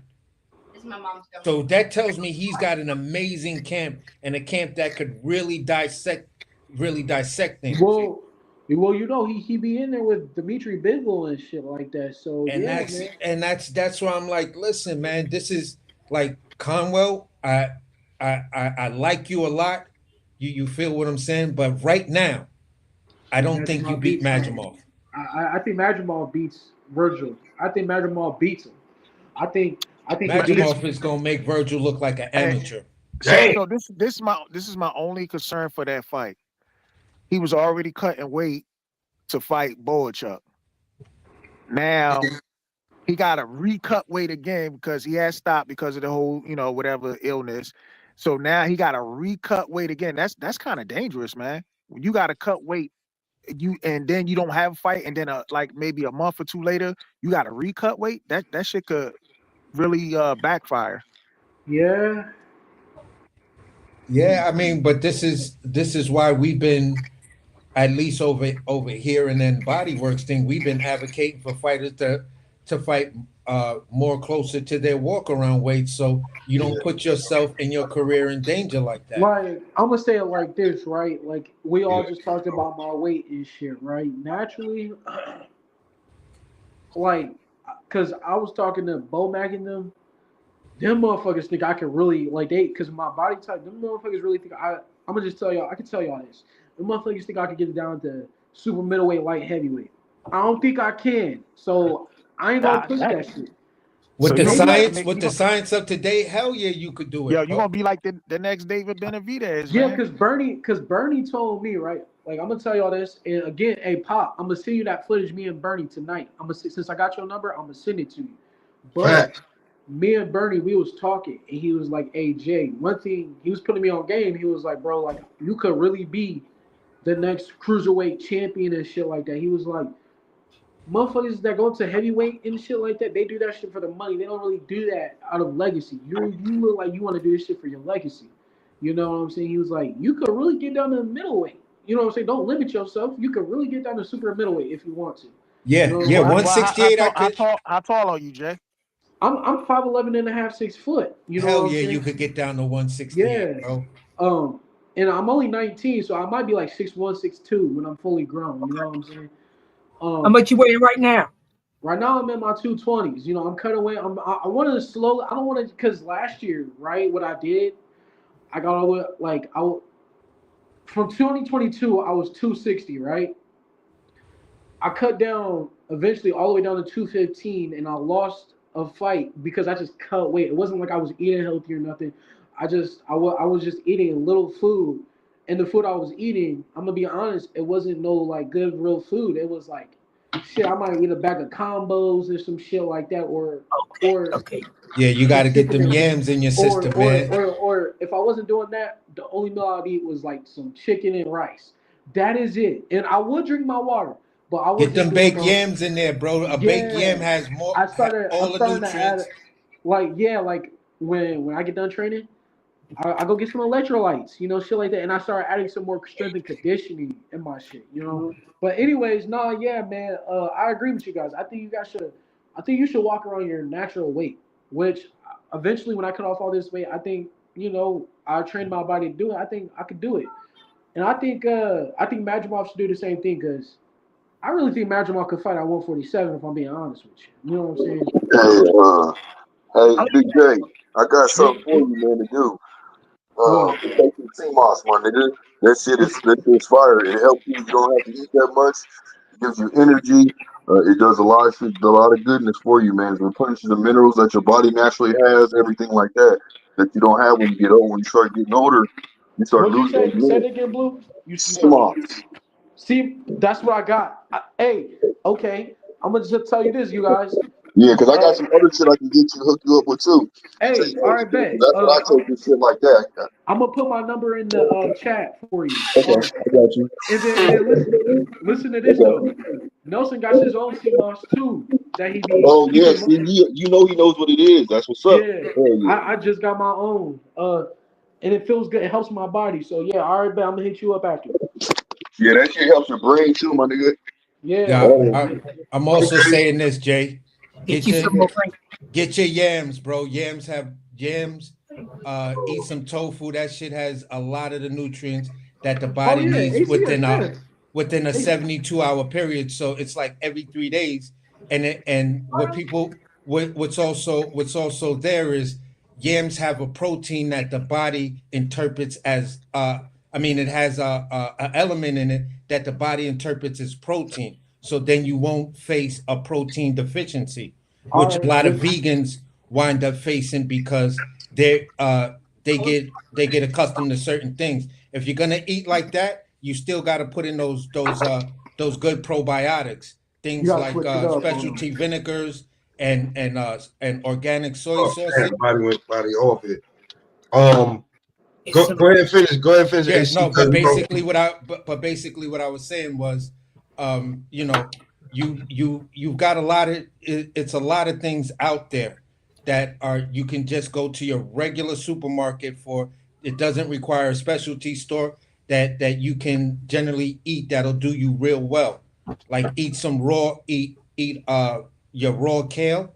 You could just put a little bit of vinegar or salt on it, eat it raw with a baked yam, bro. Watch how this shit leans you down and cuts you the fuck up. And then follow it with some collard greens. And then follow it up with like bananas and shit like that. Yeah, After your workout. You know Mix what like yeah with some collard greens. I mean, you know what I've been doing, y'all? So look, cause end of the day, you know, we ain't perfect. You know what I be doing? I be eating like shit. I know, like, cause I work at the mall, so y'all niggas know they got a bunch of fast food. Yeah, Jay, you But ain't you know got what to I do? explain You know what I nothing. do? You know what I do? I either if I don't got time to whatchamacallit, make my own food when I get to the mall, they actually got a healthy restaurant. It's called Clever Greens. It's like a salad place. I might give me like a salad bowl full of vegetables, great tomatoes and shit like that, or I'll give me like a wrap. You know what I'm saying? Yeah. Some shit like that. You know, something to keep me alive because after the gym, I mean after work, I go straight to the gym, you know. And of course, you gotta stay with that water, man. You know what I'm saying? But anyways, no, yeah, man, I agree with y'all. Y'all should, if you Yeah, fighting, but try to stay away from the breads and shit like that, even the wraps, because at the end of the day, unless they're like really Mexican type tortillas and shit like that, that's made like of a corn, different thing. When you like talk corn. about using that enriched starch and enriched flour to make these wraps these days, they actually have so much sugar. You feel what I'm saying? That the body doesn't, you know, Break it you're down. thinking you're eating healthy, but the body is not breaking it down the way it should. You feel what I'm saying? Just try to find if you're Yes, gonna sir. eat the breads, find a fresh baked joint where you know they're getting in their milled flour 24 hours before they make the bread. Yes, sir. Yes, If they're sir. buying it out of a bag, it's gonna have all kind of shit in it that's just not good for you. I All appreciate. right. Yeah, because yeah, with the chef talk, I appreciate that one. And Jay, you gonna throw your number in there. AC gonna pick it up, and y'all can talk recipes. Now, AC, we get into Yes, your sir. boy Yeah. before we get to somebody else. We get into your boy. His title shot. Yeah, yeah, Shiraz versus Carlos Adames. yeah, Ooh wee. yeah, yeah. I can't see that fight going past 7. I'm gonna You know keep what I'm it a saying? bean. I want to know what everybody think about that one with Hamza Shiraz. You know what I'm saying? Versus Carlos Adames. I You think heard? Hamza could get clipped, like dropped, but like Hamza's winning, bro.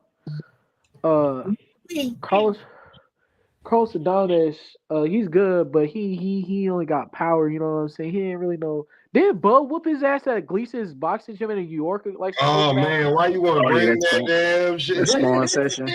Yeah, he tore him up in sparring, boy. I'm going Bro, for I old seen boy. that. Hey, bro, I seen a Adonis is kind of boxing. old, man. I seen like a film boxing like study video. Somebody just using Bud whooping the shit out of Carlos Adames as like a what to But do hold and on, what Big not J. to I do. gotta use your words, man. It's just sparring, man. It's just sparring. No. But hold on, Nah, though. Hold on. No, hold on. Listen. You right. But you have to like I'm saying Bud's fighting Carlos Adames. I'm saying like you know what I'm saying like And Bud was 140 pounder. right He was like 160 pounder. he was at 140. I thought he was at 135. But either way, cause I'm gonna keep it real, man. I done got my ass whooped by some smaller dudes as a heavier fighter. I really like the punching. Like I done sparred a dude named Carlito. You know, he's like 125, and he done clipped my shit. Not dropped me or nothing. Not like no Carlos Adames shit, but I done been like, damn. And it's because of the speed, bro. And And you know what, Bud, you're right, because Hamza and Bud are two different fighters. So I really can't. I'm being a hypocrite. I really can't Yeah, go off but of that. this is all I'm saying, Jay. Listen, I find it looking at Carlos Adames, looking at where he is today, and then looking at Hamza Shiraz. I don't know if Carlos Adames has ever fought a guy that's that rangy and that tall and knows how to use it. Now you absolutely right, because Hamza's what I don't like about Hamza, and if you can go back to the Ammo Williams fight, Get your bad ass away from me. Ammo kept on coming around his high guard. Like he puts up the high guard, but it's not fully developed yet. And he does take some punches that I was like, yo, Ammo was catching the shit out of my guy. You feel what I'm saying? But on the return of what Hamza was putting together, Ammo, for every one of his 3 punches, he throws, 2 might hit his gloves and 1 might connect. Hamza was throwing 1 punch that was just disorienting this guy. I'm putting a bit of exaggeration out here, but it's just when Hamza would deliver his shot, you could see it had a much, much greater impact than Ammo Williams, although Ammo Williams was catching Hamza with some good shots. So he needs some little things he needs to correct and stuff like that. But the trajectory he's on and the hype and the machine that's behind him over in the UK and shit like that, I don't think nobody over there, when it comes down to Hamza, is expecting that fight to go past 7-8 rounds. They're expecting Hamza to destroy him, and then we're just hearing you feel what I'm saying? And no. You feel me? So for the crafty veteran, there is an avenue for him to win. You know what I'm saying? But he's just gonna have to get past the younger, taller, rangier fighter that's coming in there to take your belt. And I don't think Hamza, in his mindset, he's believing that he's not walking out that ring as a champion.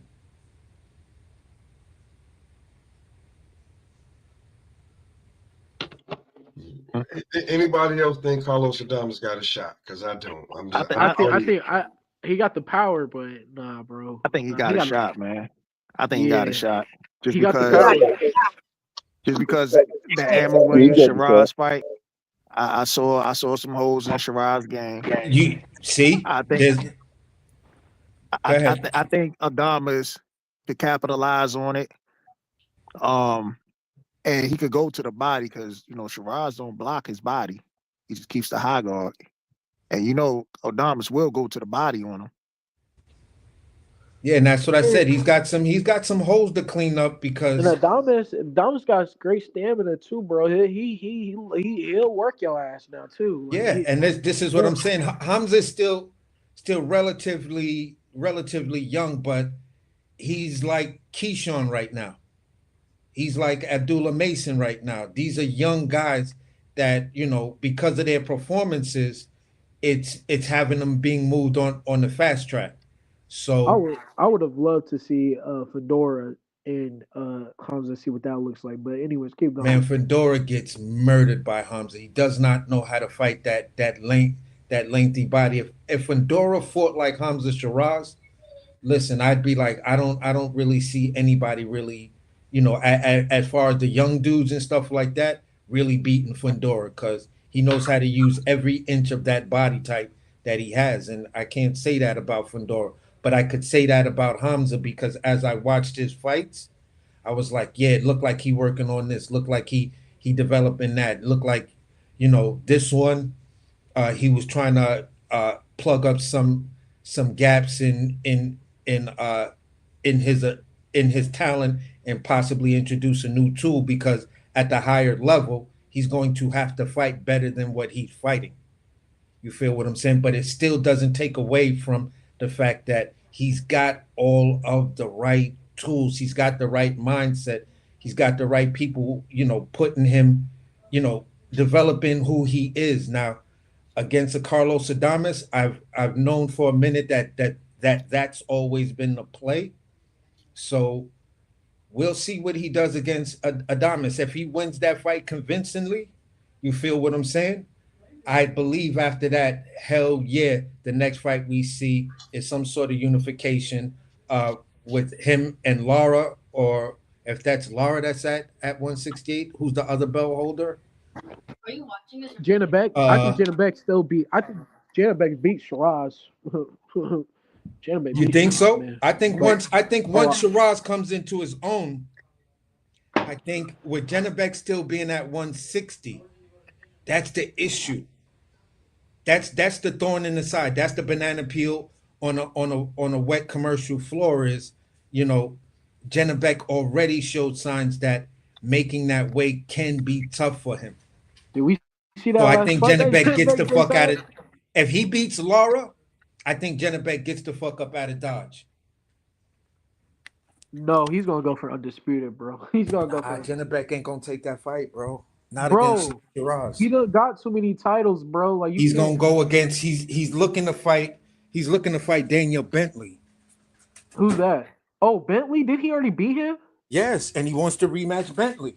Oh, because Come on, Bentley gave him a Denzel hard Bentley. fight a couple years back. Yeah, he did last year. He gave No, it was Jenna like Beck a hard. it was when hard fight. Andre. It was when Andrade, whatchamacallit, vacated. It was like his first fight defending his belt or some shit. And I remember that Bentley gave him some problems. It was like 2 years ago. I ain't going front, man. Andre made me upset, man. I wanted him to fight Jenna Beck, man. I still think Jenna Beck beats him, but You think? yeah. Oh, it beats Andre? Yeah. Hell no, bro. I was never. Yo, Denzel Bentley was giving. AC, me and you, we had that beef about Doug. Remember, we already know how I feel about Andrade, man. Look, man, I was never too high on Andre, man. I was never really too high. He ain't no bad fighter, no. It was just nothing that he popped up. I thought he would have beat. I thought he would have beat Jenna Beck. Denzel Bentley was giving Jenna Beck problems, bro. I mean, okay, but you can't say one fight. But I'm just saying, like Andre was a much better fighter than Denzel Bentley. I mean, that happens to the best of us. I mean, like we was just talking about Burt Cooper versus Holyfield. Burt Cooper dropped Holyfield. You know what I'm saying? But like that don't mean like shit. Look what Mike Tyson did with Holyfield. Holyfield couldn't do shit with him. Couldn't do shit. So I mean, it's like I mean, but this is a you got to think the Mike Tyson Holyfield fought is a different version of the Mike Tyson. It's an older version of Holyfield that just got out of a I'm talking about different I'm talking about Mike Tyson as far as like inactivity. Mike Tyson coming out of jail. Mike Tyson getting all talking getting about fed. Holyfield. I was older. That getting fed bums and whatnot. Wait, just to get these belts. People taking didn't down like Holyfield get knocked out by Frank? Not Frank Bruno. Didn't Holyfield get knocked out by Riddick Bowe in that third fight? Right before he fought Tyson? Yeah, but no. On, Mike Tyson was locked. Mike Tyson was locked up. But Holyfield had that. Mike Tyson was locked too. up when Holyfield got knocked out. Mike Tyson was still in No, prison. he was not, bro. He was right before. It was right. No, man. No, that happened in that happened in like 93, 94. Mike Tyson was still in prison. We about to see, man, because bro, Holyfield. Well, that was his last they had fight. that trilogy. That was the last fight. They had that fight. trilogy win. That was the last fight. That was when he got knocked out. The last fight. No. I watched that fight, but what I'm saying is, Mike Tyson was in prison. What year was that they fought?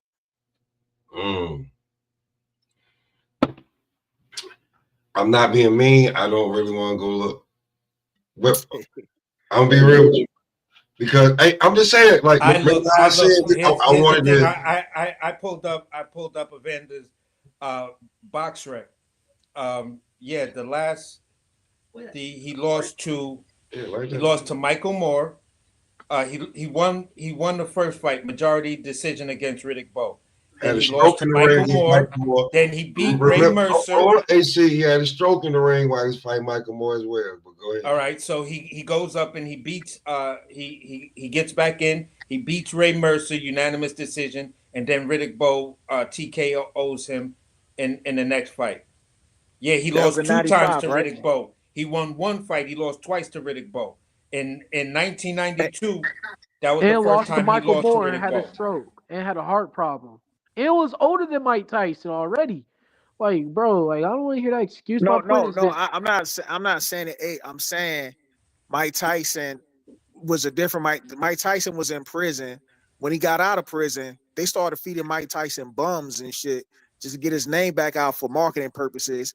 He fought Bruce Seldon. Bruce Seldon took a major dive in that fight. The motherfucker got knocked out by the phantom punch. Punch didn't even hit him. Motherfucker just fucking fell down and act like he was woozy when he got up and shit. Frank Bruno Like was a champ, bro. Man, Frank Bruno always getting his ass whipped though.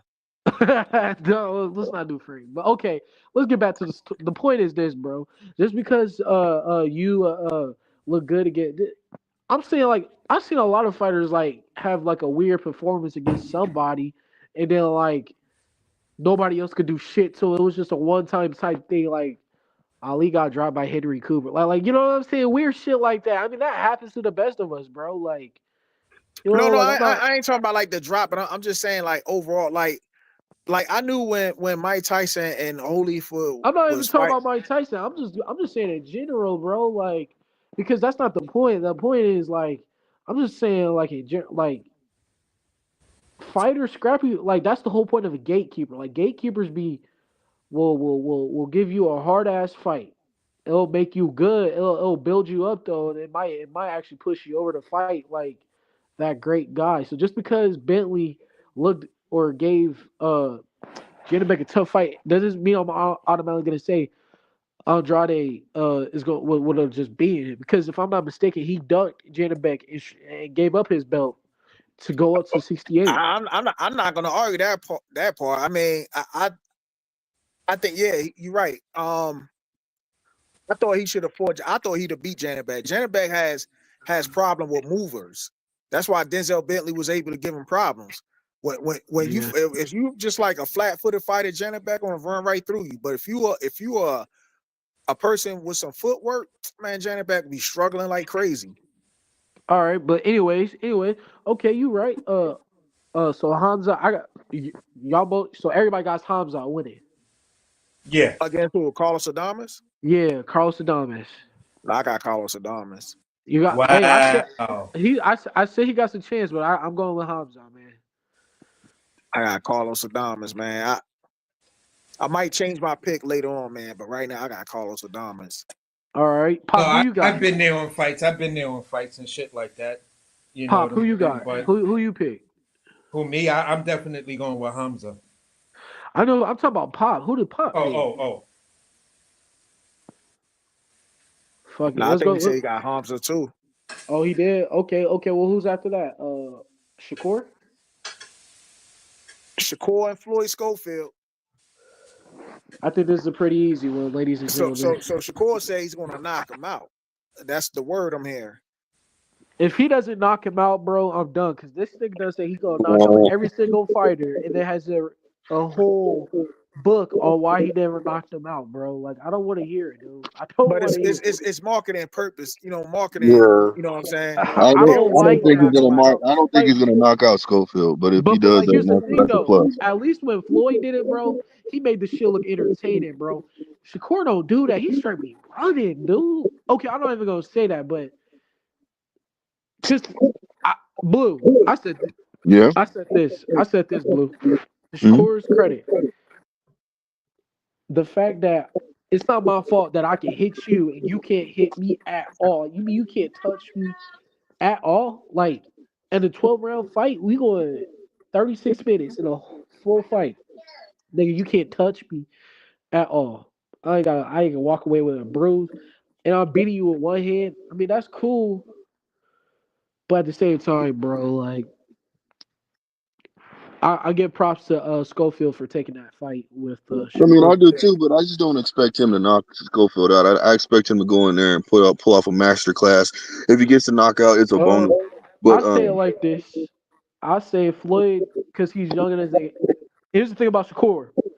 mhm. Shakur got to look good with somebody that's going to throw wild shit at him. Because at the same time, Edwin Dos Santos and Artem, they didn't do no shit. They didn't like Oscar Valdez was throwing bombs, and that's when we really got to see Shakur.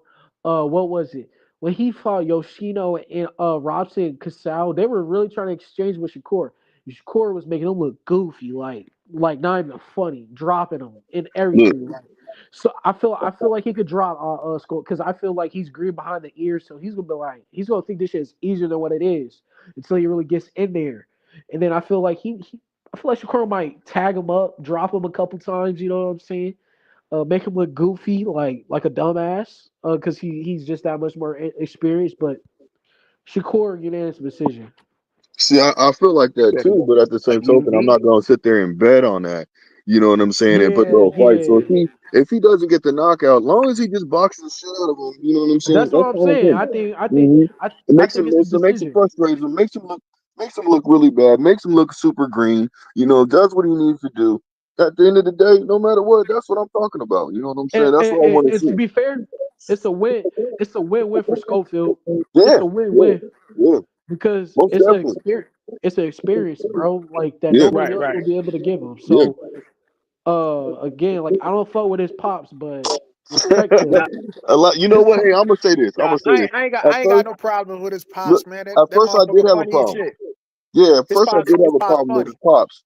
But you know what? Now I don't. From looking at it from a father point of view, I don't have a problem because all he's doing is doing the best he can to make sure his son is where he's at right now, and he's doing okay, a I damn mean, good but job. shit, you A gotta do damn that good with every job. dad. You gotta do that with because Bill Haney's trying to do that. Oh Boosie's dad yeah, is trying yeah. to do. That's what I'm saying. You gotta. I'm not knocking when it comes to that, man. I'm not knocking them, especially when they're going out there, they're doing what they got to do.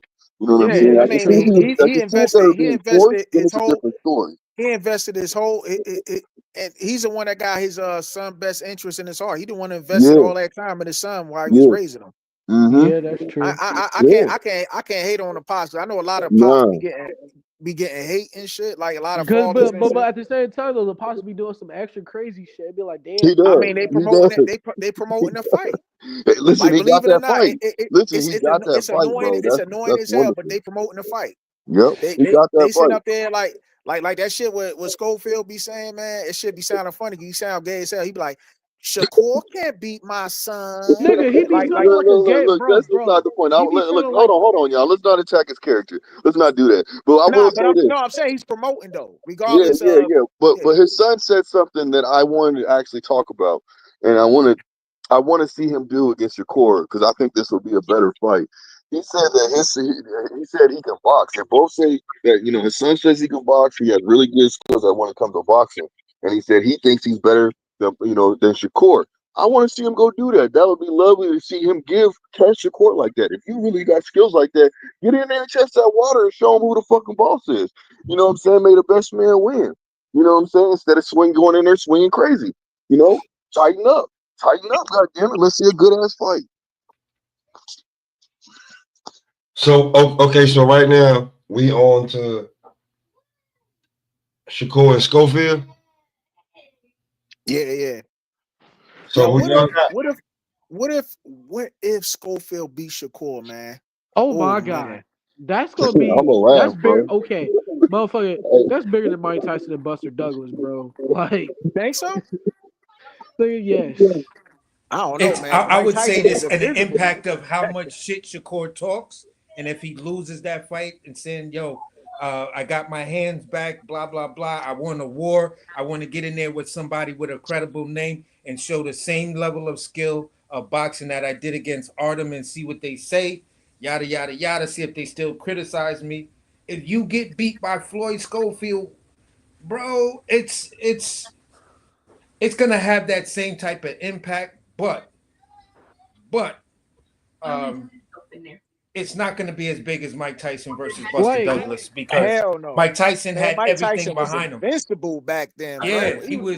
he was Iron Mike Tyson. like I'll put it That on the motherfucker same had level. he had the Mike Tyson punch out game. I'll That put motherfucker was invincible. I'll put it on the level Whatever, yeah. as I'll put it on the level as Ruiz beating AJ. Like I'll put it Yeah, on yeah, that that's level. more better. That's Okay, more better. yeah. hey, look, this nigga Schofield pulls it off, bro. I'm gonna tell you what. Major props, man. Listen, major props, and I'm gonna clown Shakur because that's what he gets, man. He talks a lot of shit. So if you went in there over arrogant, you know what I'm saying, assuming shit, that's what you get, man. Now you better get your ass in there. Don't cry about it. Man the fuck up. Don't cry. You ain't in the Olympics no more. Don't cry. Get your ass up. Go in there. Do what you gotta do. pull up your motherfucking pants, man the fuck up, and get to work. Get to motherfucking work. And that's a fact. Oh, I don't like to lose. You know what I'm saying? I don't want to see that crybaby shit. That's not what we do now. You grown, you got a kid. You know what I'm saying? Let that shit go. It ain't about you no more. You doing this for your family. So that's what it is. Get it done.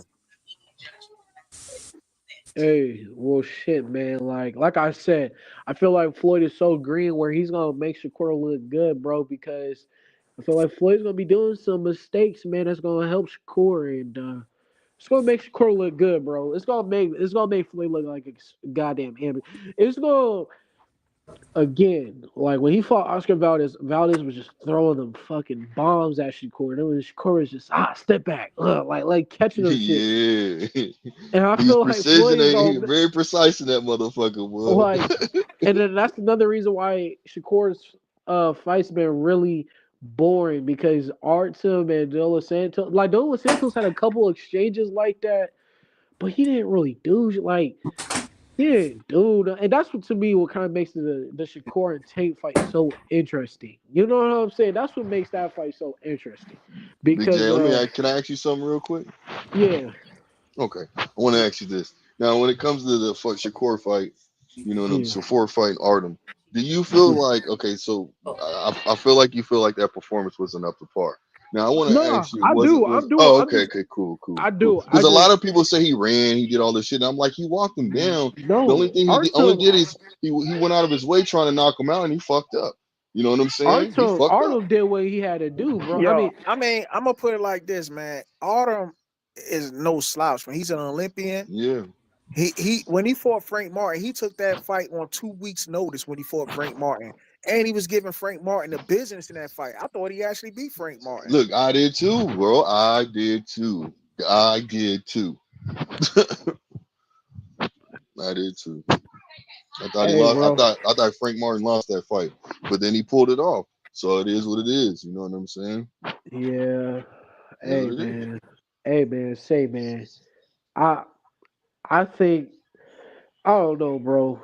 I don't know, man. This fight to me, it's like it's probably the worst fight on the card, for sure. But at the same time, I ain't mad at it. The fact that this fight is the worst, that means the card's really good. If you ask me, you know what I'm saying. Seeing Oh, you saying Shakur this is the worst fight? on the card, I think so. Yes. Holy shit. Yeah, I think 'cause every other. we still got two other fights to get to before we get to the main event. We still got the Dane, even though we talked about it already, the Dane Oh, Joseph Parker. Before we even get to the main event, the rematch. Oh, Dubois and Parker. But the main event is the Turkey Evan Bivol. Oh, Then we didn't even shit. get tank shit neither. So I want to get to all of that before we even get up out of here. Okay, cool. Well, Daniel Dubois, Joseph Parker. That's a hard one, bro. That's like a true 50-50 pick 'em, bro. Like one day I want to go with Joseph Parker, the next day I want to go with Dubois. Oh, it's just so tough, bro. Like I said earlier, if Dubois is planning to go undisputed and try to fight Usyk again, the only other heavyweight really that'd be good for him to like kind of stylistically get him ready for that is Joseph Parker and Ajit Kayabel. You know, if you ask me, stylistically, and him fighting Joseph Parker can box his ass off, man, for a big guy like that. You know what I'm saying? He did. I know a Joseph lot. Parker was robbed when he beat Andy Ruiz. Hey, it was in question that, and I'm a. I thought it You was a know, robbery. I thought hey. Joseph Parker. Go ahead. Oh wait, you thought Andy Ruiz beat Parker? No. I got it No, back. Andy My Ruiz bad. did beat Parker. But he Yeah, said I he was said saying Joseph Parker did win that fight, right? yeah. no, Joseph won Andy that. Ruiz won it. Yeah, No, Andy Andy he Ruiz Ruiz didn't. won won that that fight. fight. No, because No, that Andy was for the. Ruiz won that fight. No, he Right? didn't because that's how Parker became heavyweight champion. Yeah, you're right. You're right. You're right. You're right. You're right. You're right. Because then Parker fought AJ after a couple Yeah, of yeah. A defenses. lot of people thought Andy Ruiz won that fight, to Yeah, be that's what honest I'm with you. saying. A lot of people thought Ruiz won that fight, but no, I think Yeah, Parker that's can what I meant box. to say. Yeah, Yeah, yeah. You guys are right. I meant I uh, had gotten it backwards. Yeah, and I felt Andy Ruiz damn, you won had that my fight. ass He got questioning robbed. history. I was like, wait, what? Like, but nah, yeah, I say it like this, man. I think it's gonna be a good fight.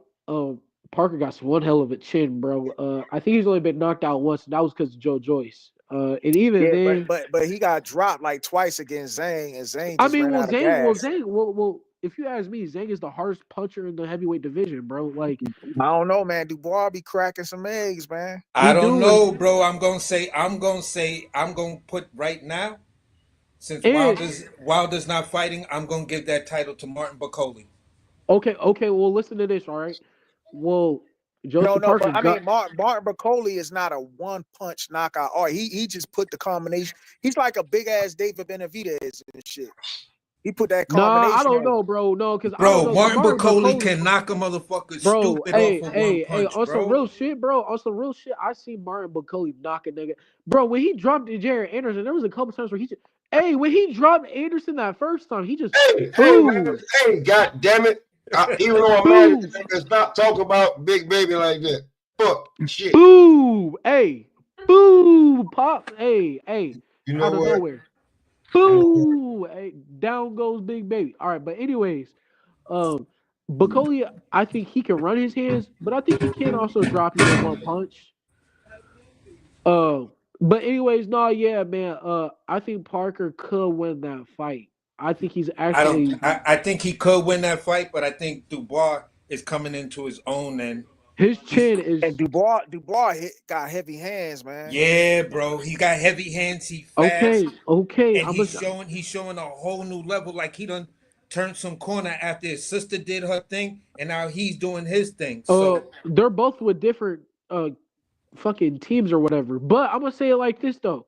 I'm gonna say this. All right.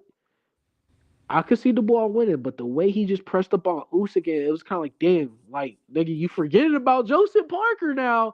All right, like it's kind of like, He about to run right through him. He gonna run through oh, Joseph Parker. really. I don't know if he gonna run through him.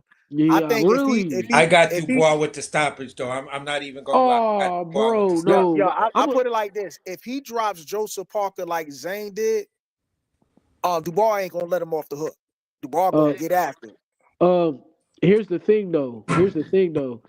I'm sorry, bro. I'm sorry. Like, look, I'm gonna go with Dubois, but man, we sleeping on Park. I'm sorry. We sleeping on Parker is pretty nice. And this, we sleeping on Parker. No, Parker's the truth. Parker's one of my new heavy. He's one of my new heavyweights that I'm big on right he now. can box, like, bro. Parker turned the corner. You feel what I'm saying? After all that work he got with Tyson Fury, now the dude is showing signs that he cannot be beat. So for me, him versus what's the name is a really good fight. I don't know who said it earlier, but they was like, it's a 50-50 fight. To me, it's a 50-50 fight, but I'm going to give the nod to Daniel Dubois because Daniel Dubois is coming off the most impressive victory, the biggest name, and he's got power. And if Dubois comes in the same way he fought AJ, he comes in the same way he fought AJ, Joseph Parker is not going 8 rounds with this dude. Wait, right slow now, down. That's where you're wrong. He's up for fighter of the year too, man. That's the issue though, right? AJ could not box with like Dubois should actually skill, bro. I think Dubois might be the fighter of the year this year, man. Yeah, bro. I'm just saying. Listen, Parker can box, but let's really look at. You had a statement. He got power you had a too, statement bro. knockout after the Joe Joyce knockout. You had a statement knockout after that. I forgot the dude's name. I think he was some sort of tomato can or whatever. And no disrespect to him or nothing like that. But you know, he came in with 2 wins, right? He like if you look at since he stopped Herkovich. Yeah, and you got the Herkovich, what's the name? But when you look at Dubois, you got people arguably saying Bodywork just came up here and he was going hard, and a lot of people was going hard at the fact that there's a whole section of boxing fans who believe that Daniel Dubois beat Alexander Usyk. So now you got an Yeah, Alexander Usyk on your I'm resume, one of them and you too. got an AJ victory on You don't your got fucking resume. Usyk on your. No. We ain't doing that. I'm No, one of those I people didn't that say thought. he won. I said he's just got him as on his Listen, resume. I'm one of those people that thought he beat Usyk. I thought he was robbed of No, he was robbed of a victory, man. no. I'm Hell on the side of no, I don't think it was a robbery. I think it was a low Bro, blow. But no, what? Oh, come on, man. Daniel Dubois did quit, and that was my He biggest did thing. quit. He that's did what I quit. said, bro. But he hit. AC. But no. But he hit Usyk with a body shot, man. That shit No, was he right did there. not. Pop, can Come you pull up on, that I man. clip, think it bro? was a low blow, and then when No, bro, Homeboy that shit was recovered on. from That it, shit was on. That shit was on the belt line, man. He hit him. That's considered a low blow. He should No, not it's be not, trying to, man. bro. You should not The be belt hitting on line's the never belt considered a line, low bro. blow. Bro, When has a belt line ever been pull that considered shit a up. low blow? Pull it up, Pop. Pull it up. We're Yeah, gonna end this debate. please We're show the gonna end this picture and debate. put a freeze on it. Because everybody was like, yo, man, everybody knew he hit him with a body shot. Hell no, bro. At the end of the day, if you get hit under the belt line, bro, It wasn't you, it was the belt line. It was bro. literally the I belt don't line. watch this fight 3-4 times. Either way, like AC said, like He if you did quit. hurt, I if don't you disagree with hurt that. him, He did quit. like I said it like this: if you hurt him that bad, like where you quote unquote, and people will say, "Oh, Usyk took the full 5 minutes," nigga, he being smart. He being smart. It may not always just be because he was hurt. It could be because he was being fucking smart. He's thinking. All right, cool. You know what I'm saying?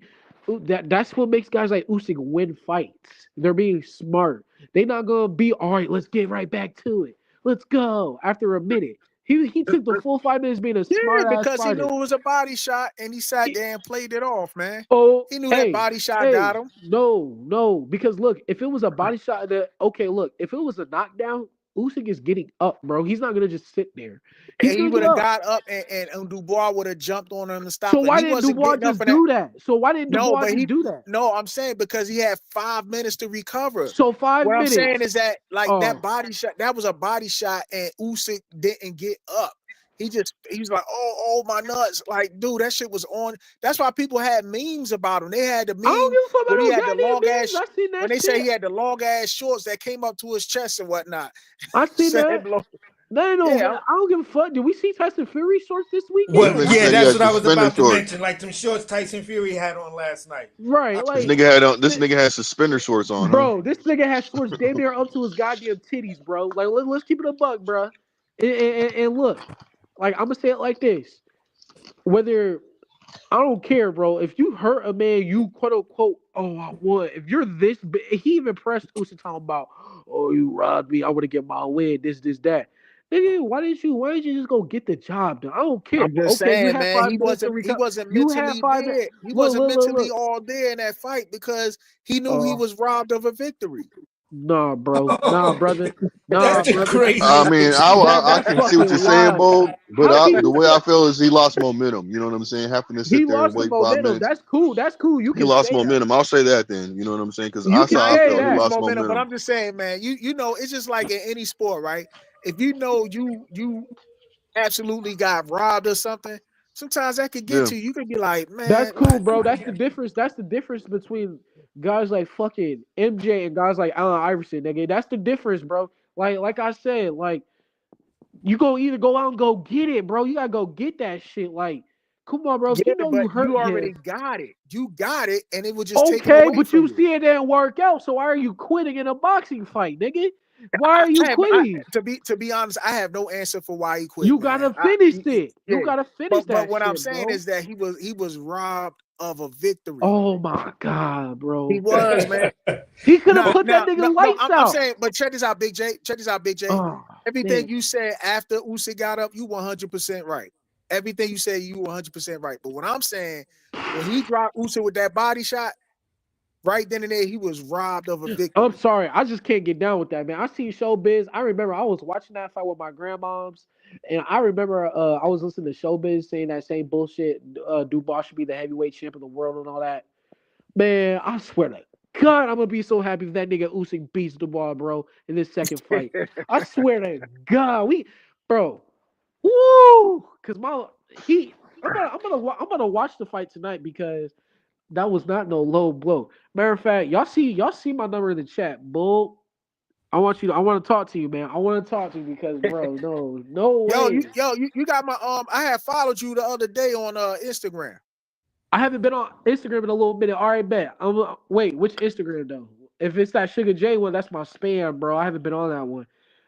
My new one is. I just saw the one that because it said you with Cam and it had the people to compare like Cam and Gooch, yeah.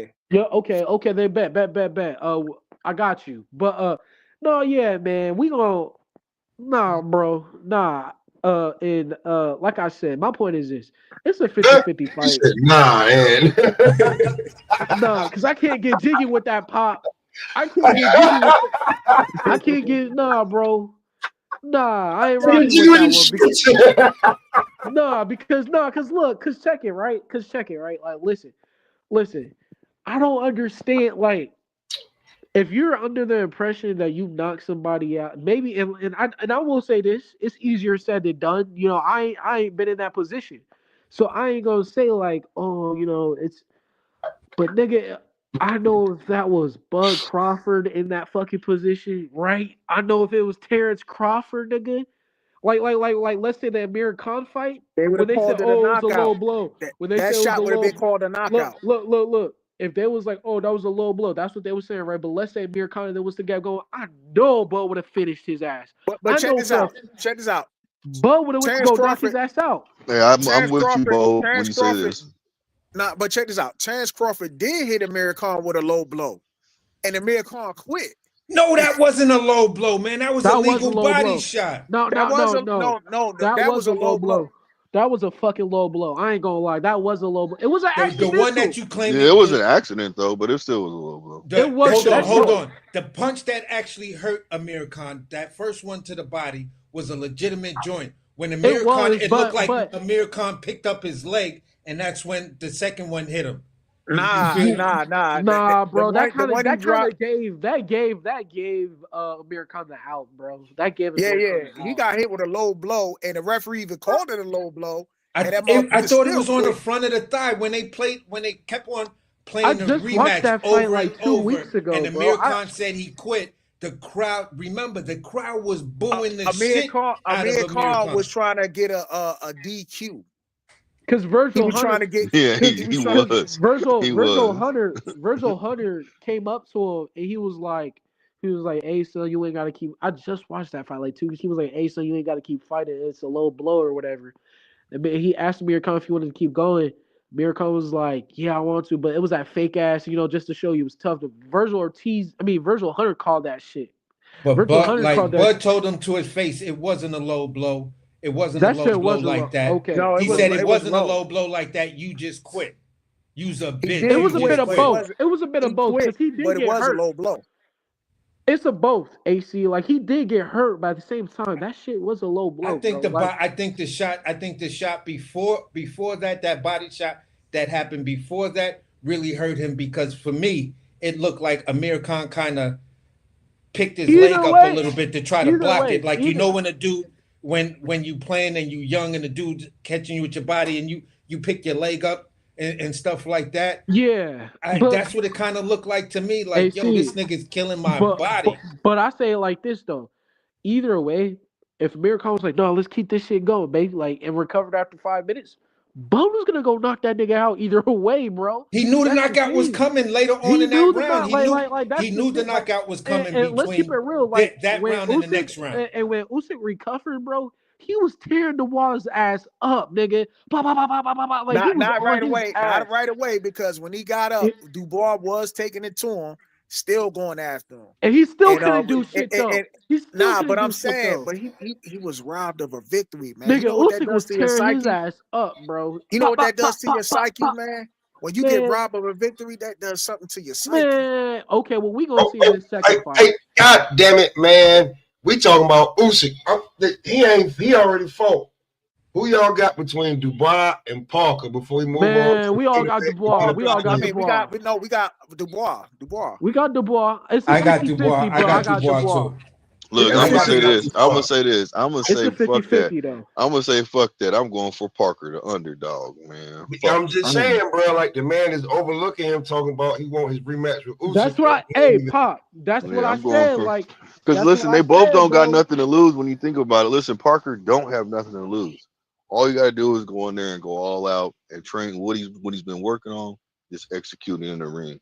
And He's got a chance. he's been with Andy Lee, and ever since he's been with Andy Lee, he's been undefeated. He don't fuck. Look, he was the But underdog this is against Wilder. Parker's. Yeah, He but was this is Parker's last hurrah because okay, if he but don't hold get on. this belt off for Daniel Dubois, he's no longer in championship contention. But hold on though, because look, he was the underdog against Deontay Wilder. What did Deontay Wilder say? He said I'm no. He sound Doctor Sleep. Ain't that what he said? Yeah, And he Yeah, put Dr. and he Sleep. put the fans to sleep with that weak ass fight he put up against Parker. Parker boxed his ass off. Yo, Zane, he lucky Zane, Joseph Parker ain't had no Zane power was because coming off Parker would have knocked his ass out. Zane was coming off of But Joe who Joyce came off? two But here's times. the question, Jay. Let me just ask you this question: who had the better out of the last two fights between Parker and Dubois? Who had the most impressive jump offs? That's going to carry momentum into this fight. Okay, I'm gonna say it like this. Okay, I'm said agree with Parker Pop. smoke? AC, hold on, AC. I'm gonna say it like this. Parker, just because Philip Hergovich, that nigga was not fighting. He lost. He beat Zhilei Zhang or whatever, but that nigga was not fighting really nobody after that. And then when he fought whatchamacallit, AJ, he was coming off of being an Otto Wally. And I'm taking my biasness aside. He fought Otto Wally and Francis, bro. And granted, I thought AJ was gonna win, but Joseph Parker to me fought Zhilei Zhang, who was coming off of knocking out Joseph Parker twice. I mean, Joe Joyce twice. You know what I'm saying? They was like Chinese power. You know, they was going. Zhilei Zhang was that nigga. And Deontay Wilder, people were like, oh yeah, at that time, Deontay Wilder and AJ were on the same card, first time ever. It was to set up AJ and Wilder. And what did Joseph Parker do? He fucked that shit up. And he fucked he arguably, not arguably, he did. He fucked up Wilder's career, bro. And then But nah, he you can't say it did. because no, I'm saying, but you can't say he had a better run than Dubois because when he fought Zane, I'm telling you, man, Zane wasn't even in shape. That motherfucker ran out of gas, man. Other than that, he was. Yeah, that is true. Cause Off of knocking out, he hurt Parker both times when he dropped him. And he Parker didn't was finish the like job done, either, man. And then Zane just got tired. That motherfucker ain't throw no punches afterwards. Bro. Listen. Check this out. that battery went to E, my nigga. He got excited when he knocked him down. hey, blue. You wildin', bro. You wildin', That's what brother. happened. Listen. I'm gonna tell you like this, Zhang. I don't know what's going on with him. He need to get in the picture because these heavyweights is moving around, and I think Zhang needs to pull his He's ticket fighting in there. Ajay Kaya Bell, blue. He's on the card, so he's getting. Oh, he is. Oh, that's right. He's fighting Ajay Kaya Bell. We was talking about that. Hey, listen. The thing, Zane gotta get in shape, man, because that motherfucker, his gas be on E, man. But look, his last fight when he demolished Wilder. Oh my gosh, he needs to stay in shape. I ain't never seen Wilder like that before. But go ahead. My thing with Wilder, man, how come every time Wilder have a bad performance, it's like an excuse and shit? Thank you, bro. Thank you. Hey, look, this shit happens, bro. You know, you want to save face the best way positively you can. You know what I'm saying? He don't never get the full credit and be like, yo, man, he got me. You know what I'm saying? It was an off night, you know. My man he'll be like, yeah, he got me. And about 2 weeks later, he'll be like, oh, it's jet lag. And then when he fought what's his name, Zane, what he said? He said I was in the cryo chamber. I was like, hey, listen, Zane need to start right now. What Zane need to do to get himself in shape. He need to start practicing chasing them chickens around. You know what I'm saying? He gotta run, man, because his gas tank be on E real quick, man. It's Bro, you gotta understand something, man. That man is 6'8", 43 yeah, years old. tall as fuck and big. He's like what, 260 when he walks, 260 when he gets in the ring. He's 280, bro. 250, 280, yeah. He's 280. 260 on a good day. And refuse to work out. That's his problem. Nah, bro. I See, be seeing his shit, bro. He be in the gym with Shawn George and shit, bro. No, I just no. I'm think, saying, but he don't put in the road work. He'll get in the gym and spar and everything, but he doesn't put in that road work. oh yeah. That's hey, look, man. And that's Yardy's problem. did Yardy don't put in the road No, work you know or what Yardy's sparring. problem is, AC? AC, his coach fucking his Two, coach they don't says let he, him spar or really let him put in yeah. road work. What, nigga? You don't spar? Nigga, what? What kind of shit is that? Blood.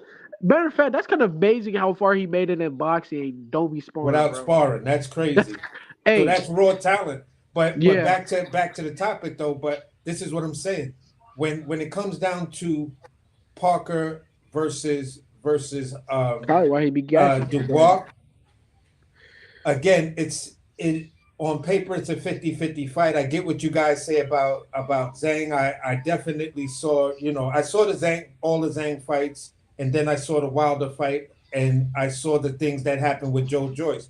With the problem that I have with Parker is you know what I'm saying is this. It's like sometimes for me, your fighting style, being that you still fighting with that New Zealand style of boxing, it against a guy who's young and with power, I just really don't see you being able to walk away from the Dubois shots. Like I don't know what it is. I can't put my finger on the pulse of that right now, but it's just for me. It's like when I look at you guys, you've turned your corner with your boxing, but he's turned his corner with his boxing and his confidence. And that to me is probably going to be the biggest thing. Who's coming in with the most confidence? Who's coming in, with the purpose? Because for Dubois, the purpose is I need to get my get back with Alexander Usyk. After for Joseph Parker, what's the thing after him? We don't know that. Are you putting that? I Probably mean, retired. you're gonna have that belt. He can Or fight. He can fight Bacoli, man. Yeah, but he's gonna have that belt. But I don't know, bro. I don't know. I think they might. I I think will they say might this, AC. surpass Bacoli and let Bacoli Now, fight a AC, Zhang, and then now put check this him out. I in see there a with a reason. Moses. This is why I believe was a reason why he hopped in and pressed the fight with Usyk. It's because they were trying to jump him with AJ. They was banking on Tyson Fury to win that fight, and they were trying to get AJ to fight Tyson Fury. You know what I'm Yeah, because saying? that's the And biggest fight in the UK. You heard last night. They still are looking for the AJ versus Tyson Fury fight. That's still on the table. That is a fight man, that's still on the table, and the UK fans are clamming for it. If I'm wrong, hopefully Boxing Antics will come up here and correct me, because that's all I was saying last night. but they If want Tyson to Fury just do Nope, a not fight. correcting wasn't his nobody. option. Because after this one, we going to the last one, and then we out this bitch. Because finish up because we got Bivol and Beterbiev. I'm still gonna go with So finish Batavia. this up. So finish up like with the Parker. Nah, I'm finished with the Parker. I'm Yeah, just he saying. finished with that one. So we got the main event and we got the rematch with Beterbiev and Bivol. Man. Bertuvia is gonna win. Yeah, I mean, I'm a big Bevo fan, man, but Beterbiev, man. Yo, the dude, but he's old too, man. That's the thing. But he's a machine, man. Like they already got familiarity with each other, so I think Beterbiev might turn up the heat. Yeah, that's what I'm banking on. I'm banking on that. Right now, recency bias in it. I'm still gonna go with Beterbiev, but there's this sneaky part that's like a little, like one of them little angels and devils that be on the sides of people and shit like that. And one of them keep whispering in my ear, listen, Bivol knows what he did wrong in that last fight, and I think he's gonna come in wanting to be a little bit more active. Now the problem with that part is You feel what I'm saying? A rational man says, when was Bivol ever that active? I mean, yeah, when was Bivol really ever that active? He fights at a pace that allows him to win. He controls the pace. Now, if Beterbiev just turns up the heat a little bit, which Beterbiev has shown signs in previous fights where he can go into second and third gear and stuff like that. You feel what I'm saying? Put the pressure on and stuff. You you you might get the outcome that we're all saying with Bivol Beterbiev winning the fight. I just have the issue internally with Bivol being able to turn up the pressure and keep his foot on the gas because he likes to fight at a certain pace, and that pace will not favor the victory in the rematch. Just like with Tyson Fury, he came in with the same weird ass game plan that he did in the first fight, put on all his weight and try to lay on this nigga. You feel what I'm saying? When that didn't work, you had to change up your game plan, and each time you had to constantly make these adjustments because no matter where you went, you know what I'm saying? Where the dynamic was brought in of becoming mentally tired, that shit will mentally drain you. You everywhere you go, everything you try to do, this dude is touching you, and he's touching you off the counters.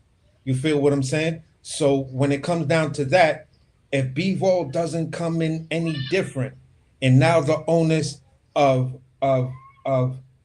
really now you have to beat Beterbiev in order to get that, because I think the judges are gonna still be leaning towards Beterbiev because of recency biasness.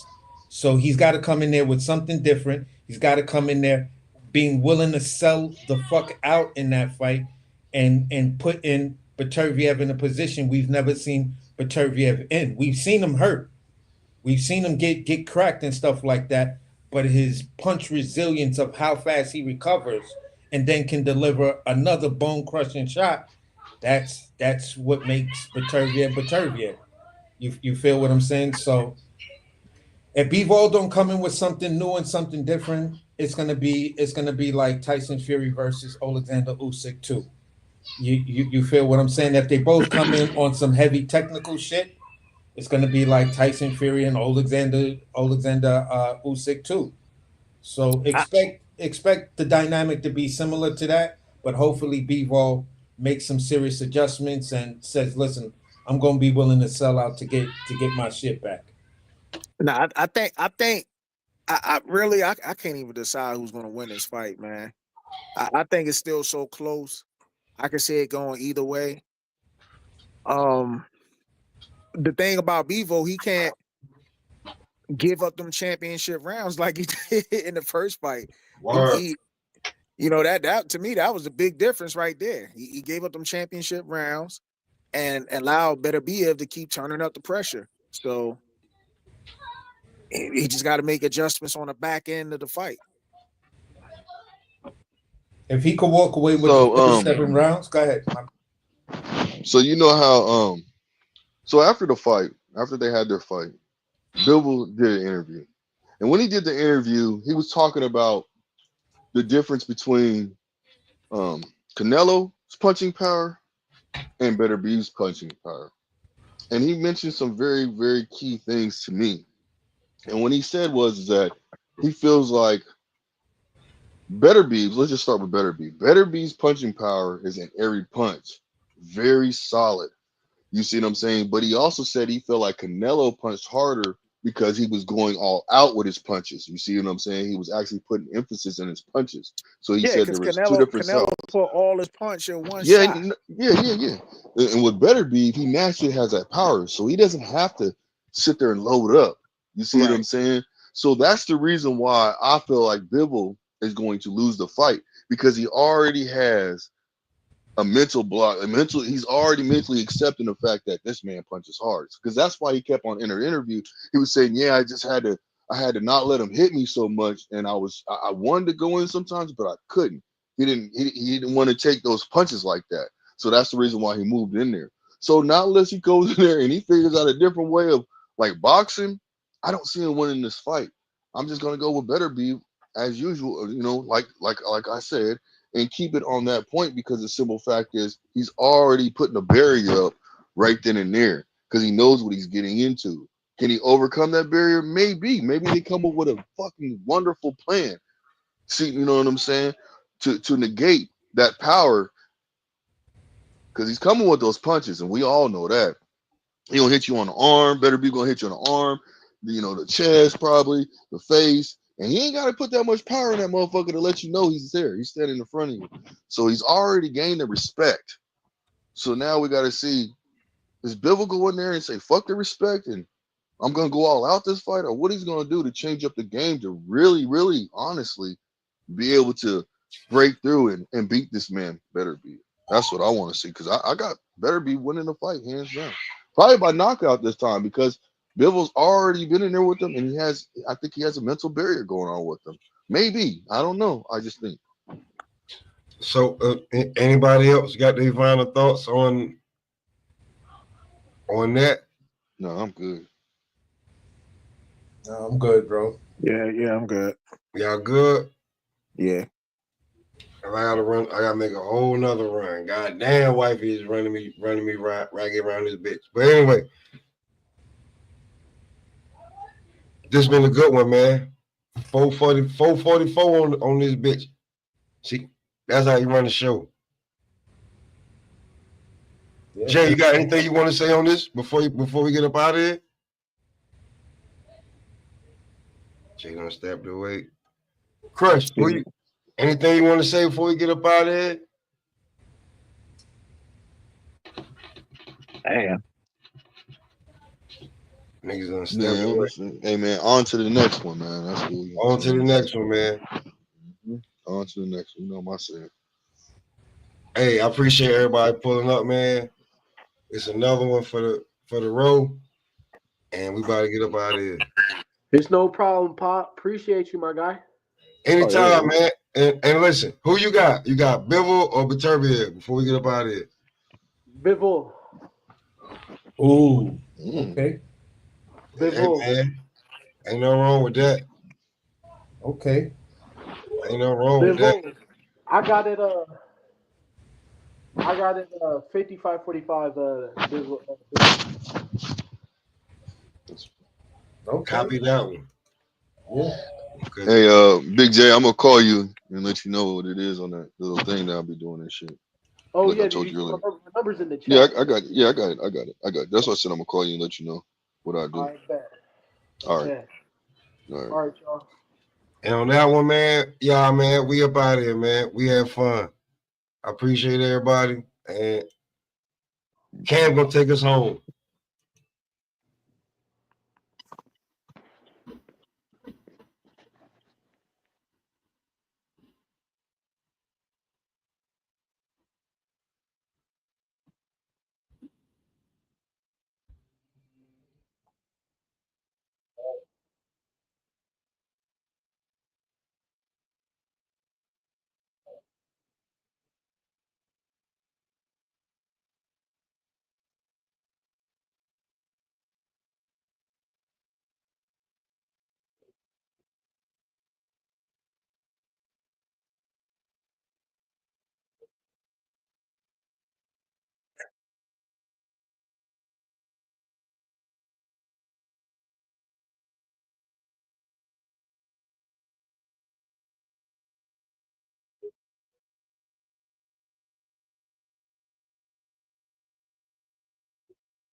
Ooh.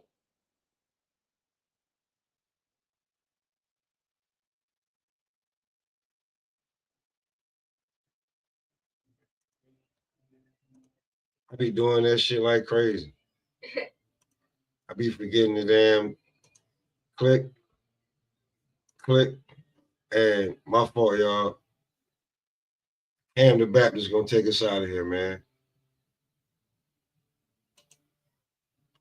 Well, he gonna be one of the two to take us up out of here. So, holler at your boy.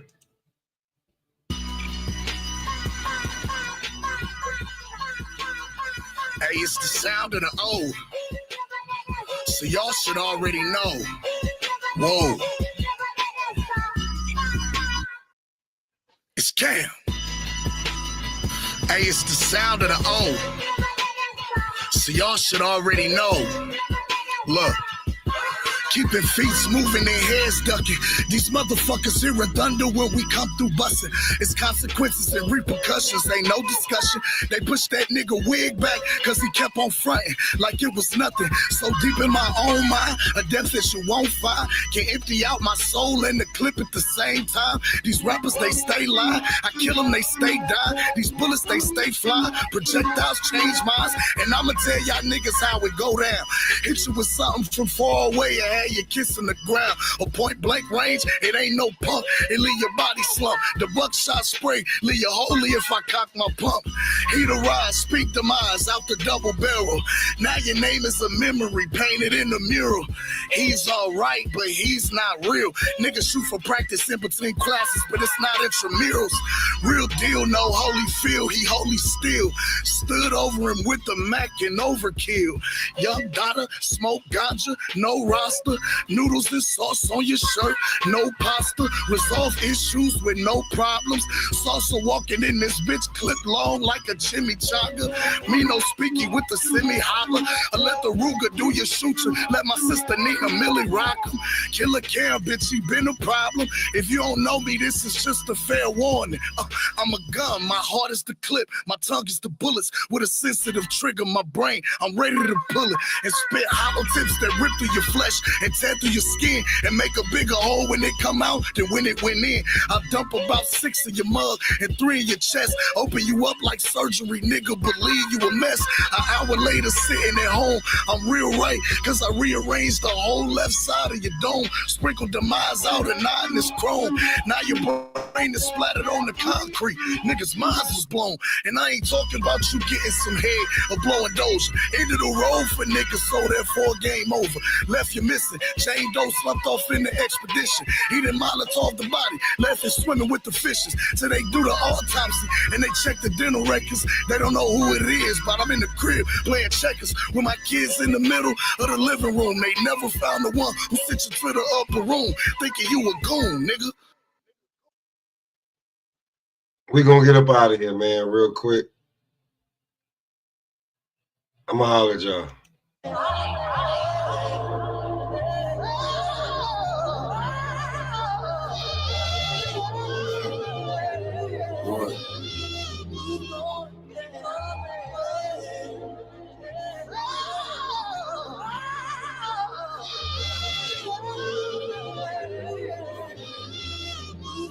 Searching for words, a lone wolf immersed in the herds of lamb chowder, tan powder from the first to the third. The manpower when the merchants are served would only wait and flood them with gram showers when the thirsts emerge. It's like I'm here to live my life as a sin. I'm only human in class, the only student, so I'm writing within. No need for pen, no need for piece of paper. I need to win, I need to weed and vapor. Leaf flouted in the need of baker. Annihilation after hibernation. Hunger pains after the prioritions, prayed under condensation. The thunder came amongst the sod of Satan. The sun is changing and the flies blazing patient and my time is racing. And I rely on intuition, but we stand in a demand and our supply is insufficient. What we do, expand the grams and cut the ties within the vision. What that bring, hand in hands for the enterprising was the mission. There's a jungle in the streets outside, no man is safe. There were hundreds of police outside, we can't escape, we dying. Can't relate, but we try it and can't erase. Forgive and not forgive that we strive and to stand with fate, but it's hard. I write my life in every single song. If you relate, then you can sing along. Strive and to stand with fate, but it's hard. I write my life in every single song. If you relate, then you can sing along. Oh my God. You see that Jonesy motherfucker that just ran out of here? That's real paper right there. That's real clientele. Try 800. Something wrong with your shoulders or something?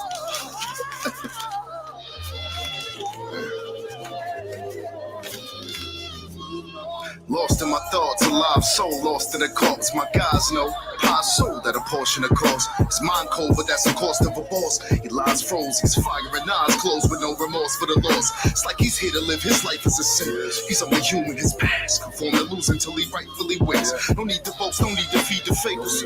Remain dope beside the needle takers. The coat whiter than a sheet of paper. His dedication after desperation. To the clouds, only destination, living without expiration.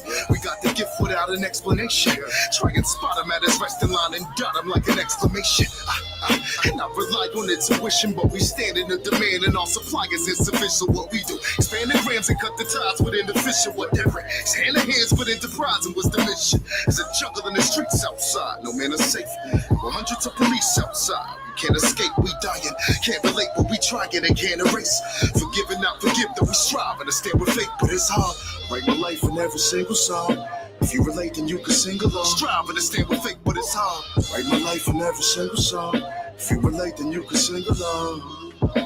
There's a jungle in the streets outside, no man is safe. 100 of police outside. We can't escape, we dying. Can't relate, but we trying and can't erase.